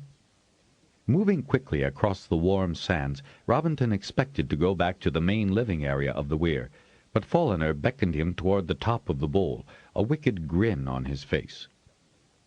"Show you something not even many weir-bred know about," he said. Casting a glance around to be sure that no one was looking in their direction, he ducked around a large boulder. When Robinton hesitated, Folliner hauled him along by his sleeve. Though there was still a good deal of spring daylight, the space was dimly lit, only showing a cleft in the cliffside through which Folliner disappeared. A moment later, a light sprang up inside, and Robinton nervously gulped as he bravely stepped toward whatever new surprise Folliner had in store for him. Folliner held a small glow basket over his head, the glows still bright enough to make shadows on the walls of the narrow fissure. "Don't talk loud," he whispered, his mouth close to Robinton's ear, "because there's an echo, and anyone near the ground will hear it." Robinton nodded vigorously. He didn't want his mother to discover that he was doing something possibly forbidden, maybe even dangerous, at Bend and Weir. Folliner led him down the twisting passage. Anyone even 2 hands taller would have had to duck, and it was as well both boys were slender, because once or twice they'd had to suck in their guts to get past protrusions. Then, suddenly, there was a dull light ahead, and they came to an uneven crevice where they could stand erect and look directly out at the hatching ground. "This is where we come to watch the eggs while they're hardening," Folliner murmured. "I even got out there and touched the eggs last time we had a clutch." "You did?" Robinton was truly impressed by Folliner's daring. "Did you get caught?" Would that be one of the reasons the Weir woman didn't like him? "Nah," Folliner said, flicking his fingers in dismissal. "What do eggs feel like?" Robinton couldn't resist asking. "Sort of rubbery at first." "At first?" Robinton was shocked. "Yeah, they get harder every day." Folliner shrugged. "More fun checking every day or so. They get warmer, and then the shells begin to feel thin under your hand. The dragonet eats the stuff around it in its shell, you see, while it's growing strong enough to hatch. You ever seen a wary egg when the chick is only half made?" Robinton hadn't, but he nodded anyway. Laura had once told him that some of the poultry eggs did that when they weren't used quickly enough. "Same thing. That's why dragonets come out of their shells starving to death." "But they don't ever die, do they?" "Salona says some do, but I haven't seen any eggs that didn't hatch." There was the implication of long experience in his tone. "Not that we have that many in the clutch." Folliner sighed. "We'll get more, though, nearer to the next pass." "We will have one, then?" "Sure we will. There's been long intervals before. You're Harper Hall, you should know that." "Oh, sure," Robinton agreed hastily. He did know that. Sort of. But he was going to check up on it once he got back to the hall. "But none," he added as he suddenly remembered, "when there weren't all 6 weirs waiting for the next fall." Folliner was thoughtful. "We'll be all right," he said, with more conviction than his expression implied. "We keep replacing the old ones who die off. Bendon's at full fighting strength." "But there's only Bendon," Robinton said, whispering as a sudden pang of fear shot through him. "Bendon will be more than enough," Folliner said proudly, and then covered his mouth with one hand. for he had spoken more loudly in his surety, and his words echoed across the empty hatching ground. "Come on, let's get out of here. I'll show you the barracks and have you meet some of my friends." They carefully retraced their steps, and Folliner hid the glow basket under a protrusion. Then the weir-bred lad took to his heels and raced toward the right-hand side of the bowl, beyond the lower caverns, where there was a great deal of talking and laughing and general noise. As they flashed by, Rob caught a glimpse of his mother talking to some of the old aunties and uncles at one of the tables. Well, that duty would be over, so he wouldn't have to nod and smile at the oldsters. The look of them, not to mention sometimes their smell, distressed him. People shouldn't get that old. When Harpers could no longer work, they went back to their birthplaces or down to the warmer southern holds. The Weirling barracks were empty, since members of the last clutch had long since graduated to individual weirs, but the place looked in good order for the next hatching. Folliner knew a back way out of the barracks complex, too, which took them into a broad corridor that he said led to the supply caves. "There's lots of them," he said proudly. "Bendon, Lemos, and Bitras still tithe properly every year, and the Telgar and Karoon lord holders tell us where the dragons can hunt, culling the herd beasts for them." Through other narrow aisles, Folliner led Robinton to the living quarters, showed him the alcove he had shared with 3 other lads, and then the bathing area. The weir's main bath, steam rising from the water, was big enough to swim in, Rob thought enviously. Beyond, Folliner said, were more storage rooms. "And a maze of old hallways and too many locked rooms. I'll get in to see them when I'm weir leader," he chuckled. Over his laugh, they heard the muted tones of an enthusiastically rung bell. "Supper!" And Folliner wasted no time leading Robinton back to the lower caverns. "Are all the weirs the same?" "Well, I've only been to Telgar once, and they've got the same sort of places, like a hatching ground and a Queen's Weir and Records Hall and stuff like that. Haven't you ever been up to Fort Weir?" "You're not allowed," Robinton said cautiously with a sideways glance at his companion. Folliner laughed. "Since when did that keep someone from doing something? I'll bet it's visited a lot." "Well, actually, I think it is, but—" Folliner put a finger over his lips and winked. "No 2 weirs are laid out quite the same, but—" and he gave a shrug. "You've been in one, you'll find your way around 4 after this." "I know. And thanks, Foll." "Sure thing, Rob." They swung into the lower caverns then. His mother was standing on a slightly raised platform, where a long table had been set up at right angles to the rest of the dining area. There was another dais, too, with music stands, stools, and chairs. That was where they'd perform. "How many players does the weir have?" Rob asked, counting up to 14 places. "We got 1 good guitarist, Sigan, 1 decent fiddler, and the usual pipers and a drummer, though you're much better than he is." Rob considered this, and then noticed that the top table was filling up with riders, and not all bronze, to judge by the shoulder knots they wore on their gather shirts. His mother, seeing him, made a gesture to indicate that he could stay in Folliner's company. He was delighted. The weir folk, summoned to the dining area by the bell, took whatever seat they fancied. Folliner, hauling on Rob's sleeve, took him to a table occupied by 6 boys more or less Folliner's age. He waved vigorously and held up 2 fingers, in time to prevent some smaller lads from taking the vacant chairs. "Just made it," said a black-haired lad, whose curls covered his forehead to his eyebrows. "Come on, there's plenty of other places," he added to the nearest of the small lads. "This is Robinton, from the Harper Hall," Folliner said, flumping himself down. "That's Pragal," he told Robbie, pointing to their greeter. "Juskin, Morif, Wrangle, Salal, and Bravonner. He's my younger brother." Robinton thought there wasn't much resemblance, except for the unusual color, a bright amber, almost gold, of the eyes, but then they must have had different mothers, since Folliner had said his was dead. "How come you got back?" Bravonner asked. "I told you I'm only at Bendon for more schooling," Folliner said in a kindly manner to his sibling. "You been okay?" He glanced accusingly around the table at the others. "Sure," Bravonner began. "I promised you, didn't I?" Pragal said, bridling. "No one's bothered him." "'Ceptin' you," Bravner said with a wicked sideways look at Proggle, who promptly socked him on the arm with mock ferocity. "You see," Bravner added, appealing to his older brother. "Yeah, I can see that. Something good for dinner?" he asked Rangul. This lad was of stockier build and well-fleshed, with eyes that darted from one speaker to another. He reminded Robinton of one of the apprentices whom he didn't much trust, a boy who lied bold-facedly after a dispute at his table, and then laid all the blame on another apprentice. "Roast herd beast," Rangul said, smacking his lips. His expression altered to disgust. "And lots of tubers." "You should know," said Jeskin, a thin-faced lad with a close-cropped head of hair, "since you had to peel so many of them." And he laughed. "What'd you do to get that duty?" Folliner asked, his expression eager.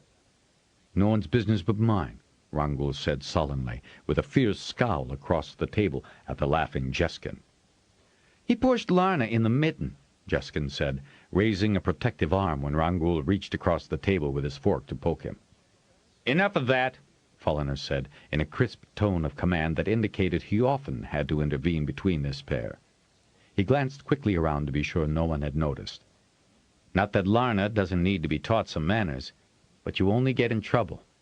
Who's minding her now?"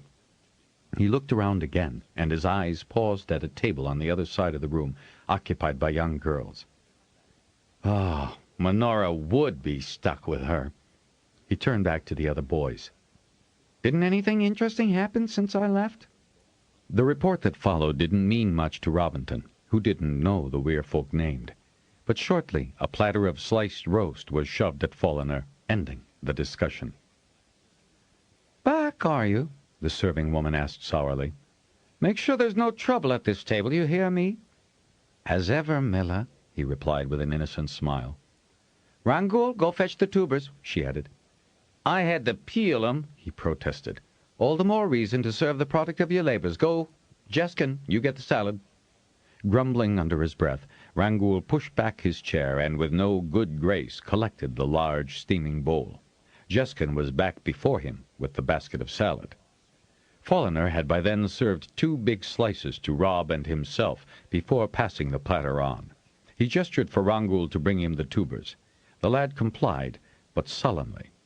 Folliner was clearly not one Rangul cared to antagonize. "Your guest," Jeskin said, offering Robinton the salad. "And he'll be singing later, too.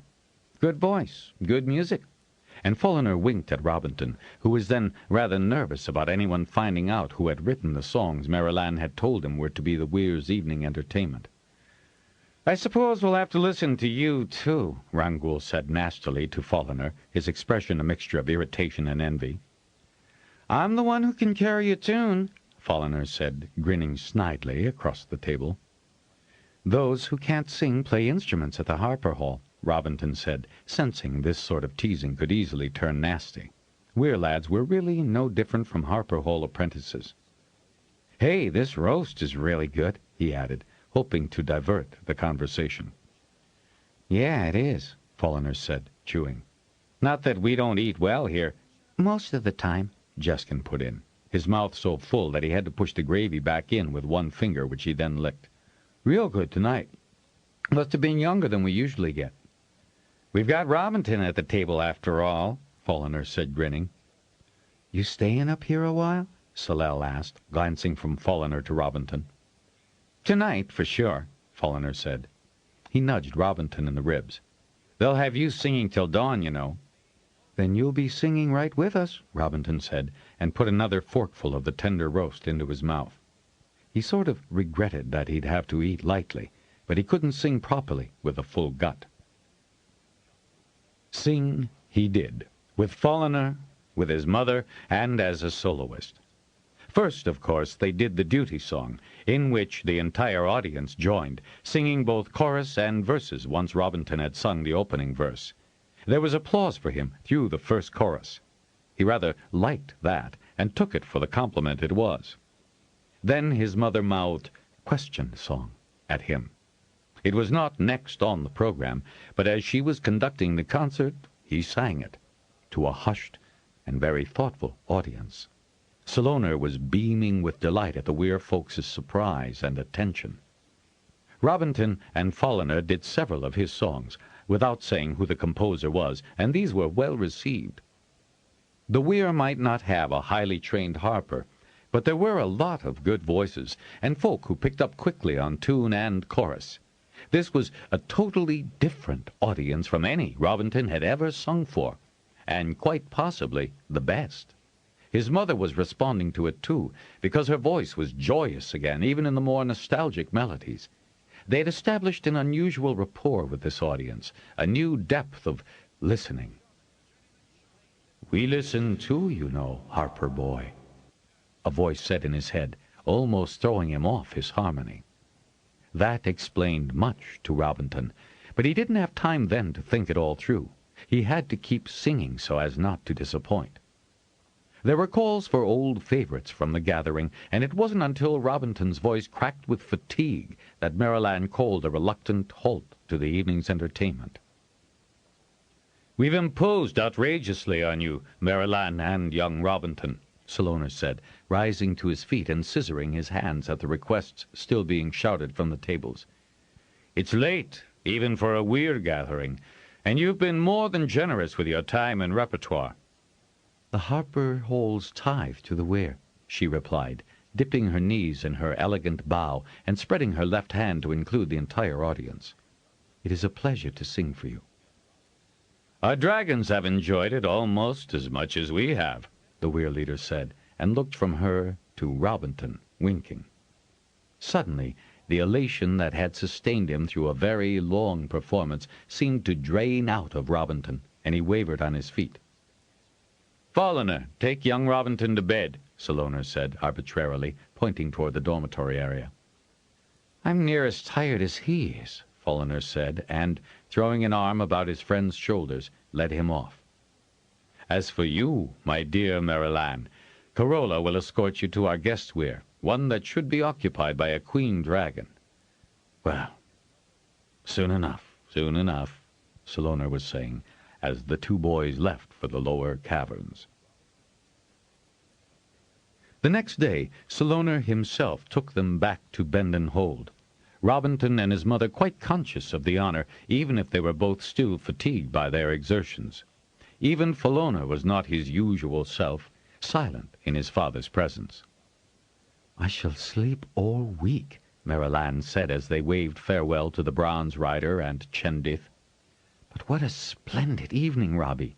That was a glorious performance. I know I've never sung so well before, and you were fabulous. I only hope that you keep that treble a while longer." She sighed and ruffled his hair as they climbed the steps into the hold. "And have a mature voice, too, of course." Lady Hayara arrived, waddling awkwardly since she was nearly at the end of this pregnancy. "I was sure they would keep you overnight when you didn't arrive at a decent hour," she said, as she accompanied them into the hold and toward the main stairs. "You look exhausted. Did it go well? You have a glow about you, you know. Do you need anything? I won't go up the stairs with you today, I think." She gave a breathy sigh and fanned her face with her hand. "I had hoped to be delivered on time this time." Commiserating with the lady and assuring her that they were all right, Marilan led her son up to their quarters, her shoulders sagging only when they were out of Hayara's sight. "Singing like that sure does take it out of one, doesn't it?" his mother said as they entered their quarters. "Oh!"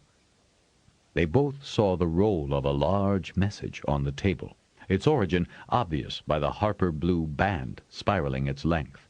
Her hand hesitated above the tube just a moment, but then grasped it firmly and broke the seal as she seated herself. She pulled out a sheaf of music and spread it open. Robinton saw her face pale, and her fingers shake a bit as she read the brief message attached to it. "No, it's not from your father." She looked at the music before finishing the note. "It's from Master Janelle. Hand me my guitar, Robbie." He uncased it instantly, surprised at her urgency. It was then that he realized his mother had not sung any of his father's compositions in the hold or in the weir. He knew that she was probably the only singer who could technically handle the difficult works his father wrote. Seeing her struggle a bit to stop the score from rolling up again, he planted his hands on the edges. She struck the opening chord, paused to tune the strings slightly, and began again. Halfway through the first page, she looked up at her son, confused and surprised. "This isn't at all like your father." She peered closely at the script. "But it is certainly his writing," she said, and continued playing the notes. Robbie followed the music and deftly shifted the pages from one to the next.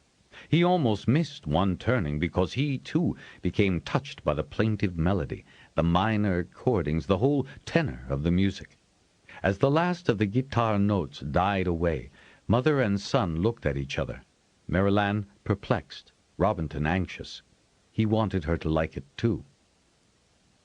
"I think I can say," she began slowly, without fear of contradiction.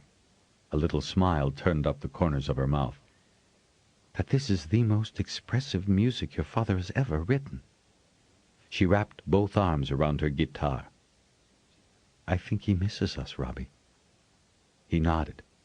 The music had definitely been melancholic, where his father usually wrote more positive, aggressive music, full of embellishments and variations, with wild cadenzas and other such flourishes. Rarely as simple and elegant a melody as this, and it was melodic. She picked up Master Janelle's note. "Master Janelle thinks so, too." "Thought you ought to see this, Maryland. A definite trend toward the lyric, and in my opinion quite likely the best thing he's ever written, though he'd be the last to admit that." Maryland gave a little laugh. "He'll never admit it, but I think you're right, Master Janelle." She looked at her son. "What do you think, dear, about the music?" "Me?" Flustered, he couldn't find the proper words. "Are there any words to it? Why don't you write some, dear? Then it would be a father and son collaboration. The first, perhaps, of many?" "No," Robinton said thoughtfully, though he wished with all his heart right then that there could be a chance his father would use words he had written. "I think you'd better add the words, Mother." "I think, my son, we'll both work on the proper lyrics." She ruffled his hair, her eyes sad, despite the slight smile on her lips. "If we can find appropriate ones." Chapter 8. Robinton didn't know what his mother wrote in her reply to Master Janelle, but she did explain to her son that she had to finish out her contract with Bend & Hold. She also wanted to give Sigan, the weir singer, more training. He was musically sound enough, but needed to develop more confidence in his harpering. She would also insist that a good voice-training harper be assigned to Bend & Hold when apprentices walked the tables to journeyman status this summer. Bendon deserved the best there was. "For a variety of reasons," she said. "However, I think we'll bring Maisella back with us to the hall. She'll profit more from working with various masters now that she's learned the basics." She gave one of her enigmatic smiles. "She can sing with Helena?" Robinton's opinion wasn't asked, but he would have much preferred a longer term at Bend & Hold, and not just because of his friendship with Folliner, Heian, and the others. He didn't really want to go back to the Harper Hall, even if, when an excited Maisella started quizzing him about his home, he suddenly missed his friends there, even Lexi. Maisella's parents were delighted to think that the master singer even suggested the idea for their daughter. That was after Lady Hayara gave birth to a son. "I'd have preferred another girl," she admitted to Maryland when she and Robbie dutifully visited her. "It's so much easier to just marry them off suitably than have to worry about all the rivalry among boys to succeed. I mean, I know that Raid will make a good Lord Holder, but—" And she never finished her sentence. Folliner had spent one evening explaining to Robinton why it was better to be in Weir or Hall, because if you were a male in line for succession in a hold, you had to guard yourself against jealous brothers and cousins. "But don't the Lord Holders all get together in one of their councils and decide?" Robinton asked, and got a snort for his ingenuousness. "Sure, they decide, but it's usually the strongest one they pick, the one who survived long enough to present himself as a candidate. Mind you, at the weir there's some scheming and displaying when there's a queen to mate." A shrewd look came over the weir lad's face. "But no one dies, of course, because Dragonriders can't fight to the death duels, and a real smart rider can make certain his bronze gets the queen ahead of the others." "How?" Folliner gave him a patient look. "There are ways, there are ways. That's how my father beat out all the other bronze riders when Feyrith rose the last time. Carola wanted Sirab in her weir, but Spacinth wasn't as clever as Chindith. Not by half, he wasn't. And Feyrith's clutch by Chindith was much larger than her last one by Spacinth." "I thought the weir leader stayed weir leader." Robinton mentally reviewed all the songs he knew about dragonkind. "Only as long as his dragon flies the queen," Folliner said, shaking his head. "I wish you could come with me back to the Harper Hall," Robinton suggested shyly. "No way," Folliner said. "I'll be back at the weir. I don't want to be away too long, you see." "Why? There are no eggs on the hatching ground, and besides, you're not old enough yet." "Only another turn to go," Folliner said, as cocky as ever. "Not that it hasn't been great getting to know you, and your mother's terrific. She's made sure I'll be more visible now." "Visible?" It seemed to Robinton that Folliner would do better to efface himself instead of getting into so much trouble that he had to be sent away from the weir so the weir woman would calm down. Robinton never did find out what his friend's offense had been. "Yes, I can help Sagan now that I can read and copy music, almost as good as you can." "You learn quickly," Robinton said generously. "I have to," Folliner said, quite serious, "if I'm to be weir leader in the next pass. Come on, I'll help you finish packing. You sure got more than you came with." "Everyone's been very kind to me," Robinton admitted. "Why not? You're stepping on no one's toes here." Robinton had a lump in his throat the next afternoon when he had to say goodbye to all those he'd met at Bendon, especially Folliner and Heian. "Don't worry, Rob," Folliner murmured in his ear as they stood by Spacinth's side, watching as the Carisacks were heaved up and over the bronze's back. "As soon as I've a bronze dragon, I'll come visit. Promise." "I'll expect you," Robinton told him, grinning broadly to keep the tears back. "Up you get," Sirab said, and flung him up the bronze's side. Robinton knew the trick of grabbing a neck ridge and scrambling into place. Then his mother, more gracefully, seated herself behind him and waved to those on the ground, seeing them off. When he heard her sniffing, Robbie knew he wasn't the only one sorry to leave Bendon. He did wish they could have stayed longer. It took a little longer to get Mizella up on Kortath, since she had so much baggage to bring with her for her turn of training at the Harper Hall. Tears were streaming down her face.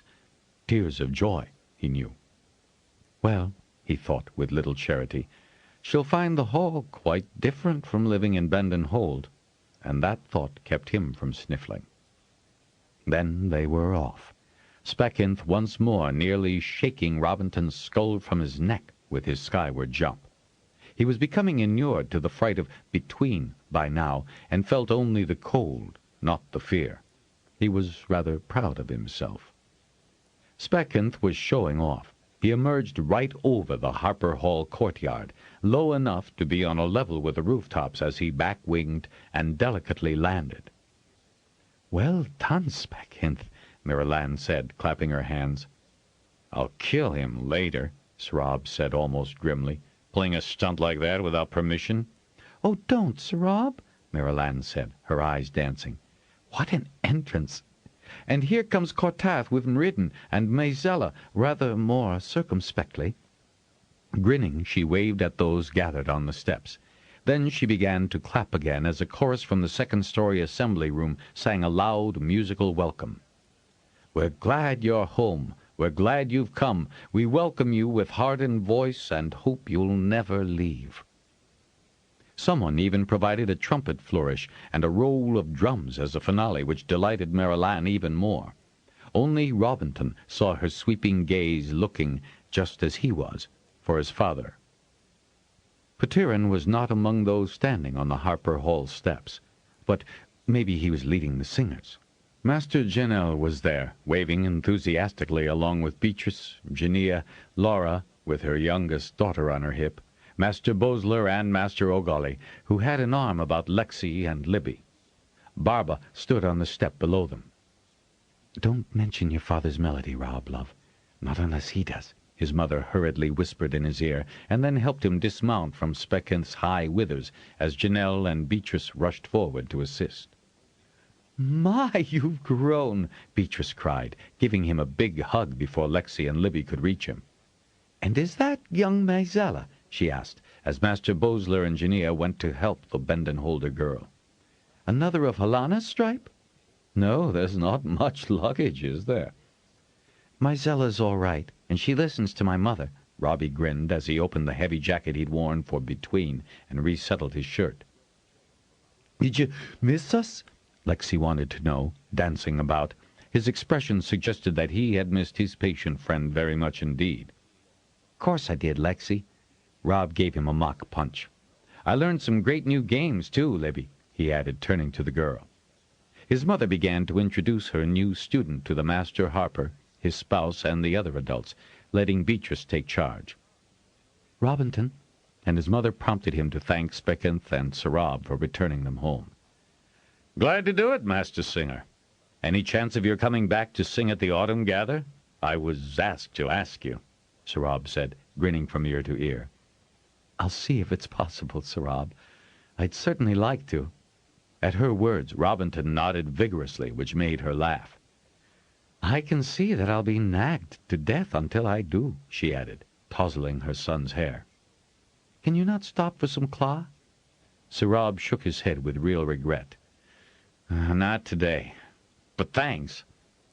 They stood there, courteously, while both riders remounted. Then the dragons launched themselves into the air and turned eastward before disappearing. Robinton caught the sad little sigh from his mother before she turned back and smiled at those who had welcomed her. "Come now," Laura was saying, taking Marilanne by the arm. "I've put on a little something to take away the chill of between. And you lot be careful with the Master Singer's things," she added, scowling at the apprentices who were halfway up the stairs, burdened with kerosacks. "We weren't between long enough to get cold," Robinton said. "And who's the seasoned traveler, then?" Laura asked, amused. "Mother and I got to the weir several times a dragonback, you know," he went on. "Can we come in, too?" Libby asked, hovering in the doorway with Lexi and Barba. "When were you ever refused food in this hall?" Laura demanded. As she resettled young Sylvina on her hip, she waved them toward the small dining room with its table set with a huge bowl of her special fruit drink and plates of pies and cookies. "Even if you only just got up from lunch. Did Benden feed you just before you left?" she asked the travelers. "Well, we were given lunch Benden time." "At least the timing's right," the head woman said almost approvingly. Marilanne swung round from the table when she heard bootsteps on the flagstones in the hall, but it was Masters Janelle, Bosler, and O'Golly coming in. "I'd hoped that Petiron would make it back from Ruatha Holt in time," Master Janelle said apologetically to Marilanne. "Oh, but he was certain he'd be here to greet you," Janelle went on, "so he didn't drum a message to delay your return until he was back." The Master Harper looked toward the open hall door as if he expected Petiron to be riding in at any moment. "It's not that long a journey, and I saw that the Harpers were all well mounted. Their summer gather, and they'd particularly requested something special from us." "Helana went?" Marilanne asked in a bland voice. "Yes, and Londic, though I'd say," Janelle added with a frown, "his voice is about to change." "That won't matter now," she said almost casually, and looked down at her son. "Robbie can take over the treble solos. He did all that were needed at Benden, both hold and weir, and it's not just as his mother I'm proud of him." "No, of course not. And did you like visiting the weir, Rob?" Master Janelle smiled kindly down at him. "It was fabulous," Robinton said. He was quite willing to describe everything. He couldn't remember if Master Janelle had been to the weir. "Isn't it?" "Yes, a very special place indeed." Janelle gave Rob a pat on his head and then turned to Marilanne. "So, tell me more about our new soprano, Lord Mater's girl." "She's a well-behaved young lady," Marilanne said, chuckling as Master Janelle's obvious apprehension eased. "I'd scarcely inflict the whole with another—" She cleared her throat and suggested that Robbie might like to finish his drink with his friends. Robinton went off, grinning to himself because he knew what she'd been about to say. His father did not arrive back at the hall until the long summer day had nearly ended. 2 of the journeymen with him were leading mounts, one of which was very definitely lamed. "Beast went lame, Mother," Robinton said from his perch at the front window. "Not Father's, though," he added, as she hurried in from her bedroom to peer over his shoulder. "See, there he is." And he pointed to his father's unmistakable, tall, lean figure, dismounting from a Ruathan bay gelding. He couldn't understand his mother's reaction. She'd worried about Petiron not being there, and now she didn't seem to care that he was safely home. "It wouldn't be like Father to hurry on ahead unless everything was all right," he said. "Sometimes, Robbie," she told him, putting her hand under his chin and tipping his face up, "you're too forgiving." He didn't feel so forgiving when it seemed to take an age for his father to greet his family. "Trouble on the way, Petiron?" his mother asked, turning from the window and the brilliant sunset. 2 lame beasts, because they thought to get home faster," he said, swinging saddlebags and instrument case to the bench. "You had the safer way to travel."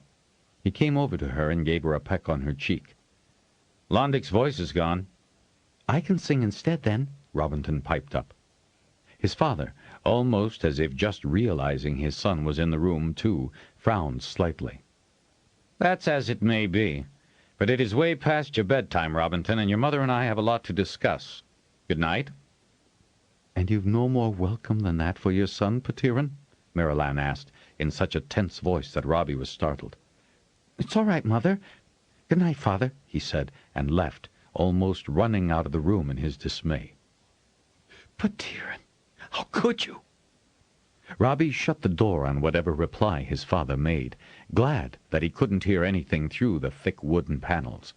He flung himself on his bed and wished he was back at Bandon Hold. Even Lord Mater was nicer to him than his father was.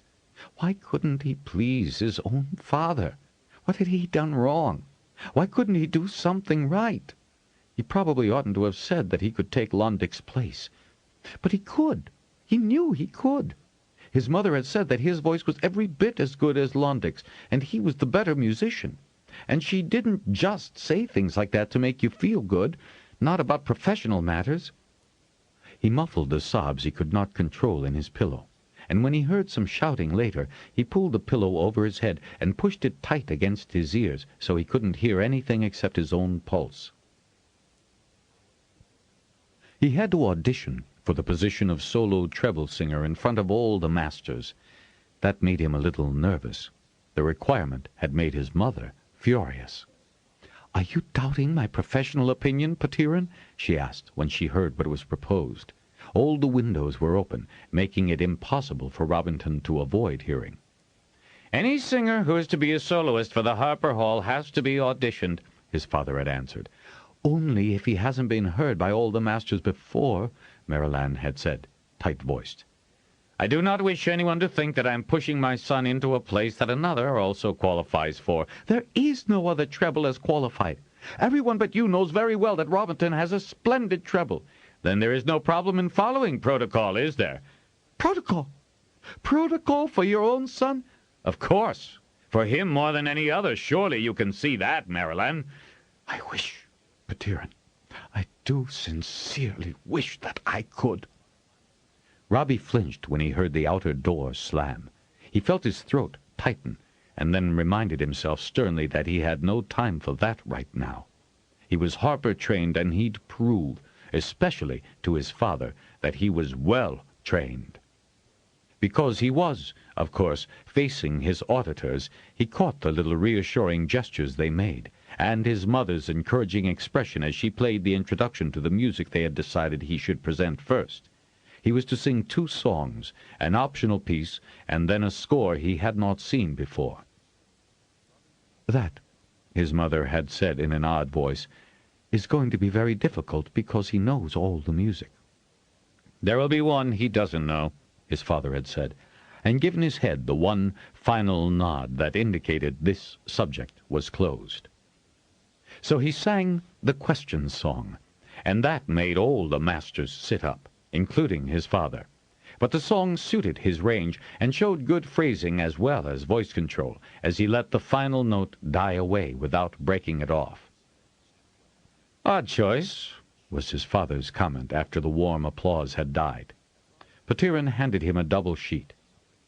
"This would have been Londick's next solo. Not even he has seen it. You may have a few minutes to look through it." He held out his hand to take Marilanne's guitar from her and sat on the stool, prepared to accompany his son himself.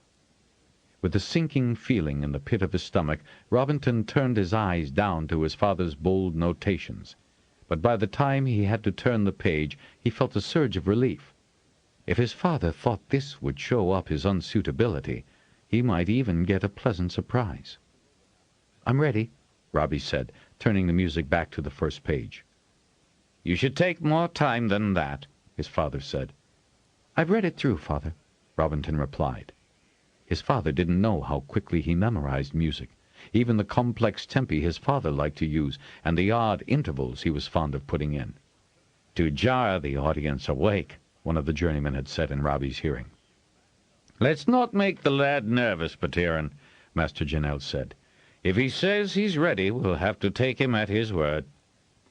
"I'll play the first measure, then go back to the top," Petiron said, as if conferring a special favor. Robinton saw his mother's warning finger go up, so he said nothing. But he was spot perfect coming in at the top. He didn't need to, but he kept the score in front of his eyes, not wanting to look in his father's direction. He had no trouble singing the unusual intervals, or keeping an accurate tempo, even when it changed almost every other measure. There was one run which would have suited Londick's flexible voice too, and a trill that Rob had no trouble with either, his mother having used him to show Maizella how to deal with that sort of vocal embellishment. "I do believe we have a more than adequate replacement for Londick," Master Janelle said, rising and speaking over the applause. "That was very well done, Robbie. Surprised you, too, didn't he, Petiron? You've been working the lad hard at Bendon, Marilanne, and it shows, it shows." Petiron was looking at his son, his mouth slightly open, his right hand silencing the strings of the guitar. "I do believe, Petiron, that you've forgotten that Robbie turned 10 while we were in Bendon," Marilanne said briskly. "Yes, I had." Petiron rose slowly, putting the guitar carefully back in its case. "But you must read the dynamics of a new piece more carefully, son. In the 4th measure," seeing Marilanne's growing ire, Master Janelle jumped in. "Petiron, I don't believe you," he said. "The lad did not so much as falter once, singing difficult music, for you don't write any other kind, which he had never seen before, and you're quibbling about the dynamics in 1 measure. "If he is to take Londick's place, he must be accurate in all particulars," Petiron said. "And he will be. From now on, I shall oversee his musical education. There's a lot to be done." "Ah, but you're in error there, my good Petiron," Master Janelle said in his mildest voice, his round face quite bland. "You," he pointed his finger at the master composer, "teach at journeyman level. We must follow the protocol, you know." And he beamed at a stunned Petiron.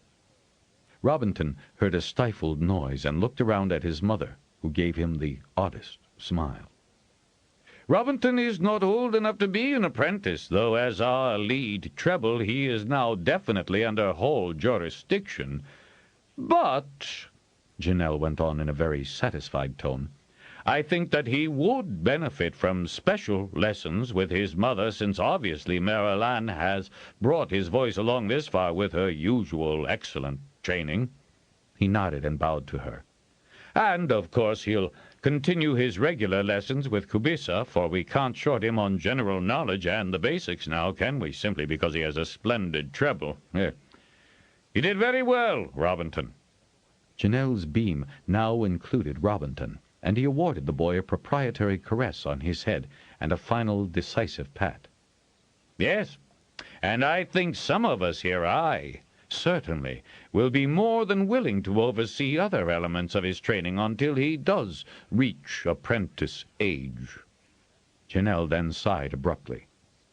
"Of course, when his voice breaks, we'll just have to see what his other musical qualifications are." Robinton blinked when Janelle, whose wide shoulders shielded him from his father, gave him a solemn wink. "Thank you, Master Harper. I'll do my best not to disappoint," Robbie said in the silence that fell. Then everyone began to clear throats or shift feet or stand up.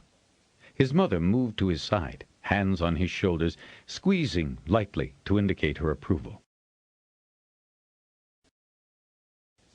"Ah, Petiron, there's a drum message request from Eigen for a repeat of that program you put on for them last year," Janelle said, taking the master composer by the arm and leading him out of the audition room. "You might make it the debut for your son. Not surprised he did so well, considering his parentage. You must be proud of him." His voice trailed off down the hall. "Master Harper may appear to be asleep from time to time," Master O'Gully remarked in his dry, wispy voice. "But he doesn't miss much, does he, Maryland? What with summer schedules and all, I'm short of apprentices when I need them most. Robbie, could you give me a few hours and help me catch up on copying manuscripts?" Robbie looked up at his mother for permission, and she nodded. "He writes the clearest hand, you know, Mare. Have you some free time this afternoon, perhaps?"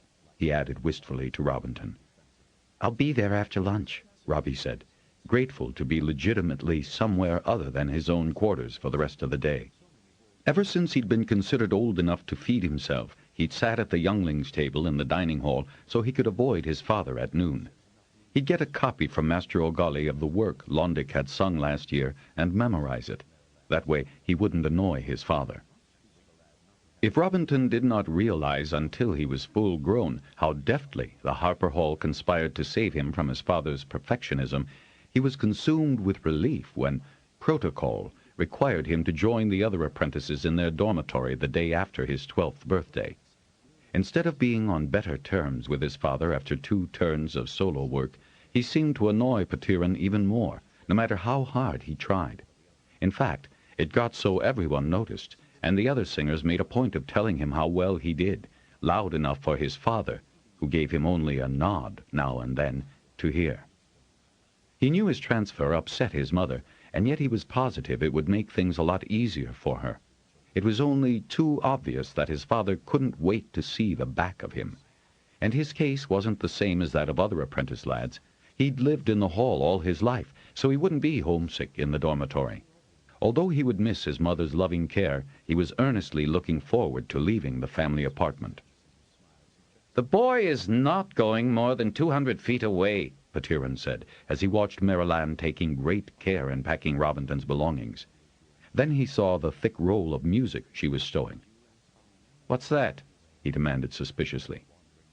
"Rob's done some exercises," she replied indifferently, and tried to place them out of sight in the carton. "Exercises?" "Classwork, I think," she added, to stress the insignificance. She had it almost packed away when Petiron extracted the roll and pulled it open. In the exasperating fashion thin hide can have, it resisted, and he was muttering under his breath with frustration. Maryland steeled herself and motioned surreptitiously for Robbie to continue folding his clothing into the carasack. Rob had so hoped that he could leave the apartment without any unpleasantness. Why did his father have to hang around the apartment this afternoon when he could have been anywhere else in the hall just then? "Exercises?" "Exercises?" Petiron glared first at his spouse and then through the doorway at his son. His tendency to use scowls as facial expressions had already carved deep lines in his long face. "These are copies of those ridiculous tunes the apprentices keep asking to sing." Robinton couldn't see his mother's face because she had risen, hoping to retrieve the roll. Petiron looked from one to the other and, for the first time in his dealings with his son, had a sudden perception. "You!" He waved the offending roll in his son's direction. wrote these?" "Yes." Robinton had to tell the truth now, if never again. "As exercises," he heard himself adding when he saw the deepening of the scowl on his father's face. "Sort of variation." "Variations that all the masters use in their classes. Variations that the instrumentalists constantly use. And twaddle at that. Silly tunes that anyone can sing or play. Useless nonsense. Just what has been going on behind my back?" "Since you have heard the masters using Robbie's songs in their classes, and the instrumentalists using them, then nothing has been going on behind your back, has it?" Marilan asked calmly, and retrieved the roll from her spouse's hand. "He's been composing?" "Yes, he's been composing. Songs." She did not add that Petiron was looking at some of their son's very early work. She hoped he did not remember how long he had been hearing his son's charming, happy tunes. Wouldn't it be odd for him to be tone-deaf as well as note-blind in this hall, saturated by music all the days of his life, and 2 Harper masters daily drumming sound into his head? I'd say it is only logical that he would write music and sing well. Don't you? Petiron stood, looking from one to the other. He watched as Marilan rolled the songs tight and pushed them back into the box. "You hid from me the fact that he has perfect pitch, has a good treble voice, and has been writing music?" "No one has been hiding a sharding thing from you, Petiron," Marilan said tensely, enunciating every syllable and using a swear word that shocked Robinton as much as it did her spouse, who recoiled from her controlled anger. "You simply did not hear and did not see.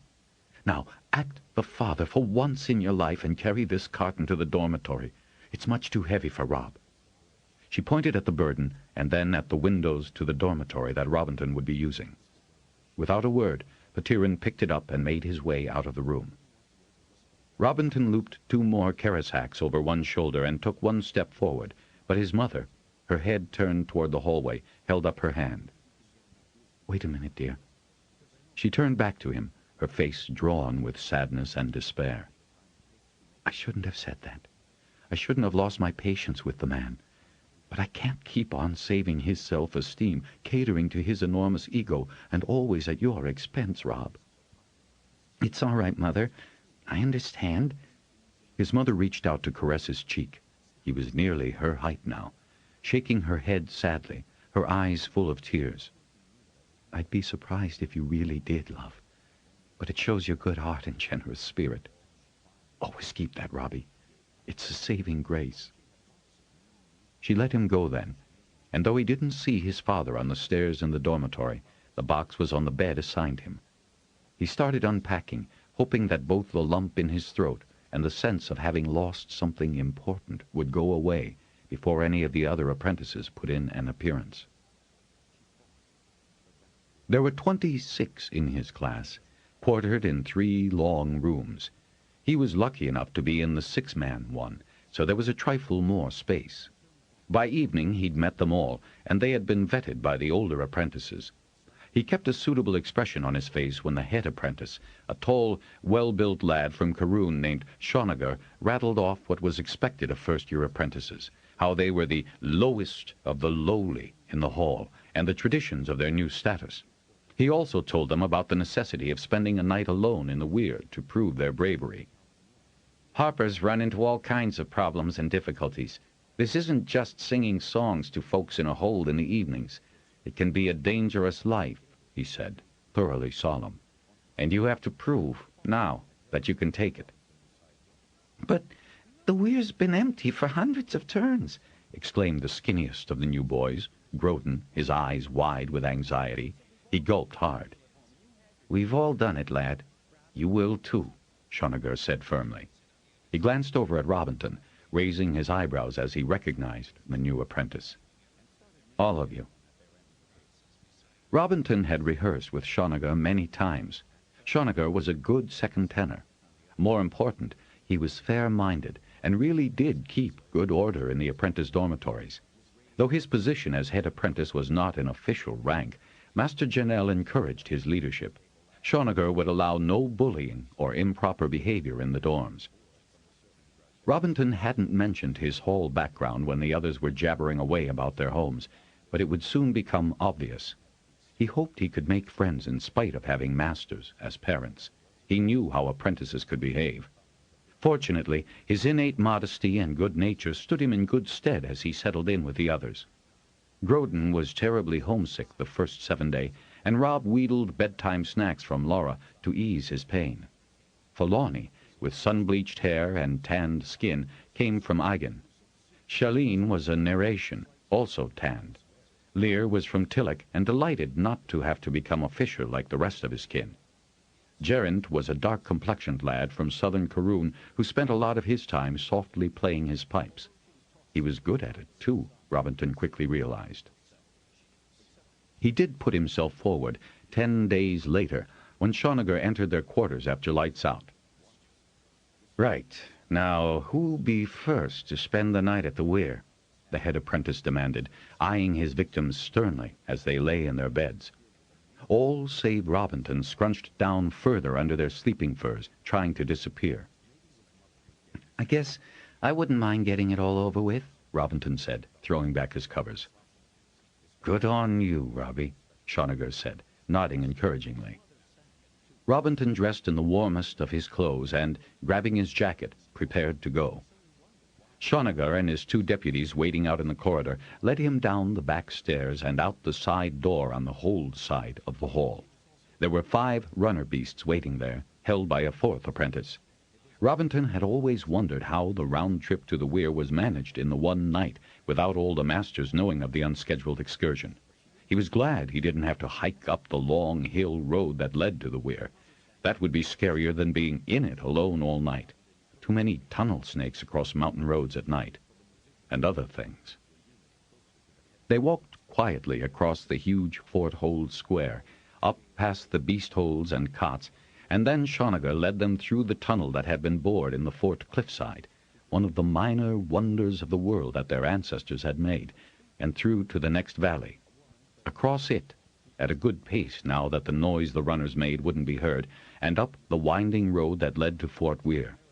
Again, another tunnel had been bored by the amazing equipment the ancients had once possessed, and through this they went.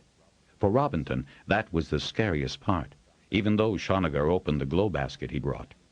Then they were out into the night, on the floor of the weir itself. Robinton could just about make out the openings to the lower caverns and a few of the individual weirs in the weak light of a half-moon. "You can build a fire if you want in the cavern," Shoniger said, pointing and gesturing for Robinton to dismount. One of the other lads laughed. "If he can find any firing, that is." "Leave it," Shoniger said sternly. "We'll be back for you an hour before dawn. Have a good night." With that he led the others, and Robinton's mount, away, and Rob stumbled toward the black maw of the living quarters that had once teemed with weir folk. His footsteps echoed slightly in the still night, and he hugged his jacket closer around him. Well, it wasn't as cold as between. He did wish he'd had some warning so he could have saved a bit of his supper. Eating always made him feel better. Once under the vaulting roof of Fort's lower caverns, he could see little but the hearths along its outer edge. "If you can find any firing indeed," he said with a snort. "And nothing to light it with." He thought he'd best get some matches and hand them out to the other lads so they could start a fire on their turns. Maybe see that there was some tinder for them to smuggle along. A glow basket, even the smallest of them, couldn't be hidden under a jacket. Even the smallest blaze would be better than this deep, black darkness. Not as dark, though, as between. But there was light outside, so Robinton went exploring. He'd taken the precaution of looking at the plans of Fort Weir in the archives. He'd told his roommates to do so as well when they had a chance during their script lessons. So he found the steps leading to the rank of junior queen weirs. They'd be warmer since they got their heat, as Fort Hold and the Harper Hall did, from deep inside the earth. No one now knew how that had been done, but that was why they all didn't freeze in the bleaker months of full winter. He was somewhat glad that this ordeal occurred in the early autumn. He stumbled twice going up the stairs. The steps were slightly uneven, though wide enough to accommodate his whole foot. He found the entrance to the first weir by almost falling into it. He'd been guiding himself along the ledge with one hand on the stone wall on his right. Entering, still one hand on the wall, he once again almost fell inside when he reached the outer room where the queen dragon had slept. As he moved cautiously into the room, he could smell the odd, spicy odor that was so dragony. Where had the Weir folk gone to? There were so many notions about that, including the one that had all the Dragonriders and Weir folk returning to where the ancients had come from. If they had, then why had no one else come to Pern? Surely there would be interest in the dragons of Pern. He barked his shin on the dragon's couch and let out an exclamation, rubbing his leg. He heard, in the ensuing silence, the faint rustle of tunnel snakes making their way out, he hoped, of the weir. He decided he'd gone far enough into the darkness of the weir and sat down on the raised stone. Unexpectedly, he sat in a shallow declivity and felt around it. Obviously, large and heavy dragon bodies had formed depressions in the stone, and he ran daring fingers in the dust, as if he could conjure the creatures that had made the hollows. That, more than anything else, reassured him. He grinned and rearranged his body, swinging his legs around so he was facing the faint light coming down the hall, the wallow accommodating his still slight frame while he could pillow his head on his arms on the outer edge. He must remember to thank Folliner for taking him around Bendon Weir. Fort might be empty of its people and creatures, but it was still a weir, and one of the safest places on his world. He could smell dragon and dust, but mostly dragon. He went to sleep, listening to the faint rustlings of tunnel snakes, but he doubted they would dare venture where dragons had lain. It did him no harm with all the other apprentices that he had to be wakened in the dusk preceding dawn by some loud shouting. When Robinton emerged on the weir ledge, Shawniger urgently waved him down. "Where have you been, Rob? We got to get back to the hall before they know we borrowed the runners. We've been all over looking for you." "It's warm in the weir," Robinton said, yawning. "Sorry to disturb your slumbers. Mount up. We're going to have to move." Shawniger had a respectful scowl on his face as he handed the initiate the reins. "And remember, not a word to the others. They got to do it themselves, too." "Oh, it's not so bad," Rob said, grinning. "Just don't let me hear you've warned him about anything, Robinton," Shawniger repeated, balling his hand into a fist. "No, I'll obey."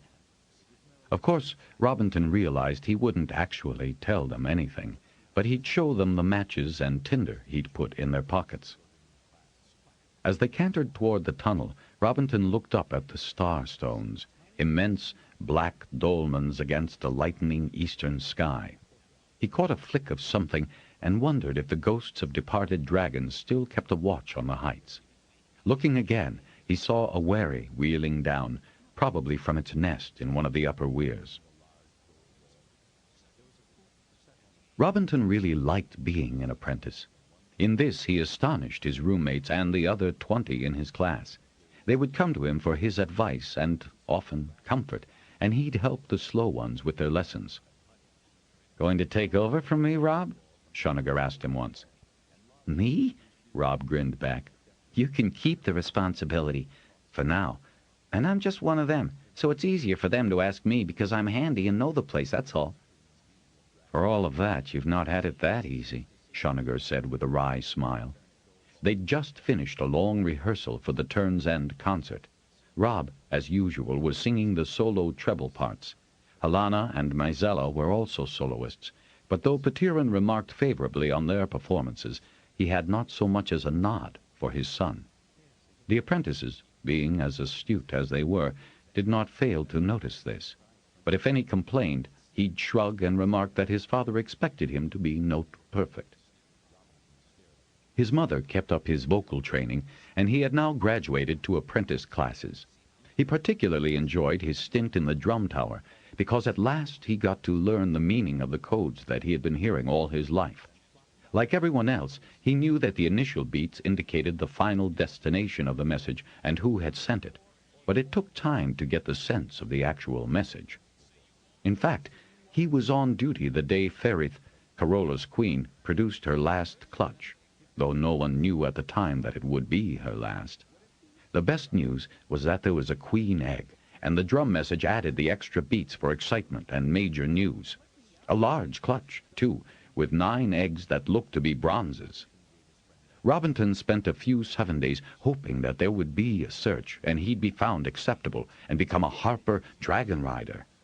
But no dragons came on search to Fort Hold or the Harper Hall, and no other hold reported the arrival of dragons looking for candidates. Robinton was bitterly disappointed. He had been so sure that the dragons liked him. Didn't they like him enough to come find him? For fear of being ridiculed, he didn't tell anyone about his thwarted desire. He did ask a few questions of his masters, in case they knew how searches were conducted, but the answers he got did nothing to assuage his anxiety or hopes. "That's always up to the weir, lad," or "Who knows what's in dragon minds? Sometimes the dragons don't search, don't need to. Didn't you tell me there were lots of lads your age at Bendon Weir?" Which was true enough, but it still didn't keep him from searching the skies for a dragon, in case he could get one to speak to him. His distraction was noticed in class, and he was given extra duties to encourage him to pay proper attention to your lessons and stop daydreaming. He had time, while sweeping down the main court, to see the folly of his disappointment. He was on drum tower duty again when the news of the hatching came in. Swallowing the final vestige of his own disappointment, Robinton just had to find out if Folliner had been impressed. After all, Folliner had a real right to be impressed. Greatly daring, he asked permission of the journeyman in charge of the tower to find out. "You see, I met a couple of the possible candidates. Folliner, he's the weirling who was at the hold for Mother to teach." Robinton was not above using what he needed to get to do something as important as this, and he knew that the journeyman liked his mother. "I know she'd like to know if Folliner impressed." He let his voice trail off. "Oh, go ahead," the journeyman said with a smile. "Only keep it short." Robinton worked out the message and the non-urgent coding, got approval, and beat it out himself. He hoped he'd hear back before his duty ended, but he didn't. That evening, however, the journeyman sought him out at dinner and gave him a slip of hide and a wink. Robinton could barely restrain his hurrah. Folliner had impressed, a bronze. So had Rangoul and Salel, though that draconic choice surprised Robinton, and 6 others whose names he recognized from his visits to the weir. The Weavercraft Hall lad from High Reaches, Lightenall, was now Letall and rode Brown Larth. He caught his mother on her way to evening rehearsal and told her. "I suspected that young rascal would make bronze," she said. "And Rangoul. 9 bronzes is a good clutch. A queen egg is even better. It may well be that Salona is right after all." She hurried away then, without explaining her last cryptic remark. Robinton wondered if Falona, now Falon, would remember his promise to him, that he'd come to the Harper Hall on his bronze so Robinton could meet him. Wouldn't his dorm mates be amazed? It was a fun thing to think about, but Robinton rather thought that Falon, now being above a mere Harper Hall apprentice, might not consider he had to honor that promise. Anyway, it took a while for a dragonet to learn to fly. He did his lessons in the archives with everyone else, but mostly he copied special files for Master O'Galley, since he was the fastest and most accurate of them all. He had already made some instruments and had received the Harper mark, which allowed his work to be sold at gathers. Now he learned how to repair broken frets and stems, and drum frames, and string harps and guitars, and do fine marquetry. He was content in a way he had never known before, away from the tension that had become so constant in his parents' rooms. His mother, too, smiled more frequently at the head table or during her lessons with him, so his departure had indeed made life easier for her. His treble voice lasted until the growth spurt in his 13th summer, when his body, as well as his throat and speaking equipment, altered dramatically. He and his mother were rehearsing an equinox duet when suddenly his voice made a dramatic octave drop. Well, now that's that, I guess, dear, she said, resting her arm on the crook of her guitar. She smiled at the appalled look on his face.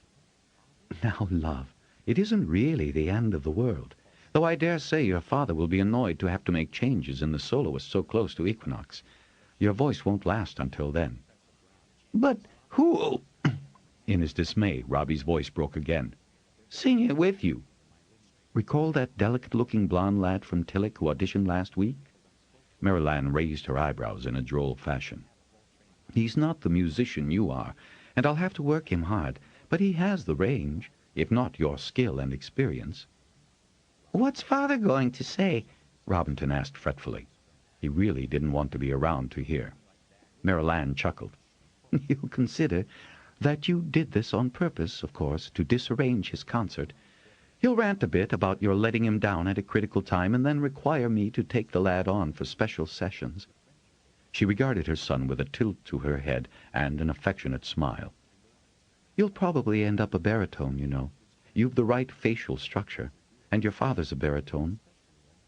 I've never heard him sing, Robbie protested. Maryland chuckled. Oh, he can. He just doesn't feel he sings well enough. She gave a little chuckle. But if you listen closely, you'll hear him joining the baritone line in the choral parts. He had a very good natural voice when he first came to the hall. He just didn't think it was solo quality. She made a little grimace, followed by a light sigh. He has to be perfect in anything he does. Mother, Robbie began, because the problem was becoming more and more pressing. What will I do when Father takes me for composition as a journeyman? His unreliable voice cracked on the second syllable. Walk the tables first, love, and don't worry. Though I must be truthful and say that I wonder how we're going to keep from upsetting him over that. You already know as much as he does about theory, composition, and even orchestration. Fortunately, I think your particular forte is with vocal rather than instrumental music, so you won't be in direct competition with him. He may not see it in the same light, but neither of us can help that, can we? Let's go have some claw, shall we? She put her guitar carefully back in the case and reached up to caress his cheek. I still can't get accustomed to the sudden height of you. I wonder how tall you'll be. All the men in my family certainly are. I remember Rantu, Robbie grinned, because he would never forget how upset his father had been at Rantu's preference for working as a lumberman when he had the voice and musicality to be a harper. At least, Robinton was not the only one whom his father expected to be perfect. When his voice finally settled into the baritone range, he was nearly the tallest of the second-year apprentices. His father relegated him to the back row of the chorus, where Robinton was quite happy to be. His mother, however, beginning to instruct him in his new voice, was delighted with its flexibility and depth. It's a lovely voice, Robbie. She flicked her fingers in an excess of delight, smiling at him. Velvety and rich. Now, we won't force it, but I think it's solo quality. Even if my father's isn't? Maryland made a face. Yours has a totally different timbre and a better range. We can work it into something special. Something appropriate for simple songs? Her grimace darkened and she slapped his arm. Simple songs that everyone loves to hear, play, and sing. Don't you dare belittle what you do so very well. Far better than he ever could. The only real music he ever wrote. She stopped, pursing her lips in irritation. Was the music he wrote while we were at Bendon. Robinton finished the sentence for her. And you're right. Speaking quite objectively as a harper, my father's compositions are technically perfect and demanding, brilliant for instrumentalists and vocal dexterity, but scarcely for the average holder and craftsman. She waggled her finger under his nose. And don't you ever forget that. Robinton caught the threatening finger and kissed it lovingly. Oh, Robbie, she said in a totally different voice. How different it all could have been. She leaned against him in regret, taking consolation in his tall, strong form and his embrace. But it wasn't, Mother, and we can't alter what has been. He patted her back soothingly. Abruptly, and in another lightning change of mood, she pushed away from him, poking him in the ribs. "Will you ever fill out? I swear you're nothing but bones." "And there's Laura complaining I eat twice as much as any other 3 apprentices. You're a fine one to complain," he added, noting a distinctive pallor in her complexion. She flushed, moving away completely. "It's nothing." She gave a funny laugh. "Change of life, Ginia says." "You're not that old, surely," Robinton protested, vehemently denying that his mother would ever age. "Why, your voice is better than ever." She laughed with real humor. "Proof, son of mine, that I'm in my prime, not my decline." The Harper bell chimed the turn of the hour, and she gave him a little push. "Your harp awaits you." He kissed her cheek and was out the door to the accompaniment of another chuckle. But he knew she understood his eagerness to put the finishing touches on the lap harp that had caused him so much anxiety. It was one of the 4 pieces he had to finish creditably to become a journeyman, and he wanted it so that even his father could not find fault with it. When his work was displayed anonymously with the others, his father passed it by without comment and dismissed someone else's instead. Of course, Robinton had been careful not to repeat patterns of embellishment that he had used on other items. It amused him that never did his father find fault with anything of his amongst those inspected. The highlight of his 2nd year as an apprentice came in the spring. Robinton was in the semi-basement workshop at the front end of the hall rectangle when suddenly a bronze dragon landed in the center of the courtyard, and the rider cupped his hands and yelled, "Robinton! Robinton! Apprentice Robinton!" That final call was almost a taunt, coming out in a sing-song tone. "By the first egg, it's you the dragon rider wants, Rob," Master Bosler said. Robinton peered up out of the half-window and saw nothing but bronze dragon feet and belly. "May I go?" "My dear boy, if a dragon rider calls for anyone," the master said, grinning, "that person had better hop to it. Off with you." Robinton raced up the steps and out the right-hand door into the courtyard. "I'm here, Falon!" he yelled, racing across the courtyard to the bronze, who had craned his neck around, eyes bright blue and whirling with excitement. "I told you I'd come," and Falon modified his tone as he dismounted gracefully to meet his old friend, embracing him in his eagerness. Once again, Rob was struck by Falon's unusual amber eyes, which sparkled with delight. "You also told me you'd impress Bronze." Rob looked politely at the watching dragon. "What's your name, if you don't mind?" The dragon blinked. "Aw, he's shy." Falon's wicked smile belied that. "His name is Simonith." The dragon put his head closer to his rider's body, his eyes on Robinton. "You can always speak to my friend Robinton if you want. He's going to be Master Harper, when he gets old enough." "Now, wait a minute," Robinton exclaimed, holding up his hands defensively and laughing at the very thought.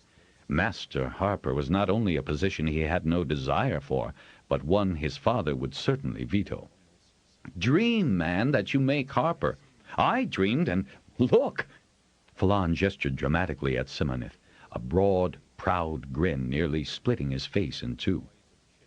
"I was in the drum tower when the news came in, and I got permission to find out who impressed Bronze, so I've known," Rob told his friend. "And never sent me word?" Falon scowled in mock disgust as he stripped off the close-fitting riding helmet. "Well, you're not supposed to send private messages. I got the whole list, though. Rangul and Salal." Falon wrinkled his nose. "Yeah, Rangul and Salal are bronze riders, too, though why they were picked out of those presented I will never know." He rubbed at his sweaty hair. "Hey, you've got tall." Robinton stepped back to sweep his friend with an appraising look. "You're not short yourself." Falon turned sideways and tapped his shoulder. Obediently, Robinton stood back to back with him. Falon's hand proved their heads were on the same level. "Going to grow any more?" Falon asked. Robinton laughed, partly out of elation that Falon had remembered his promise, and partly because they were the object of much attention from the windows overlooking the courtyard, including Robinton realized, stifling a groan, the rehearsal hall where his father was working with the chorus. He also caught a glimpse of Laura, standing on the steps of the hall, beckoning to him. And then he saw her daughter, Sylvina, running across the court toward them. She skidded to a stop and passed the dragon at a more decorous pace. "Mother says you must have hospitality," she said, catching her breath and looking awed to be so close to dragon and rider. "This is my friend from Bendon Weir, who is now Bronze Rider Falon," Rob said, daring to clap Falon on the back to show that a dragon rider would allow him such familiarity.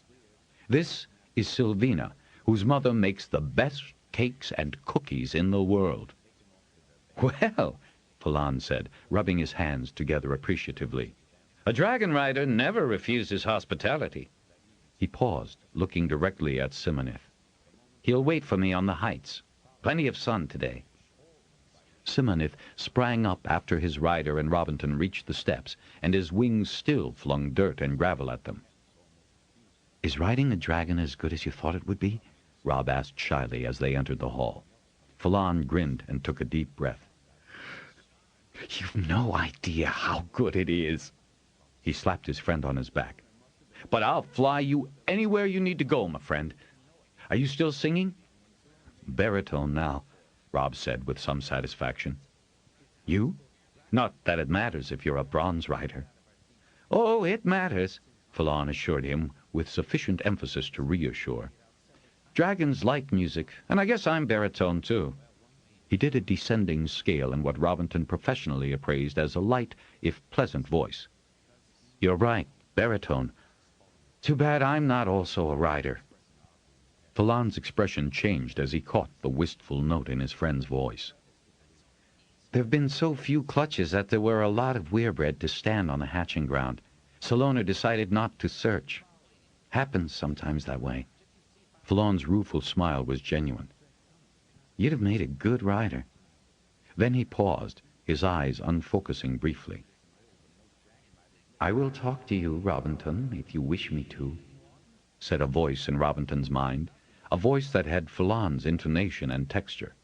The double surprise that Simonith was speaking to him and in Falon's voice caused Robinton to stumble on the steps.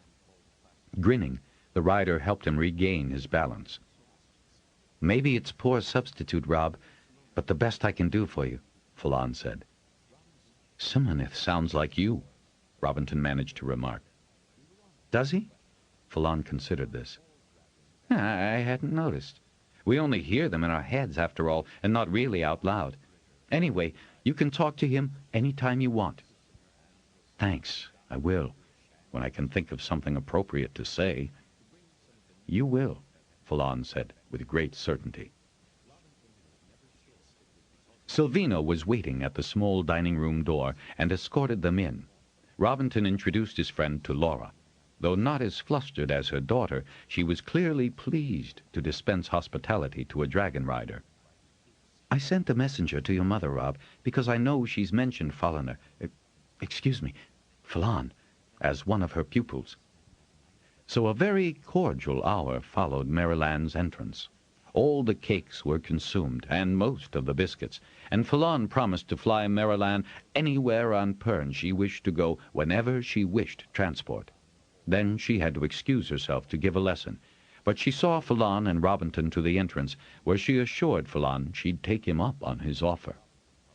"That is, if you're allowed," she said, glancing up at the tall young rider with a mischievous look in her eyes. "I don't have much else to do. Even this," he told her, gesturing around the Harper Hall court, "is sort of work. We have to know how to get to any place on Pern, so actually this is seen as a legitimate visit. I can come as often as I like." Falon had increased his assertiveness, Robinton noticed, exchanging a knowing glance with his mother. "You can drum me if I'm needed," Falon said, awarding Rob another of his affectionate punches before he leaped to Simonith's raised forearm and vaulted from there to the bronze's back. "He's very much the rider, isn't he?" Maryland murmured to her son as they both waved farewell. "What a charming lad." "You used to call him a devil, Mother," Robinton said chidingly. Shortening his name will have had no change on his essential nature, love. In fact, it's probably compounded the problem, she said tersely. But I liked it in him that he would honor that promise to you. She gave his arm a final squeeze and a gentle push toward the workroom and his interrupted session. Master Janelle did pause on his way to the head table to inquire if the visitor had been Robinton's friend at Bend and Weir. Robinton apologized for the interruption. Oh, no need, lad. Not when a dragon-rider favors you with his company. Petiron, whose rehearsal had been interrupted by the dragon's arrival, scowled at him, but Robinton looked away as if he hadn't seen. It wasn't as if he had asked Falon to visit. He disliked being discourteous to anyone, especially his own father, but he had learned, painfully, that anything he did annoyed his father, even when he did nothing. He tried not to remember things his dorm-mates had said about their fathers, and special things their fathers had done for, and more importantly in Rob's eyes, with them. Harper's, of course, were different, and he shouldn't judge one by another's standards, yet that didn't make it easier being his father's son. He completed all projects and passed all the examinations that would promote him to the rank of journeyman by the time he was halfway through his third term of training. Of course, he had had a head start, having begun his training sooner than any of the other lads in his group, who learned to come to him for help with any difficulties in their studies or their projects. Not even Lear teased him about his competence, because by the time they reached third with him, they knew all about his problems with his father, and sympathized, and they all adored his mother. That was easier for Robinton to deal with. He adored her, too. But he knew, if his father didn't, that every performance took more out of her than it should. He even took his worry to master healer Ginia, when Mizella told him his mother had fainted after one intense rehearsal prior to the spring equinox gather at Fort. "I really don't know what's ailing her, Rob," Ginia said, frowning slightly, "though I've made her promise to take the summer off and rest. Let Petiron handle whatever vocal training has to be done." She shot him a searching look. "Or you?" Her expression softened, and she patted his hand. "You almost do anyway, from what I've heard." Robinton sat up straighter in the chair, alarmed. All he needed was for his father to know about his coaching some of the chorus. "Now, don't fret. Your father notices only what he wishes, and he certainly has not seen what's happening to Maryland." "But you don't know what is happening," Robinton protested. "I know that rest, a lack of tension. You know how your mother is before a performance, learning new music." He nodded, because she often worked herself as hard bringing the soloists up to the level Petiron expected as he did his instrumentalists and chorus. "I think a summer down in South Bowl with her family, with absolutely no performances and responsibilities, will see her right. It has been a very hard winter." She patted Robinton's hand again. "You're a good son, Rob, and your concern does you credit. Now, I'll keep you informed, but you help me in getting her to take a good long rest, will you?" "Have you spoken to Master Janelle?" "Repeatedly," Ginia said, pursing her full mouth with indignation. "But we all know that the spring equinox is important in our calendar, and had better go off with no problems." She rose, a signal that their interview was at an end, and smiled at him. "You should go with her, and be sure she eats well and rests every day." "I'll try." And he'd take Falon up on his offer to fly Master Singer Maryland anywhere. As it happened, he didn't go with his mother. His father did. Maryland collapsed after singing the exacting solo at the end of the equinox ceremony, and Petiron could no longer ignore the fact that his spouse was ill. Robinton did send the drum message requesting Falon's assistance, and he did help his mother onto Simonith's back. He had to step away as his father mounted behind her. The fact that his father looked distinctly nervous, anxious, and worried did not at all alleviate his own fears for her.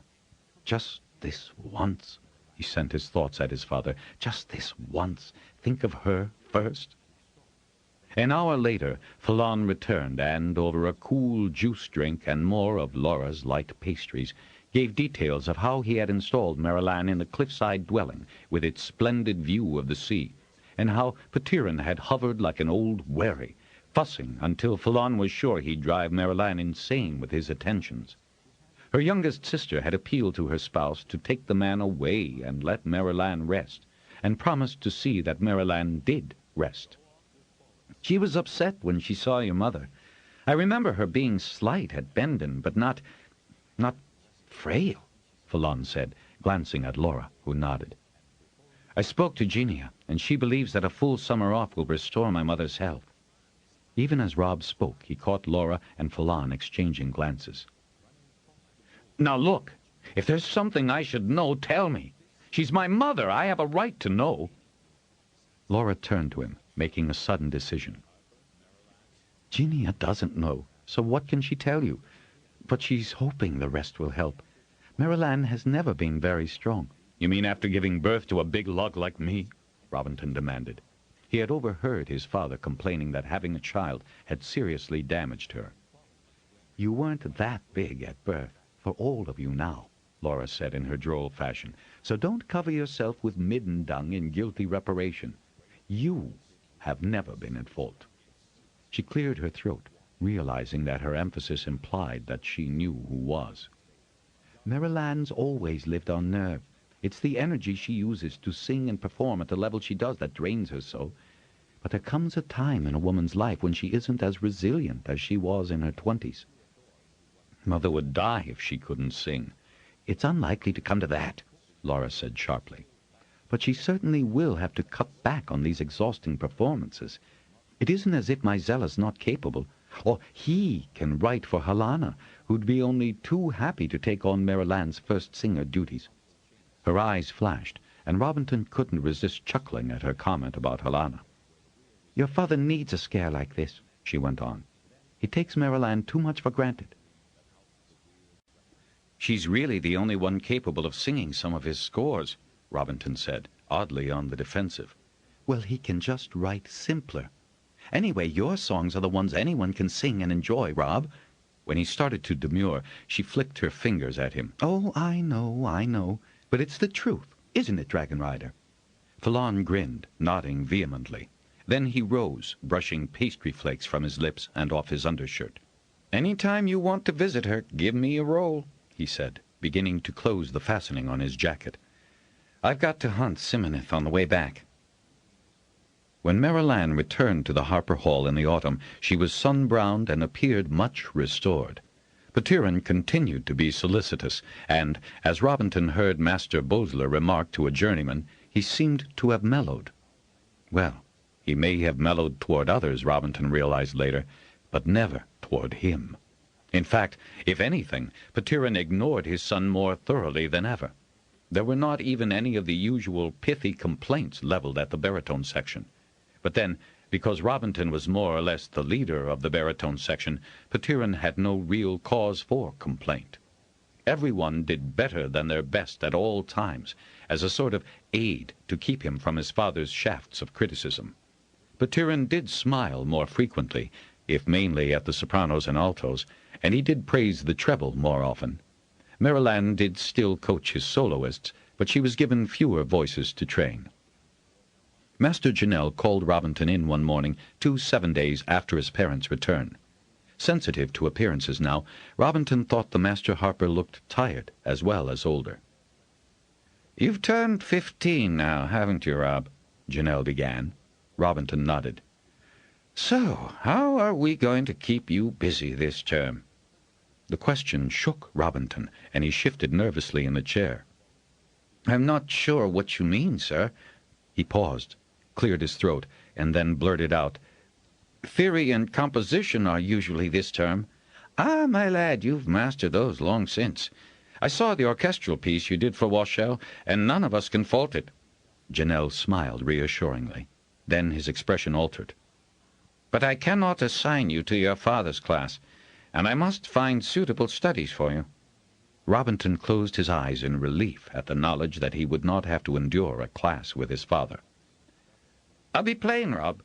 I've never understood your father's antipathy toward you, yet there's never been a word of complaint from you." "He's my father, Master Janelle." "Well, we won't go into that any further, since, in effect, the entire hall has fostered you, and your talent." When Robinton ducked his head with embarrassment, Master Janelle prodded his knee. "Modesty is all very well and good, Robinton, but don't let it get in your way." Robinton didn't know what to do, and looked all around the comfortable office for inspiration. His glance caught the map, with its little colored pegs signifying the position of journeymen and masters across the continent. There were many places without pegs, which meant they were waiting to be assigned a harper. "Sir, I like teaching," he said, pointing to the map, "and I've had good results with those I've tutored." "Not that all those unassigned holdings would accept a harper if I had one to send them," Janelle said drolly, and when Robinton looked apprehensive, he added with a sigh, "There are some holds who profess not to require the services we provide." "I find that hard to believe," Robinton said, appalled. Not wanting to learn how to read and write and reckon? How could people get along in life without such basic skills? "Believe it, Rob," Janelle said, shifting in his chair. "At least, since there are so many still who do, we're not in any danger of going empty the way the Weirs did." He cleared his throat and moved records about on his desk. "You may discover that not everyone respects harpers as we would like them to. However, to a happier topic, would you take on a purely teaching assignment?" Robinton shifted again, this time with excitement. He knew his dorm mates thought him daft to enjoy teaching, lighting the dim wits, they called it. But Robinton never saw the task as a chore. He looked for the end result, the bright smile of understanding on a student's face when knowledge suddenly seeped in. "I think I'd like that, sir." He took a surreptitious glance at the map, but then realized a fact. "But, Master Janelle, who's going to take instruction from someone only 15? I know I'm well grown, but—" He flicked his fingers out in a helpless gesture. "If you're assigned to work under a more experienced teacher, you'd be welcome anywhere," Janelle said, rubbing his chin. "Especially if you promise me to continue writing those songs and ballads." Robinton flushed. "I can't seem to stop writing them," he said meekly. "Good! We need to freshen up the repertoire with catchy tunes and musical nonsense. People like to whistle a tune, like to sing a new song and find harmonies. You're good at that. I expect you to continue." "As long as it's all right," Robinton said in an almost unintelligible murmur. "It is more than all right, Robinton. It is essential. Now, stop coloring up like a glow basket. Learn to take honest praise with the same dignity with which you've received criticism." Abruptly, Janelle cleared his throat. "Well, that's decided. But I wanted to know if you wished to stay on in the hall. We'd find something to keep you busy if you did, though your mother's much better since she came back." Robinton met Master Janelle's concerned gray eyes and gave a grateful smile. "I'm your apprentice, sir. You can assign me where you will, where I'd do some good." What he didn't add hung in the air. "Because I can't do any good here." "Well, then, that's settled. I'll see who can use an assistant harper." Robinton was still trying to absorb this astonishing news when he found himself out in the corridor. To be utterly truthful, he looked forward to leaving the Harper Hall and getting away from the constant, censorious glances of his father. Privately, he thought this was what was eating away at his mother, the tension and having to placate his father all the time. He wanted to get on with his own life, without constraint and with an enthusiasm he wasn't able to give scope to here in the Harper Hall. He'd really enjoy being away, and as Master Janelle had promised to keep him informed about his mother's health, he could go with an easy conscience. It'd be so much better for her, too, if she didn't have to worry about him, had a reason to be proud of him. He went back to putting the final coat of varnish on the lap harp he was making. He would take that with him, he thought, though originally he had made it to sell. He had already earned quite a few marks at gathers with his output. When Geraint asked him what the Master Harper had wanted him for, Robinton shrugged it off. "Next term's duties," he said, which had the advantage of being the truth. Robinton had become so adept at keeping emotions to himself that it had become a habit, and though he yearned to tell his mother, he knew she was busy with lessons this afternoon. He'd just have to hold his good news in. It was something to relish, anyway. As relieved as he was that he wouldn't have to take theory under his father, he was most excited at the prospect of leaving the hall on his first official assignment. He also knew he'd had a hint of something the oldest apprentices would die to hear. He suspected that Master Janelle was about to reveal who would walk the tables, the best of all the traditions in the Harper Hall. The announcement of who had made journeyman rank could be any day now. There was a lot of talk about its imminence in the dorms. Sometimes the lucky ones were warned to pack what they'd need, but just as often no clue at all was given until Master Janelle called out the names. That was always a great evening. The masters loved to surprise the fourths, make them sweat a little before giving them the reward for 4 turns' work. At least he'd have time to warn his mother of his leaving, but he knew she'd be pleased for him. Even being assigned as assistant harper was an honor. Robinton paused in his varnishing, whooshing the fumes away from his nose. The reek was stifling. "There's the ticket," Master Bosler said, pausing by Robinton's workstation. He gave him a quick pat on the back. "One of the nicer ones with all that careful inlaid pattern. And the sky-broom wood, oh, very good. We can get a good price for it at the next gala." "With sky-broom wood hard to come by, I think I might just keep it for a while," Robinton said, watching Bosler's expression. Would the master have an idea of Robinton's immediate future? He knew that Master Janelle listened to the opinions of his masters. As an apprentice, Robinton's studies were governed by what all the masters, probably his father, too, thought of his progress. So maybe Master Bosler was aware of his good news. But no, the lined face and keen eyes did not alter. So much for that, Robinton thought, and with a smile for his master, he went back to applying the varnish. He wasn't using a quick-drying type because he wanted to avoid leaving any brush strokes. By dinner time, his mood had swung in the opposite direction, and his stomach was churning. Maybe it had been his father's idea in the first place, removing the unwanted son from the hall.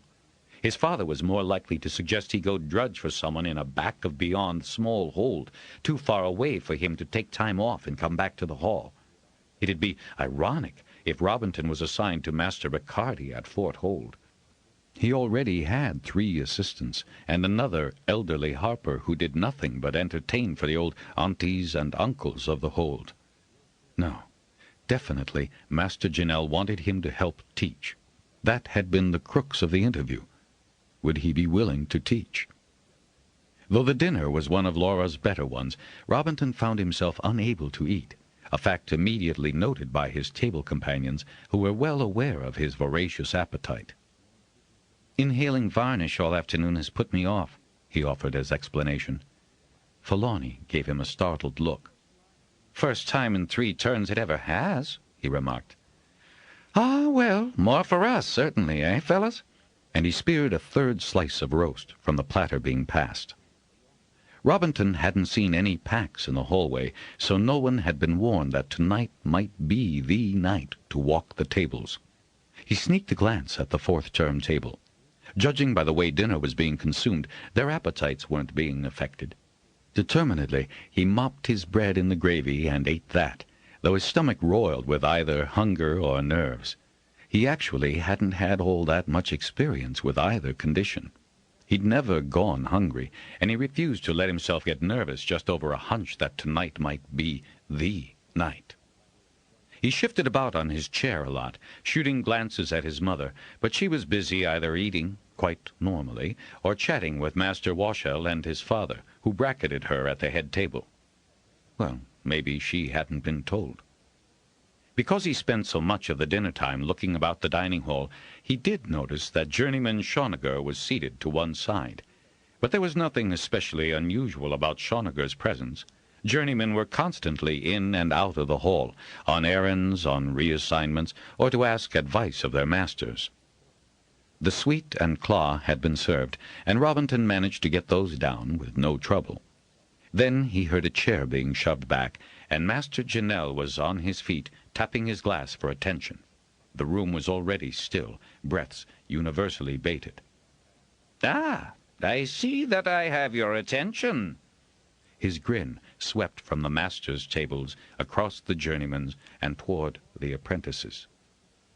"So, Master Washel, send out for the extra chairs."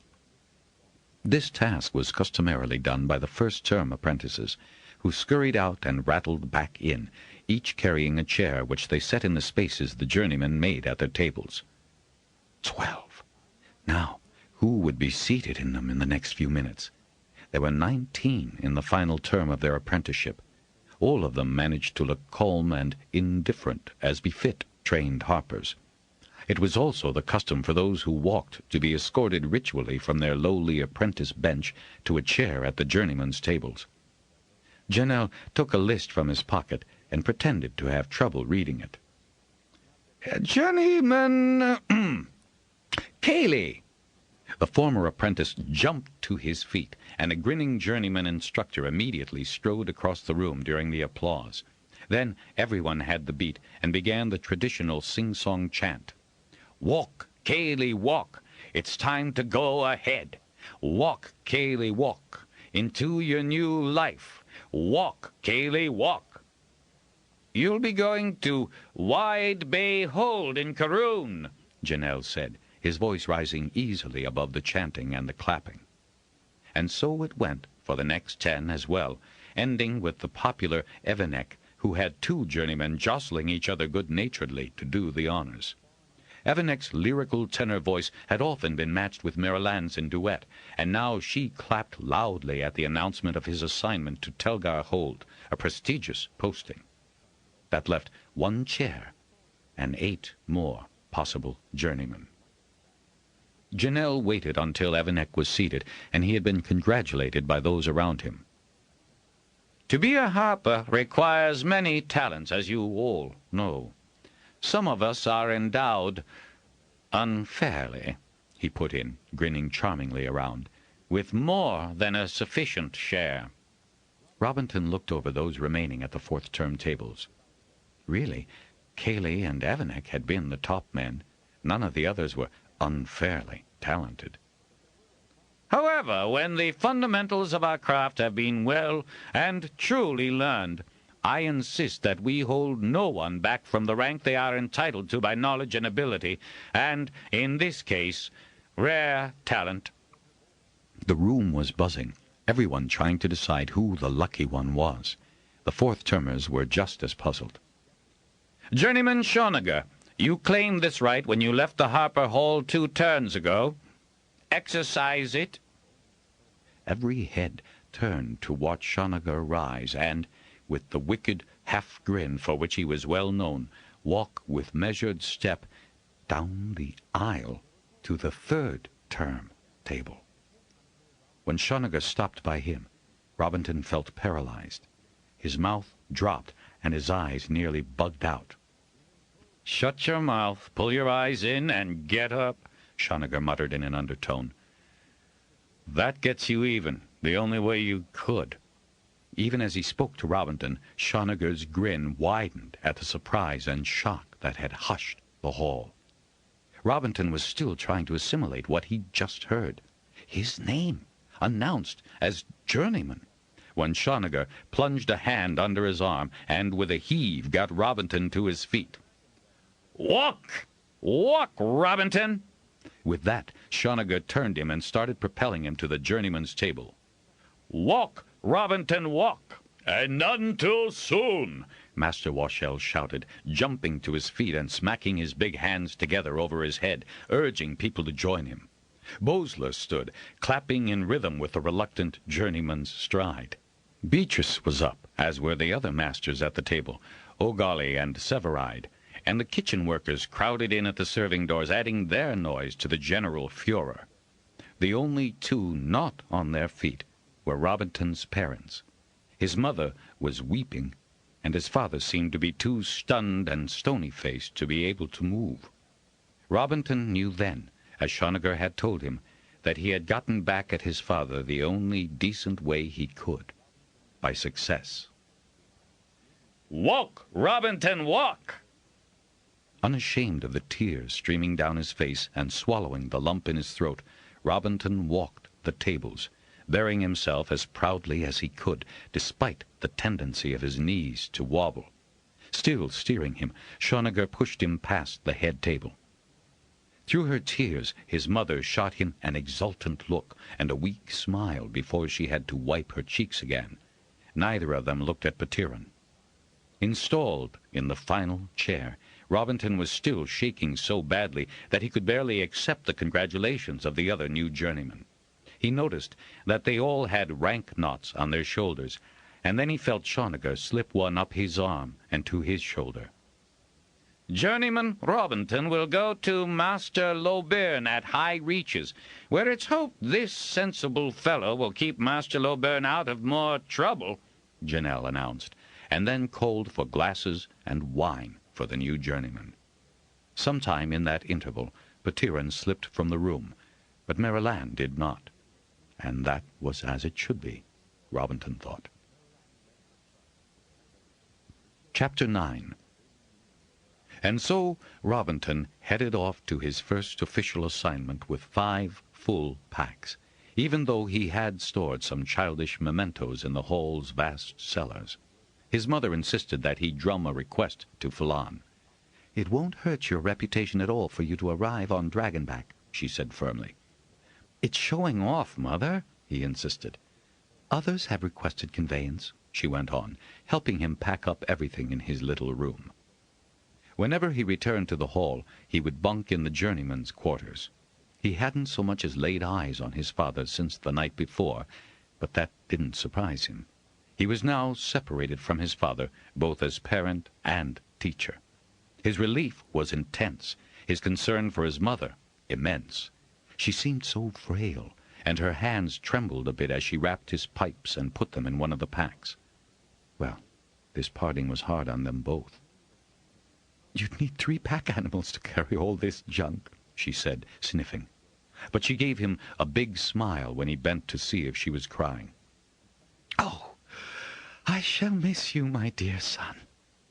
She put both hands on his arms and looked up at him with misted eyes. "I shall miss you most frightfully, but I'm also so very glad that you've been promoted out of your father's way." Did he say anything? "No." She gave a little laugh, turning back to stuff the last few things away. "He hasn't even spoken to me, and that's a sign of his total rejection of your making journeyman." She shrugged.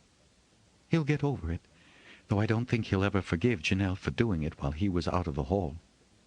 "Shards! I hadn't thought of that." Robinton cringed at the thought of Master Janelle, plagued by his father's dislike. Now, Robbie, Janelle's well able for your father's foibles, as I am. He'll simmer a while, and then go on and write it out in more music for me to sing." Robinton clutched his mother's arm and made her look up at him. "You will be careful, won't you, Mother, and not give too much to his music?" She patted his cheek lovingly. "I'll be good and rest. How can I not? With Genia, Beatrice, and Laura all at me, and your father. I didn't mean to scare him, but I think I have. He'll be much more careful of me. He does love me, you know, most possessively. That's what all this has been about." Robinton nodded and then embraced his mother, feeling her thin bones and trying not to use his young strength to bruise her. But he wanted to hold her as tight as possible, for he was fearful he might never see her again. "Oh, Robbie," she said teasingly, "I'm much better. Don't fret. You know things will be easier. Now," she added apologetically, "I shall write or drum if I don't hear from you, young man. Do you hear me?" "Indeed I do, Master Singer. They've quite a good network of runners at High Reaches." "They'd have to," she said with a patronizing sniff, "living back of beyond like that." The unmistakable trumpeting of a dragon reverberated through the courtyard. "I believe your transport has arrived," she said, smiling, though her chin seemed to quiver. He hurried to load up his packs, but was interrupted by the appearance of Masters Janelle, Washel, and O'Galley. They immediately pushed him out of the way and shared the packs among them, allowing him only the new harp case. "I'm honored.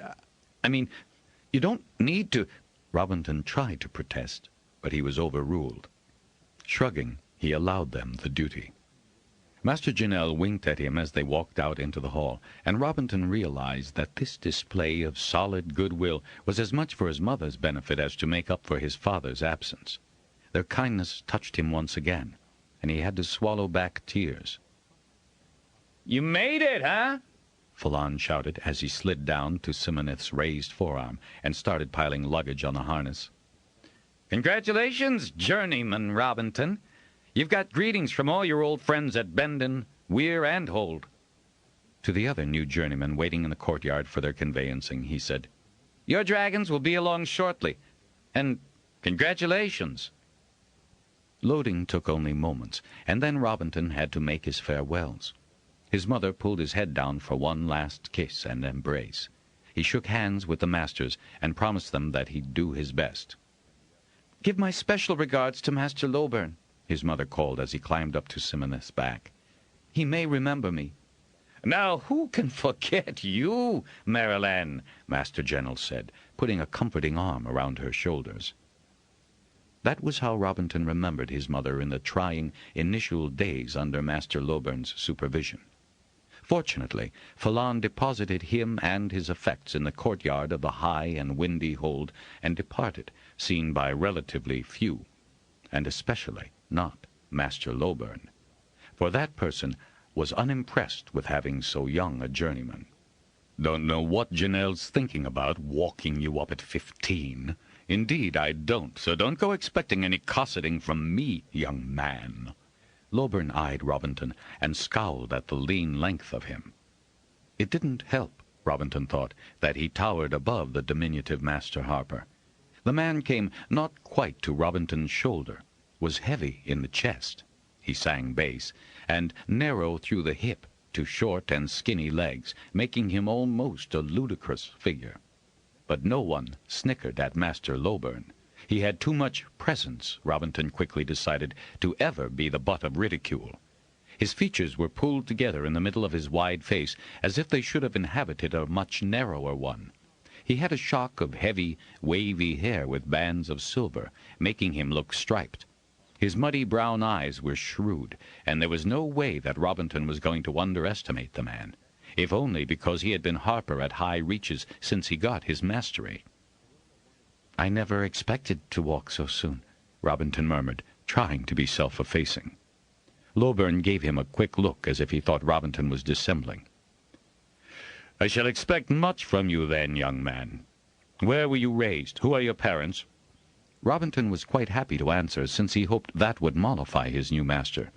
If his mother met with Lowburn's approval, his father did not, and, although Robinton was at first shocked at the blunt remarks about his father's sort of composing, which Lowburn felt was far too sophisticated to be of any use to the Hall, much less other Harpers, Robinton was more surprised to hear such criticism voiced, especially in front of the man's son. Not that it didn't mirror his own very private assessment of Petiron's ornate compositions, but to have mentioned such doubts, much less believe them, seemed disloyal and a betrayal, as if his songs merited more attention than his father's more ambitious works. It came as another shock that it was his music which Lowburn used extensively, though Lowburn did not know that Robinton had been the composer. That had been a secret kept in the Hall, evidently, and not made public even to masters outside the Hall.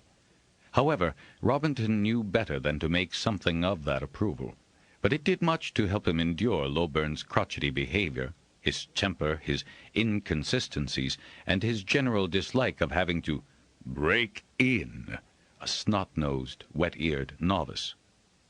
Lowburn was indeed difficult to work with, or for, since companionship of any kind was not offered. But when the old master saw how patient Robinton was with some of the more backward students, he began to mellow a trifle. He delivered a word or two of appreciation.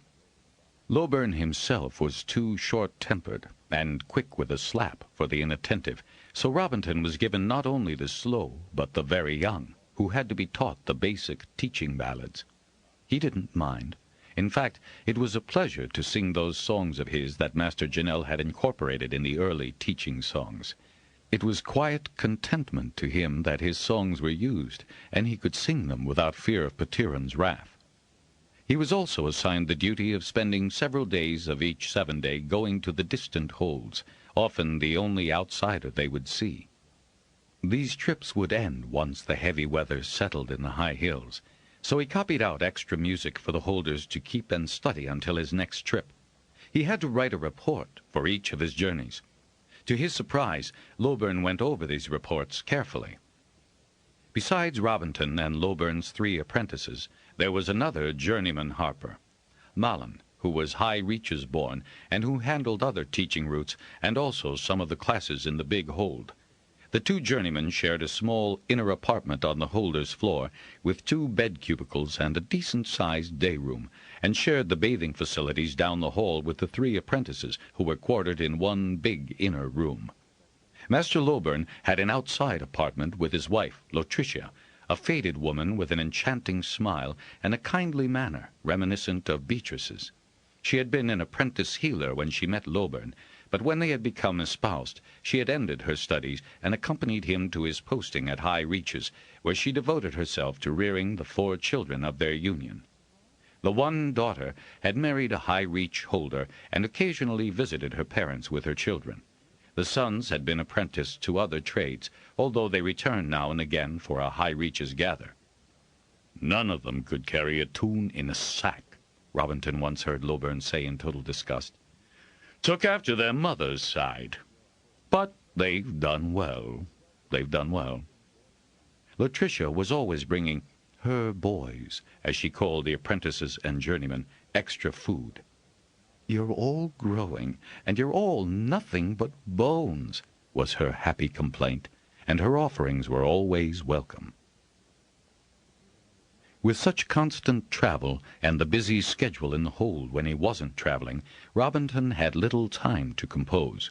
He took to writing the tunes that filled his head while on the road, stopping frequently to note, in tiny, cramped script, the measures that he had piped or whistled or sung into being as he trudged up and down steep tracks.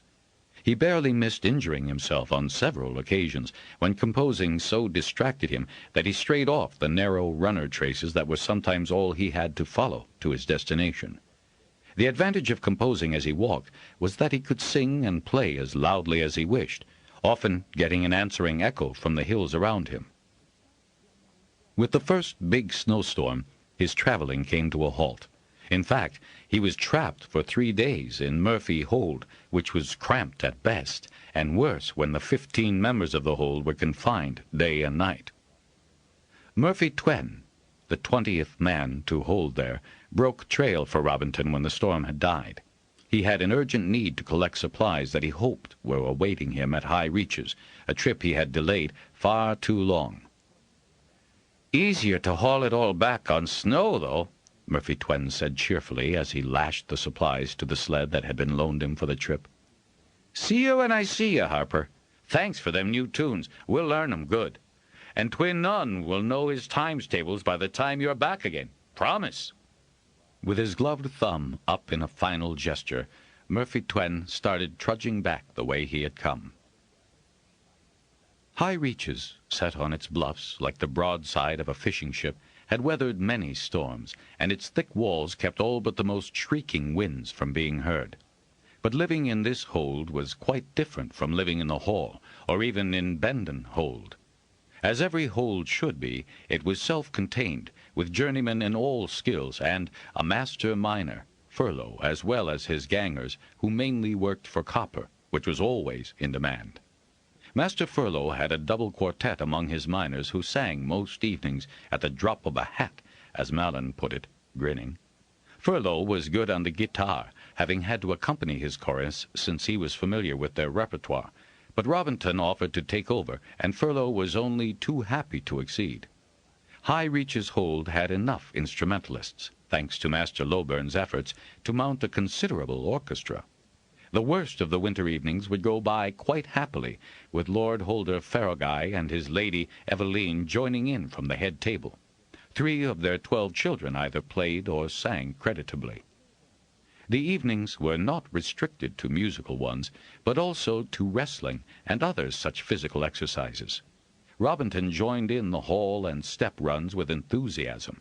His long legs and the lung capacity singing had developed in him gave him an advantage. He hadn't ever heard of hall running. At Fort, even in the worst winters, one could get outside for exercise. But here, where the holders were confined by weather and terrain, the long halls were put to use as sprinting alleys, or for long-distance running.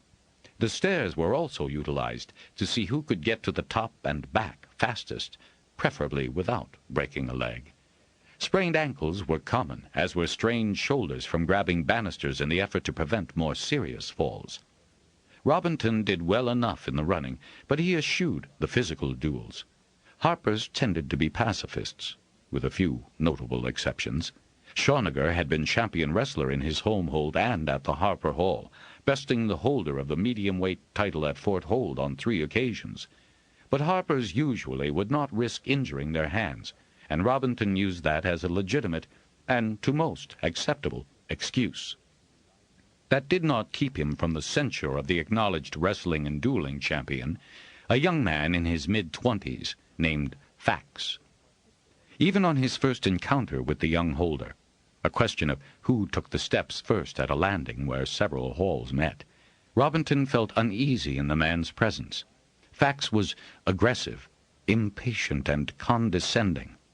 A nephew of Lord Farrowguy, he had recently taken hold of one of the valley properties, which he ran with a heavy hand, demanding perfection of all beholden to him. Some craftsmen had asked for transfers to other holdings. Robinton heard unsettling rumors about Fax's methods, but it wasn't for a harper to criticize or to take precedence over a holder, so he had courteously allowed Fax to go first. All he got for his deference was a sneer, and he noted that Fax, who had been striding with urgency to get somewhere, now slowed his pace deliberately. What that proved escaped Robinton completely, but it did give some of the rumors more credibility than he had originally thought. One evening, Fax went out of his way to get Robinton on the wrestling mats, not with himself, but with one of his younger holders. "An even match, I'd say, pound for pound and inch for inch," Fax said, his expression bland, but his eyes challenging. "I fear I'd be no match at all," Robinton said. "As a harper, I've only the usual training in body sports. Now, if your holder sings, then I'll accept the contest." Fax regarded him a long moment, and then, with a sneer, swung toward Lowburn. "One phase of training that is so often ignored, Master Lowburn." Lowburn was able to give back as well as take, and he did so with a matching contempt. "Many a man has rued the day he tried to best a harper, young Fax, for song and story last longer than mere physical prowess," he replied. "Or is your lad still complaining that my long-legged lad has bested him in the hall runs every time they've competed?" Robinton was surprised that his master was aware that Robinton had won so many of those races, and frankly amazed that his wins had disgruntled Fax. At the time, the runner-up had taken his losing in good part. Fax awarded Master Lowburn a sustained and disturbing look, gave Robinton a final contemptuous glance, and left. Robinton breathed a sigh of relief. "Watch him. He really wanted an opportunity to humiliate you in front of the entire hold," Lowburn said. "I can't have that. Ruins discipline in the class. But if you wanted to do some workouts with Malin on the defensive moves you were taught at the hall, it wouldn't be a bad idea. For you both, and the apprentices." "I think I will, Master," Robinton replied soberly. There was little doubt that Fax had a personal grudge against him, or maybe it was against all harpers. In any event, Fax did not request a harper for his holding. That was his decision, and his folk would be stinted by the lack, But only Lord Farragher could require his holders to provide education. Since Fax's holding appeared to be so much more profitable under his management, Lord Farragher had little reason to question his methods. Somehow, Fax managed to keep from his uncle the fact that his profits were obtained by whippings and threats of eviction. Mallon and Robinton went through the drills on mats, and if Robinton was able to floor Mallon occasionally, the other journeyman was just as deft. At least they each were capable of quick, reflexive action. With the pass shut by massive drifts, communication was now limited to the drums, and an 8-hour evening watch was one of Robinton's less agreeable duties as a journeyman. Even a blazing fire in the hearth did not keep the drum tower warm enough for comfort. The pacing of every drum watchkeeper since the hold had been carved out of solid rock had worn a trough around the perimeter of the tower. One had to be careful not to stumble. One good thing, though, the tower could be reached from within the hold itself. Some southern holds had outside stairways to their drum heights. Manning the drum tower was no sinecure and required close attention. Snowfall sometimes muffled incoming messages, and outgoing ones could cause minor avalanches, heard as distant thunders in the night, and made eerier by the darkness. On clear evenings, when both Beliar and Timor were full, he could sometimes see the 7 spires of the abandoned High Reaches Weir. He wondered how it varied from the other 2 he had seen. Probably not by much, but maybe he'd see if he couldn't get in that one, too, simply for comparison's sake. All the new surroundings and experiences struck fresh chords within him. Rather boldly, he composed a song for the miners' double quartet that was more suited to their vocal skills than many available ballads.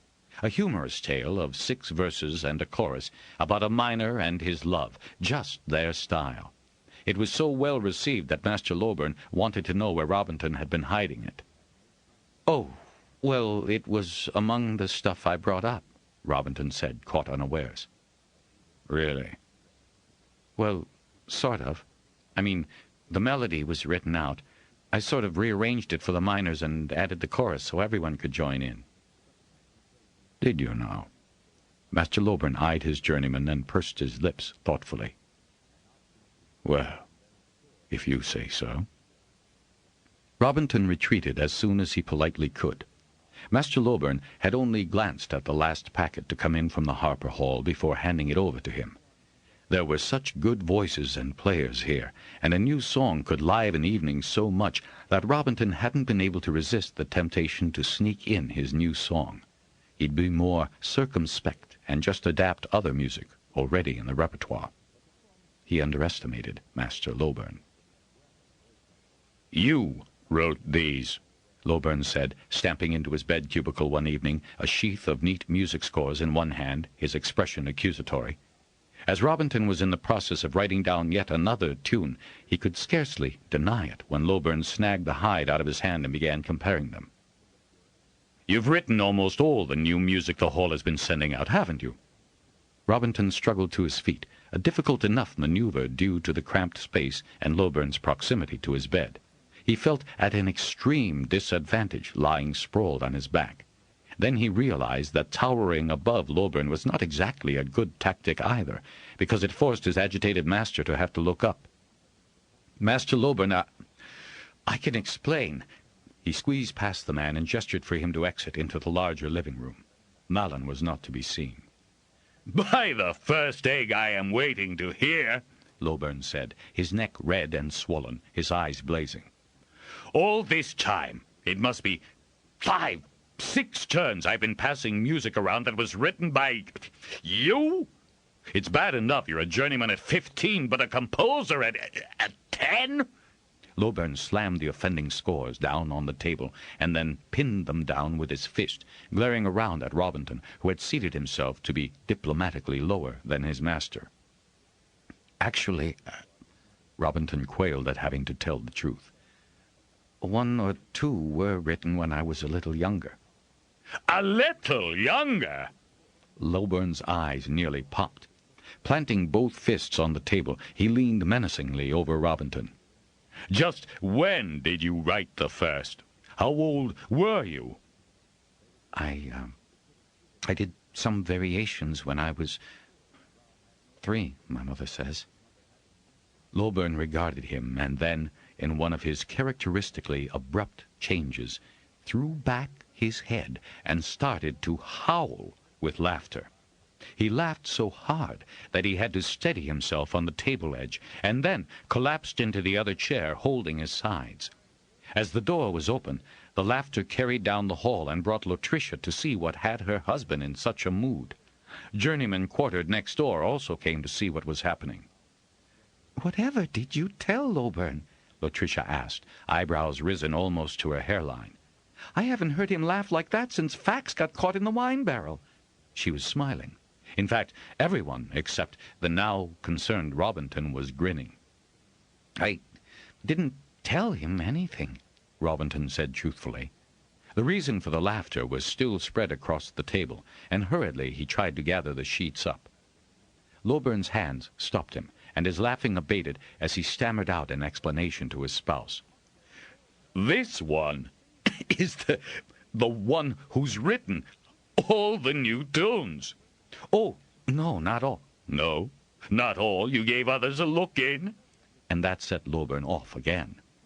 Latricia planted her hands on her ample hips. "You're not making much sense, Lowburn, and you usually do," she said with a hint of pique. "And if it's made you laugh so much, I want to hear the whole story. Do calm down. Rob, is there any claw in the pitcher?" Robinton hurriedly poured lukewarm claw into a clean cup, which Latricia took from him and passed to Lowburn. Still in spasms of laughter, Lowburn paused long enough to take a sip. This seemed to steady him. Wiping tears from his eyes, Lowburn beckoned for the onlookers to come closer. He tapped the music. Robinton, our newest and youngest journeyman, is the composer of most of the songs, which, by the first egg, we both have been teaching you. "Did you write them, dear?" Latricia said, her blue eyes wide with pleasure. "I told you he was a clever lad, and modest, too," she added to her husband. "Why ever isn't your name on the music?"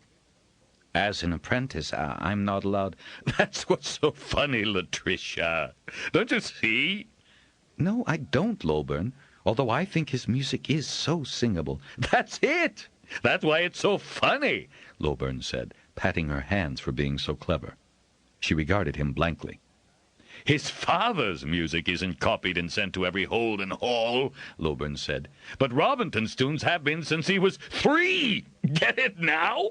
He was agitated further by his spouse's failure to see the humor, and his neck reddened again, his face puffing out. The joke's on Petiron, that conceited, condescending, consummate composer. Hasn't half the talent of his own son. He rose then, chuckling and chortling. He managed to slap Robinton on the back, and, taking charge of the music he had brought with him, he started out the door. Then he saw he had taken the unfinished sheet, and, chuckling, he handed it back to Robinton. "Let me see it when you've finished, will you, Rob, lad?" He was still laughing when he closed the door on his own quarters. "What was all that about?" one of the journeyman woodsmiths asked Robinton, still mystified. "A hall joke," Robinton said, smiling inanely and trying to close the door. "Oh?" After that incident, his relationship with Master Lowburn altered dramatically to an equal footing, or at least Lowburn treated his journeyman with the respect he would give a peer. Robinton was delighted, astounded, and quite humbled by the compliment. His masters at the hall had been benign taskmasters, encouraging and supportive, but they had treated him as a student. Now Lowburn treated him as an equal, despite the difference in age and experience. It was heady stuff for Robinton, and he schooled himself never to abuse this status, working even harder at all the tasks Lowburn assigned him. However, this respect generated an unexpected side effect. It made him realize all the more keenly the relationship that Petiron had been unable to give him. In order to abate his bitterness, Robinton began mentally to refer to his father as Petiron, rather than father. Maybe one day he could forgive the slights and the terrible hurt Petiron had inflicted on him, but not yet. Meanwhile, in his growing pleasure in Loburn's continued good favor, painful memories of striving for an acceptance that had never come began to fade. There was one last blast of winter in High Reaches, and then the spring melt occurred, turning the hills and tracks into rivers of mud. Trees budded out, and in the valley farmers began seeding their fields, and Master Loburn set up the schedules for his journeymen. That was when Robinton noticed that there were no pegs on a wide area at the southwestern end of High Reaches. "Surely that's where Fax has his hold," he said. "It is," Loburn said in a flat voice. Malin gave a droll grin. "He has not requested a harper," Loburn added in an acerbic tone. Robinton sat straight up in surprise. "But why not?" "He doesn't like us muddling the minds of his holders with unnecessary information," Loburn explained. But everyone has the right to read and reckon." "Fax does not wish his holders to be educated, Rob," Malin said, crossing his hands behind his head and tipping his chair back. "Simple as that. What they don't know won't hurt them, because they also won't learn their rights." That's... Robinton struggled to find the appropriate word. "Can't Lord Farraguy insist?" Loburn grunted. "He has suggested that reading and figuring are considered assets." "Suggested?" Robinton shot out of his chair in protest. "Now calm down, lad. It isn't that we don't have more than enough students." "But he's denying them their rights under the charter." "He denies there is a charter, you mean?" Malin put in. "The charter also guarantees that a holder has autonomy within his holding," Loburn pointed out. "But his holders have rights." "Don't be so naive, Rob. That's exactly what he's denying them access to," Malin said, dropping his chair to all four legs for emphasis. "And don't go putting your head in that snake's pit. You'd never match him in a fight, and you come on strong to him on that point, and he's every right to challenge you, and be sorry that he just happened to break your neck." Robinton turned to Loburn for support, but the Master Harper shook his head. "I've warned Farraguy often about allowing Fax to have so much control. I've also warned both young Fairveen and Bargain, Farraguy's eldest sons, to be on their guard. I'll say this for Fairveen. He's a good wrestler and keeps himself fit. Bargain relies on the fact that the council is unlikely to approve a nephew as long as there are acceptable sons. Both of them are, in my estimation. But I don't think they realize just how ambitious and greedy Fax is." Loburn gave another curt nod of his head. "At that, we Harpers have the respect our hall deserves here in High Reaches, though I've heard," his expression turned gloomy, "there are getting to be more and more places where Harpers are barely tolerated." Malin and Robinton both stared at him. "One of the northern traders mentioned something," Malin began. "Let's not borrow trouble until it comes our way," Loburn said firmly, and he went back to scheduling Robinton's assignments. That discussion weighed heavily on Robinton's mind. He had been taught his charter, and had even seen the original, carefully preserved between glass panes, its ink and precise lettering a marvel even after all the turns since it had been written. The charter was taught first as a teaching ballad to the youngest children, and then with more detail as the students grew old enough to memorize its provisions and to understand the meaning of each clause. A holder was not doing his duty by his people to deny them this information. On the other hand, there was no provision made to punish holders who did not disseminate the information contained in the charter. This was one of the shortcomings of the document. When Robinton had queried that in class, Master Washel had responded with a snort, and then the notion that it must never have occurred to the writers of the charter that anyone would be denied such basic human rights. Robinton hoped that those who had learned their figures and letters under the previous holder would pass them on, however illicitly, to their children. Knowledge had a way of permeating any barriers set to exclude it. He could only hope that held true in Fax's hold. Chapter 10. The 3 turns that Robinton spent at high reaches seemed to go by very quickly, punctuated by the rigors of the seasons. But he learned a great deal more than harpering, and considerably more about how a hold, controlling a population of many thousands of lives, was managed. At the head table in the evenings, Lord Farragut seemed mild, gracious, and inoffensive.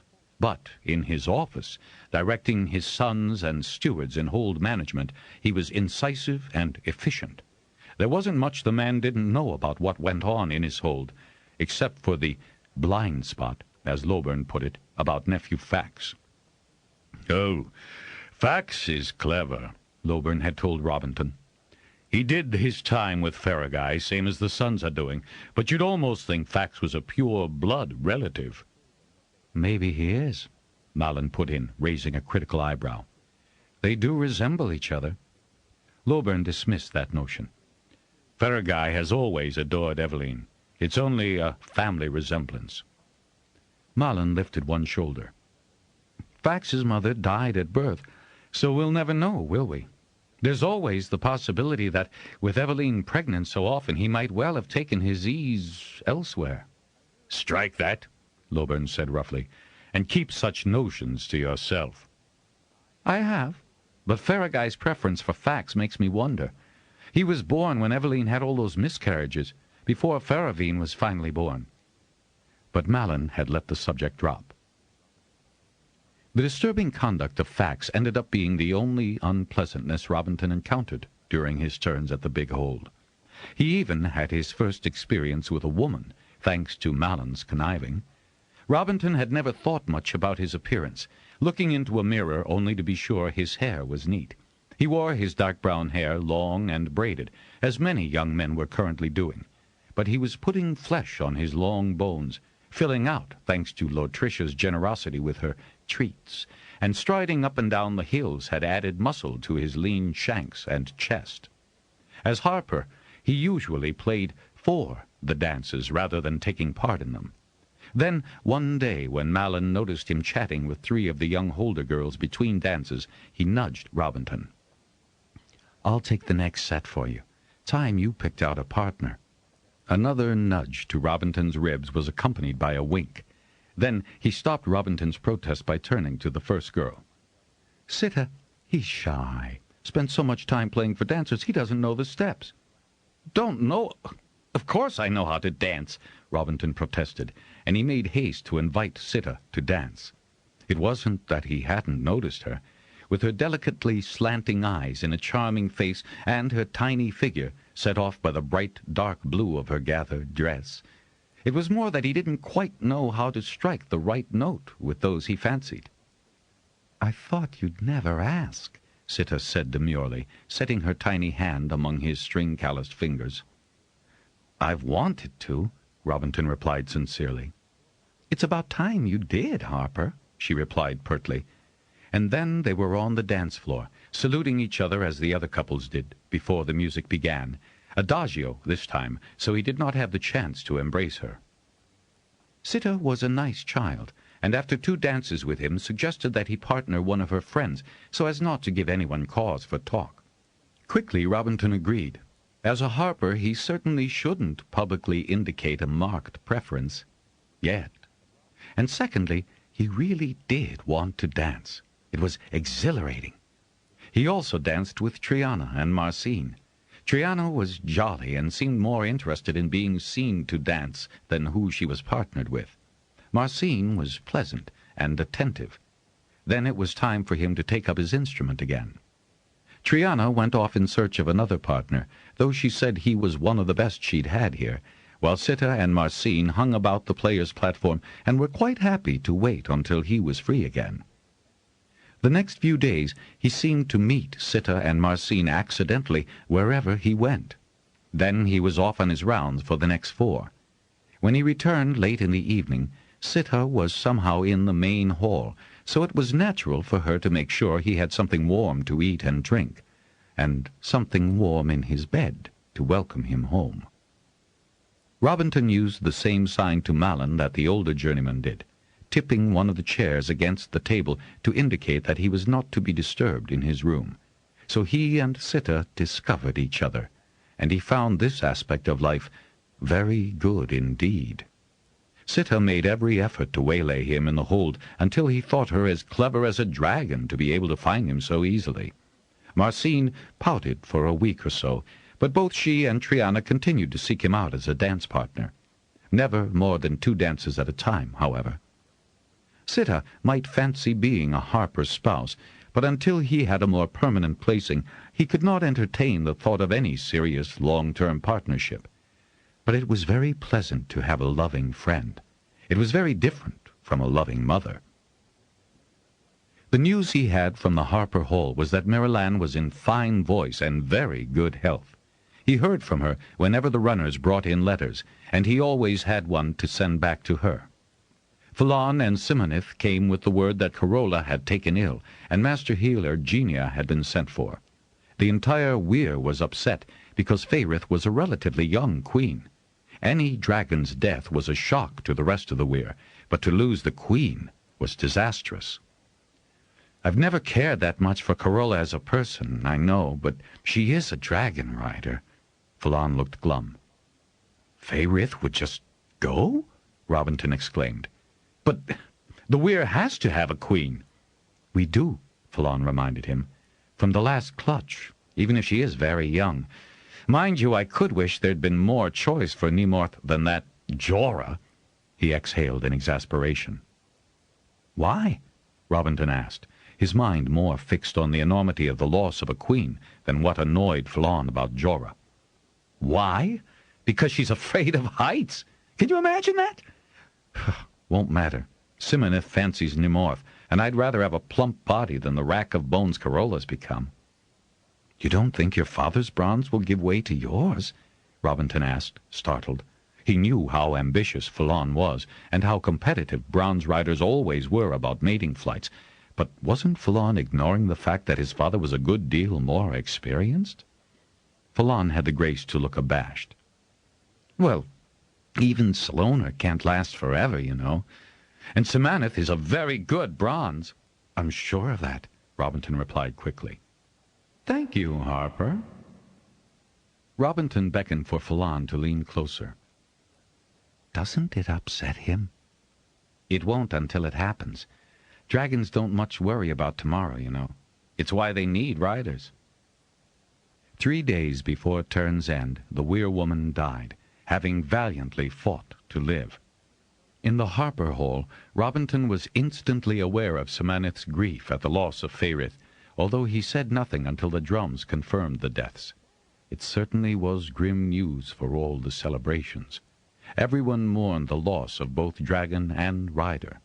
Robinton was especially devastated, as he was one of the few people in High Reach's hold who had known both weir-woman and dragon in the prime of life. But he didn't have much time to mourn, for Loburn told him that Master Janelle wished him back in the Harper Hall for a new assignment. You've learned a lot here, Rob, and I'm sorry to see you go, but you've more talent, both as a teacher and a musician, than is needed here. And there are other places where you can do more, Master Loburn said when Phelan and Simoneth arrived to convey Robinton and his effects. Then he embraced the young man firmly, despite the disparity of their heights, and turned quickly away. Latricia also hugged him, weeping and telling him to be careful and to come back and visit whenever he could. Robinton had already taken formal leave of Lord Farragai, who had unexpectedly given him a fat purse of marks. You've been a fine worker, and all reports of your conduct and effectiveness have been full of praise. You deserve something to see you comfortable in your next position. Give my regards to Master Janelle and, of course, to Master Singer Marilanne. Farragai had extended his hand, and Robinton had been happy to shake it enthusiastically, even though he had to soften his grip when he noted Farragai wincing. Now Malin shook his hand, grinning, and at last Robinton was ready to leave. "When's the mating flight?" he asked Phelan when he settled on Simoneth's back behind his old friend. He spoke teasingly. "I'm not sure Nemorth will ever get off the ground the way Jorah acts," he said in disgust. "The girl is afraid of heights. She only takes the steps to her weir if someone walks on the outside to keep her—" He altered his voice to a squeaky falsetto. "From tipping off." "But doesn't she—" "Fortunately," Phelan went on, "when Nimorth's lust is up, it won't matter a pile of old ashes what Jorah wants." He grinned wickedly back at the Harper. "Nimorth's blood will be up, and nature will take its course." "And Sloaner?" "He'll take his chances with the rest of us." Just then, Simonith, who had surprised Robinton by walking to the edge of the High Reaches Court, scared him half to death by falling off the edge into the long drop down to the valley floor. His stomach dropped, and he clutched frantically at Phelan, wondering what ailment had taken the dragon so suddenly. Phelan was howling with laughter at his reaction, and then they were between, and the chill was almost welcome as the alternative to being dashed on the rocks. "That was a damn nasty trick," Robinton said, leaning forward so that Phelan could hear him as they circled above the Harper Hall. He also gave Phelan an angry punch in the shoulder blades to show his displeasure. "Why should Simonith waste energy leaping when he can glide off? You might have warned me." Phelan's chuckle whipped back to Robinton's ears, and he knew it was useless to complain. "Simonith, the next time Phelan does that, would you please give me a second's warning?" Robinton asked. He'd had little occasion to initiate conversations with Simonith, so he wasn't sure if the bronze would hear him. "I will try to remember, since you don't like falling." At least Simonith sounded apologetic, which somewhat mollified Robinton.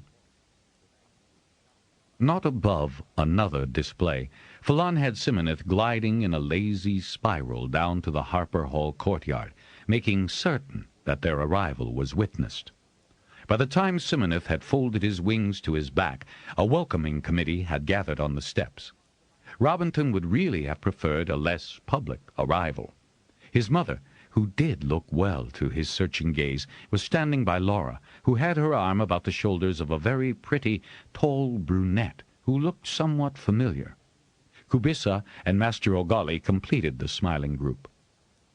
Glancing up at the rehearsal room, where Petiron spent so much time, Robinton could neither see nor hear any activity. He breathed a sigh of relief, and then dismounted, striding to the steps to embrace his mother.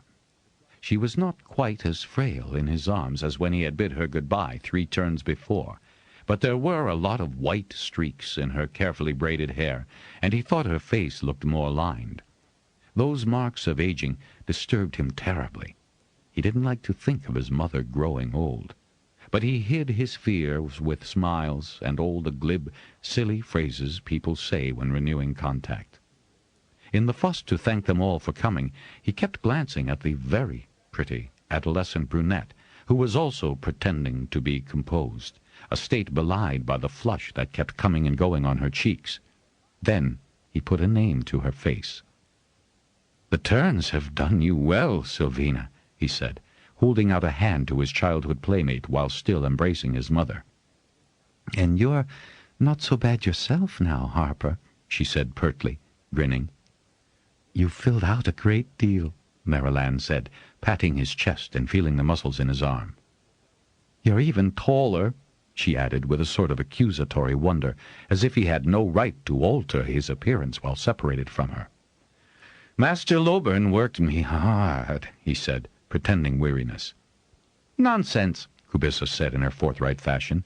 "You look in fine shape. In fact, you've improved quite a bit." Beatrice appeared in the doorway. "Ah, he has come. Good. Laura's laid a spread for you, and we're all waiting to see if she's done you proud. Come in, Robbie." She grabbed his hand away from Sylvina and led him in. Robinton released his mother only when they were in the small dining room and he could settle her in a chair. Just as he was about to seat himself, Master O'Golly came rushing in. "Oh, I did want to be on time," the archivist said peevishly. "My dear boy, it's so good to see you." Then he looked at the laden table and beamed. "How marvelous. I'll just stop for a cup of claw and maybe one of those little cakes. But I've got such clumsies as apprentices this turn. You don't know how much I miss your neat copying, Robbie. Oh, I should give you your full name now, shouldn't I? Journeyman Robinton." "You can call me what you will, Master O'Golly. I'm always yours to command." "Master Janelle will want to see you sometime this afternoon, Rob," Beatrice said, "when his class is over." "Any ideas about where I'm to be posted next?" He winked at Beatrice to assure her that he didn't expect her to tell him. "Oh, we'll keep you busy enough," she assured him with a mock scowl. The conversation went to general topics such as who had been posted where, and Robinton asked after his old dorm mates who now were journeymen too, and heard about Shaunagar's latest wrestling successes. That made him think of facts. "What's wrong, Rob?"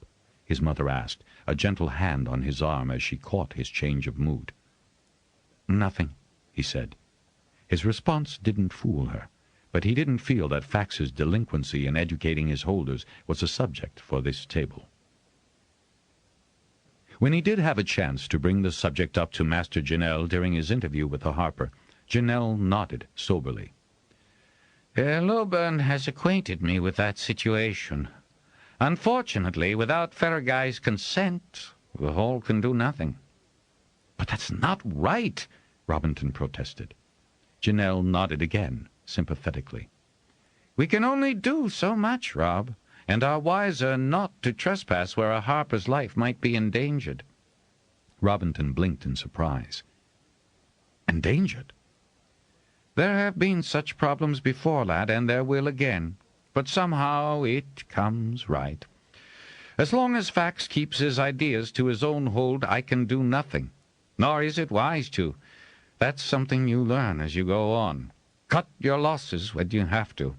One small hold in the northern lands is not as vital as a larger one nearer home, as it were.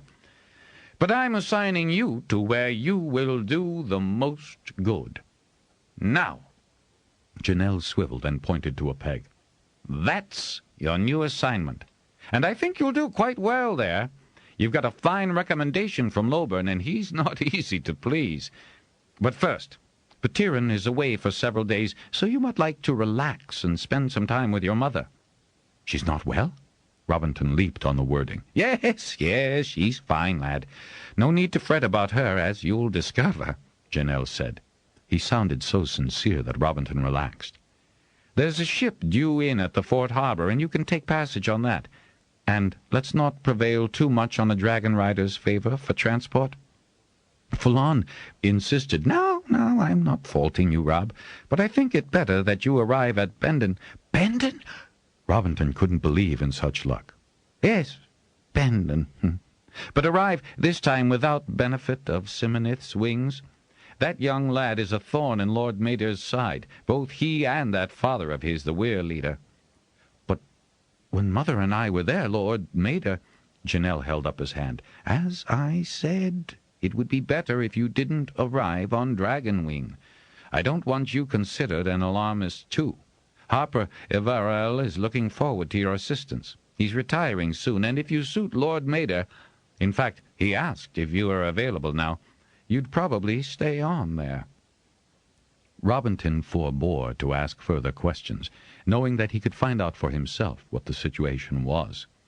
It was very odd that the Weir's own hold was doubting the Weir leaders. Fallon had expressed himself on this score during the informal party.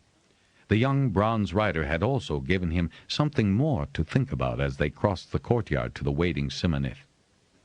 "That pretty girl, Sylvina, fancies you, lad," he said. "She wouldn't give me the time of day, but she couldn't keep her eyes off you.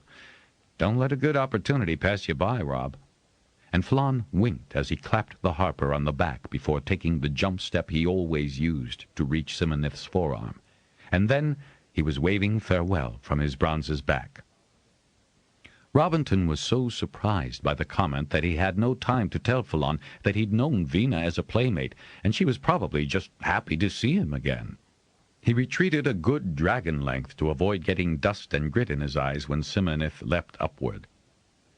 But later that night, after he and his mother had caught up on some of his more amusing adventures at High Reaches, he was too restless to sleep.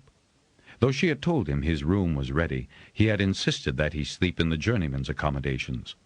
He knew she was disappointed, that she wanted to see to his comfort herself and enjoy his proximity. What he couldn't say was that his old room would bring back far too many memories he had no desire to recall. Or maybe she understood that, because she didn't press him. Casually, she mentioned that Petiron was doing special music for a Tillich-Holder espousal, and that was why the hall seemed almost deserted. She had also noticed Sylvina's intentness. "She's grown into such a lovely young woman, a nice, rich contralto. Have you written any songs for that voice?" "Yes, actually I have," Robinton said, reaching for the leather folder that contained his scores. It gave him something to divert her from thinking more about Vina's so-called interest in him. "In fact, I've copied out the best of my new tunes for you." He put an emphasis on the word tunes, Petiron's sarcastic name for them. "Now, Rob," his mother gave him a reproving look. That was when he told her about Master Loburn's laughing fit, and she was appropriately amused by the incident. Then she insisted on looking at all his new songs, and played them, singing along half-voice, although occasionally singing out fully for the ones she particularly liked. He hummed along with her because he couldn't help himself. Singing his own songs with his mother was a pleasure long denied him. "Ah, dear love, you have such a knack for song and ballad," she said when she had gone through the lot. "And you've developed so much." She sighed, and Robinton, deciding she was tired, gathered up the scores and insisted that she rest now. There was something about his mother that was different, not quite right, despite all the assurances he had been given. He gave her a good-night hug and kiss. "I've several days before I have to take ship," he told her. "Where did Janelle assign you?" "You didn't know?" She laughed. "Janelle keeps his own business to himself, but he did assure me that it was a posting worthy of your abilities." She was delighted when he informed her that he'd been assigned to Bendon. "I'd hoped that you might. I know Everell is thinking about retiring," she said, hugging him fiercely. Then she gave him a mock, coy glance. "Why, I'd even thought of asking Janelle if he wouldn't consider you, but that would be favoritism." "And my mother wouldn't stoop to that?" he said, teasing her lightly. "Even for her own son?" "I have my scruples, dear," she replied, affecting a prim manner. Sylvina served him his dinner first at the journeyman's table, gave him larger portions than she gave the others, and hung around, asking him about high reaches and being not quite a nuisance. 2 or 3 Harpers he didn't know very well grinned at him until he became a little uncomfortable about her attentiveness. She was pretty, prettier than Sita or Marcine, but he wasn't going to be around long enough to get to know the adult Vina. Anyway, Master Janelle rose to his feet and started the ceremonies that made apprentices into journeymen, always a marvelous occasion. His new posting was included, and he saw how proud his mother was when it was announced. He wondered what his father would have said. So he traveled by ship, runner beast, and foot to Bendon, a journey that not only made him appreciate the speed of transport a dragonback, but also impressed on him the size of the continent, which until then had only been a map, not actual lengths he had set foot on. He discovered that he could sail without getting seasick, which pleased the captain no end when a storm made half the crew too nauseated to work, and Robinton was pressed into service. And he saw the Dawn Sisters for the first time. He'd come on deck just at dawn and noticed the bright spark in the sky. "That can't be a star," he said. "Ain't one," the dog-watch sailor said with a grin. "We calls them the Dawn Sisters. Why, I don't know. We sees them just as clear at dusk, too. Only from this latitude, though. You won't see 'em up north where you comes from." "Amazing," Robinton said, leaning against the cabin housing, unable to take his eyes from the shining spot. Then, abruptly, the sun raised itself above the horizon, and the spot winked out. He meant to come back and test the sailor's word that the phenomenon occurred at dusk as well, but he forgot about it. He liked Ista Island, what he saw of it sailing past the coastline, and admired the black diamond beach around the little offshore island, which was no more than an old volcano sticking its crater head up out of the water. He found he could manage a runner beast adequately to help drive burden beasts and other runners to their destination, and all his travels up the high reaches mountain tracks made the rest of his journey more of a delight than a problem, especially since, as a harper, he was welcome in any small hold where, in return for an evening's songs, he got the best meal available, as well as the best bed. Except for one night, when he had left the drovers who'd sold him an elderly but sturdy pack beast to carry his possessions, and was proceeding on his own. He was nearly to the Bend-and-Hold borders, the head drover had told him, and recommended the inland road as being the shorter way. He'd passed a runner station mid-afternoon, but decided to travel as far as he could that night. As the sun was nearly down over the mountains, he was beginning to look around for any shelter, even an old thread halt, when he came across a runner trace. These were always laid out as the straightest distance between 2 points, so he switched to the narrow, mossy trace. He was ascending a hill when he saw lights ahead, off to his left, snug against a forest.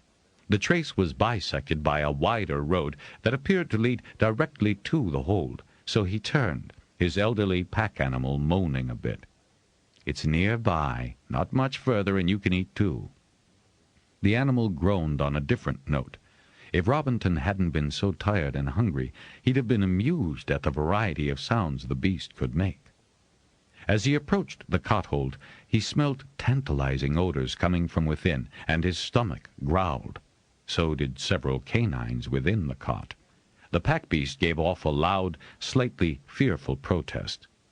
"They're inside and can't hurt you," he told the beast as he resettled his tunic, pushed his hair neatly behind his ears, and courteously rapped at the door. "Who's there?" a sharp male voice demanded, and then told the canines to shut their fuss. "Can't hear over the noise." A female voice murmured something. "A traveler in need of a night's lodging?" Robinton said. "Can you pay?" "Certainly." A harper was expected to sing and entertain for supper. He would usually offer a half-mark, but was always refused. The door opened a crack, and he couldn't see the face of the man, the light being behind him. "Who be you?" the man asked. "Robinton's my name," the journeyman replied with a slight bow, and put his hand to his belt pouch. "I have good Harper Hall marks." "Ha! Harper Hall!" There was contempt in the voice. "They're good at any gather," Robinton said, more than a little taken aback by the response.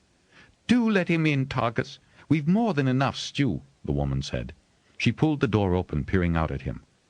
"Why, it's only one man, Targus, and carries no weapons but an eating knife." She swung the door wider, and Robinton could see 4 large men seated at the table. "Sorty, boy, go put his pack beast in the lean-to and come in. Robinton, you said your name was? I'm Kola." A gawky lad appeared and slipped past Targus, taking the lead rope from Robinton's hand and clucking encouragingly at the pack beast. The beast started to resist, but Robinton swatted him across his stubborn rump, and he followed the boy. "I really appreciate your hospitality, lady," he said, ducking his head to step into the room. He nodded impartially around at the others.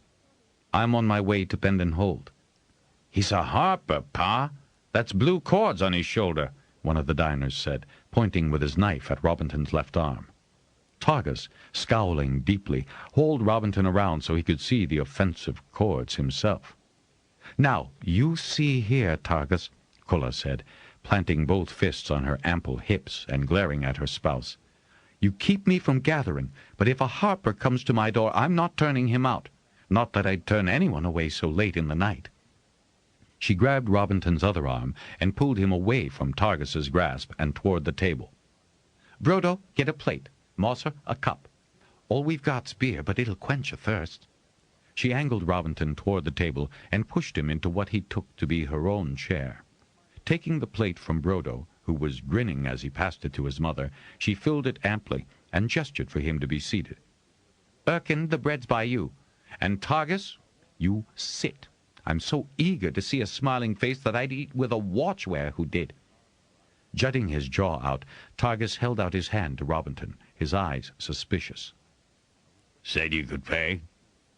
"Indeed, and I can." Robinton said, half rising to reach his pouch. Culla pushed Targus's hand away. "Harpers shouldn't have to pay, Targus. You weren't ever brought up right by that family of yours." "I insist," Robinton said earnestly, because he didn't like the expression on Targus's face. He kept only a few small pieces in his belt pouch. The rest were in a sash inside his shirt, and he displayed them all. "This one is smithcraft. Will that be preferable?" "Preferable," sneered Targus as his thick and slightly greasy fingers gathered the mark-piece from Robinton's palm. "Harper words. What's wrong with, is that good? Or do you always have to show off your learning?" Culla pulled Robinton back down. "Eat. You look peaked and don't mind Targus." Robinton decided to concentrate on eating. There was nothing wrong with the flavorsome stew or the quality of the tubers and greens that accompanied it. The bread had been made fresh that day, and when the last piece was taken by Erkin, or maybe that was Mosser, the woman sliced up another loaf and filled the dish. Though his hunger would have been sated by the first helping, she served Robinton a second, equally large portion, while Targus grumbled. "I'll feed whoever I choose in this house, Targus. This hold has always been hospitable. You can dislike Harpers all you want, but I don't," she said fiercely. Then, in a completely different tone of voice, she turned and smiled with genuine appeal in her eyes. "Would you mind playing for us after?" When Targus started to growl, she turned on him. "And you shut your face, Targus. I haven't heard any music since last solstice, and I promise you'll eat nothing but cold porridge for the month if you say another nasty thing." The young boy had slipped back in and helped himself to more stew and bread, shooting glances at the other end of the table where Robinton ate, solidly protected by Culla. "Music." Targus did growl when Robinton brought out his pipes. "You've no guitar?" Culla asked plaintively. "I was hoping you'd sing for me." "It's on my pack animal." She sent the boy, Sheev, for the instrument. "And handle it careful, do you hear?" The moment Robinton started playing, Targus stamped toward a half-open door, turned, and glared at his sons expressively, but all of them pretended not to see, and he slammed the door behind him. Robinton played and sang far more softly than was his habit. When he finally made a few bad chords from sheer fatigue, Brodo touched his mother's arm. "He sung for a week of suppers, Ma." "Why's Pa hate music so?" Erkin asked. "He says Harpers sing lies," Mosser said, malice in his twinkling eyes. "Didn't hear a one," their mother said stoutly. Then she waggled her finger at Mosser. "Nor you neither, or you'd have stirred yourself out of the room when your pa left. You'll sleep in here, Harper. Erkin, get the furs. Sheev, throw down that spare mattress from the loft. I'll just bank the fire." His bed was quickly organized and the final nighttime chores completed, leaving him in sole possession of the main room. He was relieved to see the canines follow the boys out to another part of the cot. The thud of wood going into the fireplace roused him from a deep sleep, and he saw his hostess taking the porridge pot from the back of the hearth where it had simmered all night. "You'll want to travel soon's it's light, Harper," she said in a soft voice. "He hasn't given you any trouble," Robinton began. Her snort of denial was soft, but he could see her lips were smiling. "He knows better," she said, still quietly, and then reached for a cup to pour him claw. It was thick and very strong. The jolt of the liquid in his belly woke him up completely. She set a bowl of porridge on the table and began to slice more bread, which she then covered with a worn but clean napkin. "The beast will be to the left as you leave the cot," she said. He finished his breakfast quickly, accepting her haste, hospitable though it remained. With the bread in one hand and his guitar in the other, he murmured his thanks again and left. The sun was not yet up, but there was light enough to show him the beast hold. He'd had plenty of practice now in settling the pack, so that he was off down the road again within minutes. "And let that be a lesson to you," he murmured to himself. Harper lies? Whatever would he mean by that? He passed over the Bendon border late that morning, and that night stayed at a friendly runner station where Harpers were always welcome. When he finally arrived at the hold, no one was on the steps waiting to welcome him. Just as he was climbing up to the entryway, a party of riders clattered in on the northern road, and he recognized Raid, Lord Mader's eldest son. "Ah, journeyman, we've been expecting you," Raid said, swinging down from his mount and throwing the reins of the tired beast to the holder who came running up from the beast-hold. "Raid, it's good to see you again," Robinton said genially. Raid peered up at the Harper. "I know you?" "Robinton, Master Singer Maryland's son?" Robinton said, taken aback. But Raid responded with a wide grin and an extended hand, then a clout on the arm. "I wouldn't have recognized you from that scrawny kid." Robinton had to laugh. Raid was in no way altered from his memory of the young man. "I have earnestly tried to improve myself," he admitted. "Glad to hear that," Raid said, characteristically unable to spot irony. "Come, there'll be hot claw or wine, now that you're old enough to wash away the travel dust. Been long on the way?" "Yes, and fully appreciate the size of this continent now in a manner I had not experienced." "Yes, well, there's that, isn't there?" Robinton reflected that Raid had been born in a mold and not altered the framework one bit in his nearly 30 turns. Well, there is something to be said about predictability for a Harper's purposes, he thought. "Your father's well? And Lady Hayara?" he asked politely. "My father is much bothered by joint ail." Raid frowned with concern. "Our healer can relieve the discomfort only for short periods of time." He sighed and, also characteristically, did not mention his father's second wife. But she had been alerted by the return of the work party and was sailing into the hall, a woman whose proportions seemed to be a permanent appearance of late pregnancy. Her smile when she recognized Robinton, and she had no trouble doing so, was all he could wish for, both as a returned guest and a new Harper. Talking away furiously, which permitted her to ignore Raid beyond a brief nod, she called for a drudge to take Robinton's Keresaks to his quarters, then urged him into the hall where food and drink were being brought in and set on a table.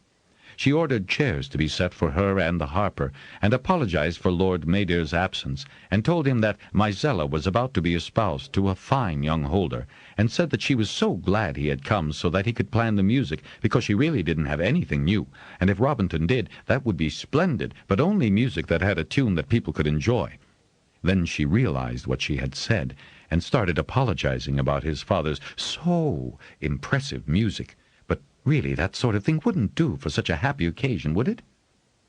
At some point during that monologue, when she stopped to draw a breath, Raid said that he would inform Lord Mader of the Harper's arrival and see when it would be convenient for Robinton to officially present himself to the Lord Holder. He would also apprise Harper Everell that his journeyman had arrived. Breath taken, Lady Hayara, whose ebullience had not altered, brought him up to date on how many students there were currently, and told him that Mizella, in her spare time, was conducting lessons with Harper Everell, who was nearly as crippled with joint ail as her spouse, but carrying on bravely until Robinton could arrive, and exclaimed at how happy Everell would be to have a trained assistant because, she didn't know why, the Holders seemed to be breeding enormous families. Robinton managed to stifle a laugh. He had counted up the number of offspring she had presented Lord Mader in the turn since Rob and his mother had been at Bendon Hold. She was a fine one to talk about large families, with 7 more in the intervening years, making a total of 10. Small wonder that Raid said little to her. She was presenting him with problems, although undoubtedly Raid would delegate the more responsible males to assist him, while espousing the girls as creditably as possible. Robinton just hoped there wasn't an ambitious and scheming nephew in Bendon Hold, too.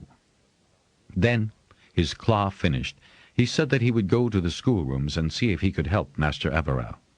"But you've just arrived from a long and terrible journey. He won't be expecting you to pitch in right away." "I shall see what Everell wishes, Lady Hayara, but I assure you that I have traveled at a leisurely enough pace and been well treated by everyone on the way." So he thanked her again for the welcome and the refreshment, and would have used the back stairs when she called him sharply back and pointed to the main ones at the side of the hall. "Journeyman Robinton, kindly remember your new status," she said with a hint of dismay. "You are not a child any more." It was the closest he had ever heard her come to disapproval. He bowed and, muttering something about old habits dying hard, strode across the floor to the appropriate staircase. Master Everell was quietly delighted at his arrival, and at his willingness to get right to work if that was required, for the older man's hands were badly gnarled with the joint ale, and obviously paining him. "My Zella usually plays for me, but she's away this morning," Everell said gruffly, leading Robinton to suspect that the harper's voice was also going. He had sung bass. It was the tenor range that was apt to go first. "That is, if you're not fatigued." "I'm fine, Master Everell. I'd be happy to assist. Perhaps I should have pushed on last night?" No, the last part of the track could be dangerous at night." Everell put up a hand to reassure Robinton, even as he passed the guitar over. The youngsters in the room giggled and squirmed in their seats at the changeover, looking over the lanky journeyman with eager expressions. Just as he was singing them through the first verse of the first teaching ballad, he heard the drums and paused to listen to the brief message. Harper safe. It took him a moment to realize that the message concerned him. That made him feel even more welcome than ever, to be the subject of drum talk. And thus began Robinton's second stay at Bendon Hold. At Everell's request, Robinton's effects had been put in the room he had shared with his mother during their previous stay at Bendon Hold. It was Everell's apartment, which he apologetically offered to share if Robinton had no objections. His spouse had died some years back, and he felt odd about having such a large apartment all to himself. Robinton was more than pleased, because, while the inner rooms at High Reaches had been only one corridor away from outside, he much preferred having outer wall accommodations. It was silly to feel the constraint of rock when that was actually all he'd known in his life, and when so many people lived long, healthy lives quite contentedly in the inner passages of the bigger holds and halls. But he did like to be able to look out whenever he chose. He also felt closer to his mother in rooms they had occupied together in one of the happiest spells of his boyhood. Being journeyman in a busy hold was a considerable change from that earlier time, and yet Robinton was not the sort of personality who could abide idleness. If he wasn't instructing, taking his drum tower watches, Hayan, the oldest of Hayara's brood, was technically in charge of that part of the hold's routine duties, or taking a few days to travel to the corners of the hold to tutor small holder groups, he busied himself mending instruments, repairing music sheets, and copying those that Everell's pain-racked hands had been unable to keep in good shape. When the cold weather deepened, Lady Hayara arrived with the hold's healer, Master Yorag, bringing a basin of warm wax to ease the frozen joints of the old harper's hands and knees. She helped rub in the herbal oils that increased daytime mobility. "I do wish you'd reconsider the narration offer," she would invariably say when she entered. "It is freezing here, and the cold is simply not good for your joints." "I'll be fine, Lady Hayara. I'll be fine," old Everell insisted, adding most mornings, "now that Robinton's here to assist." Then he began to add, "And he's halved my work and taken over all the difficult tasks." By turn's end, when a chest congestion kept him in bed for 6 days running, and Robinton was beside himself to keep the water bottles warm enough to give him some comfort, Everell succumbed to the inevitable, and said that perhaps he ought to spend the rest of the winter where it was a trifle warmer. Lady Hayara ordered up the travel wagon, and had Robinton send drum messages to holds on the southern route to have team changes and fresh drivers ready, so that Everell would make the journey in the most comfort she could secure for him. Mizella and Hayan were sent along as his escort.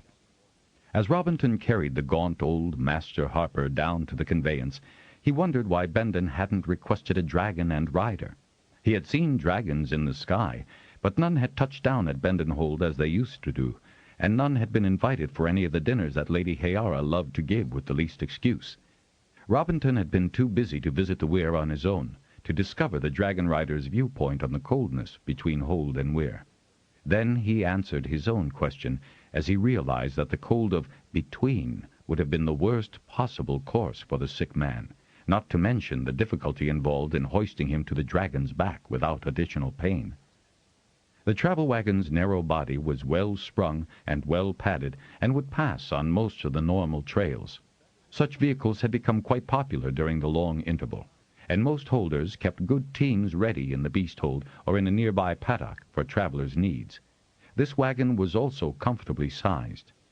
"Lady Hayara wide, which means the two of us will fit," Maizella said with a touch of malice, although Robinton had noticed that she was now on better terms with her father's second spouse than Raid was. Robinton watched with a lump in his throat as the old man left.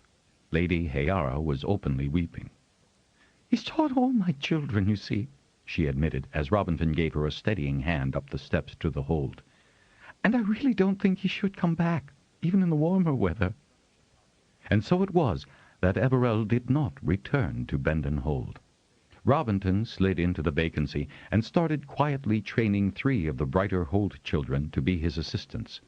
One lad was Harper material, unless he missed his guess. Robinton had a 6th sense for that. He likened it to the Green Dragon's ability to perceive rider potential in youngsters. He did wish that somehow or other he could find a girl as talented. His mother would so enjoy having another voice to train as she had Halana and Maizella.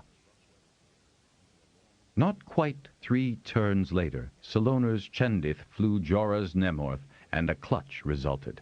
Not a large one, but 6 bronzes, 3 browns, 5 blues, and 6 greens.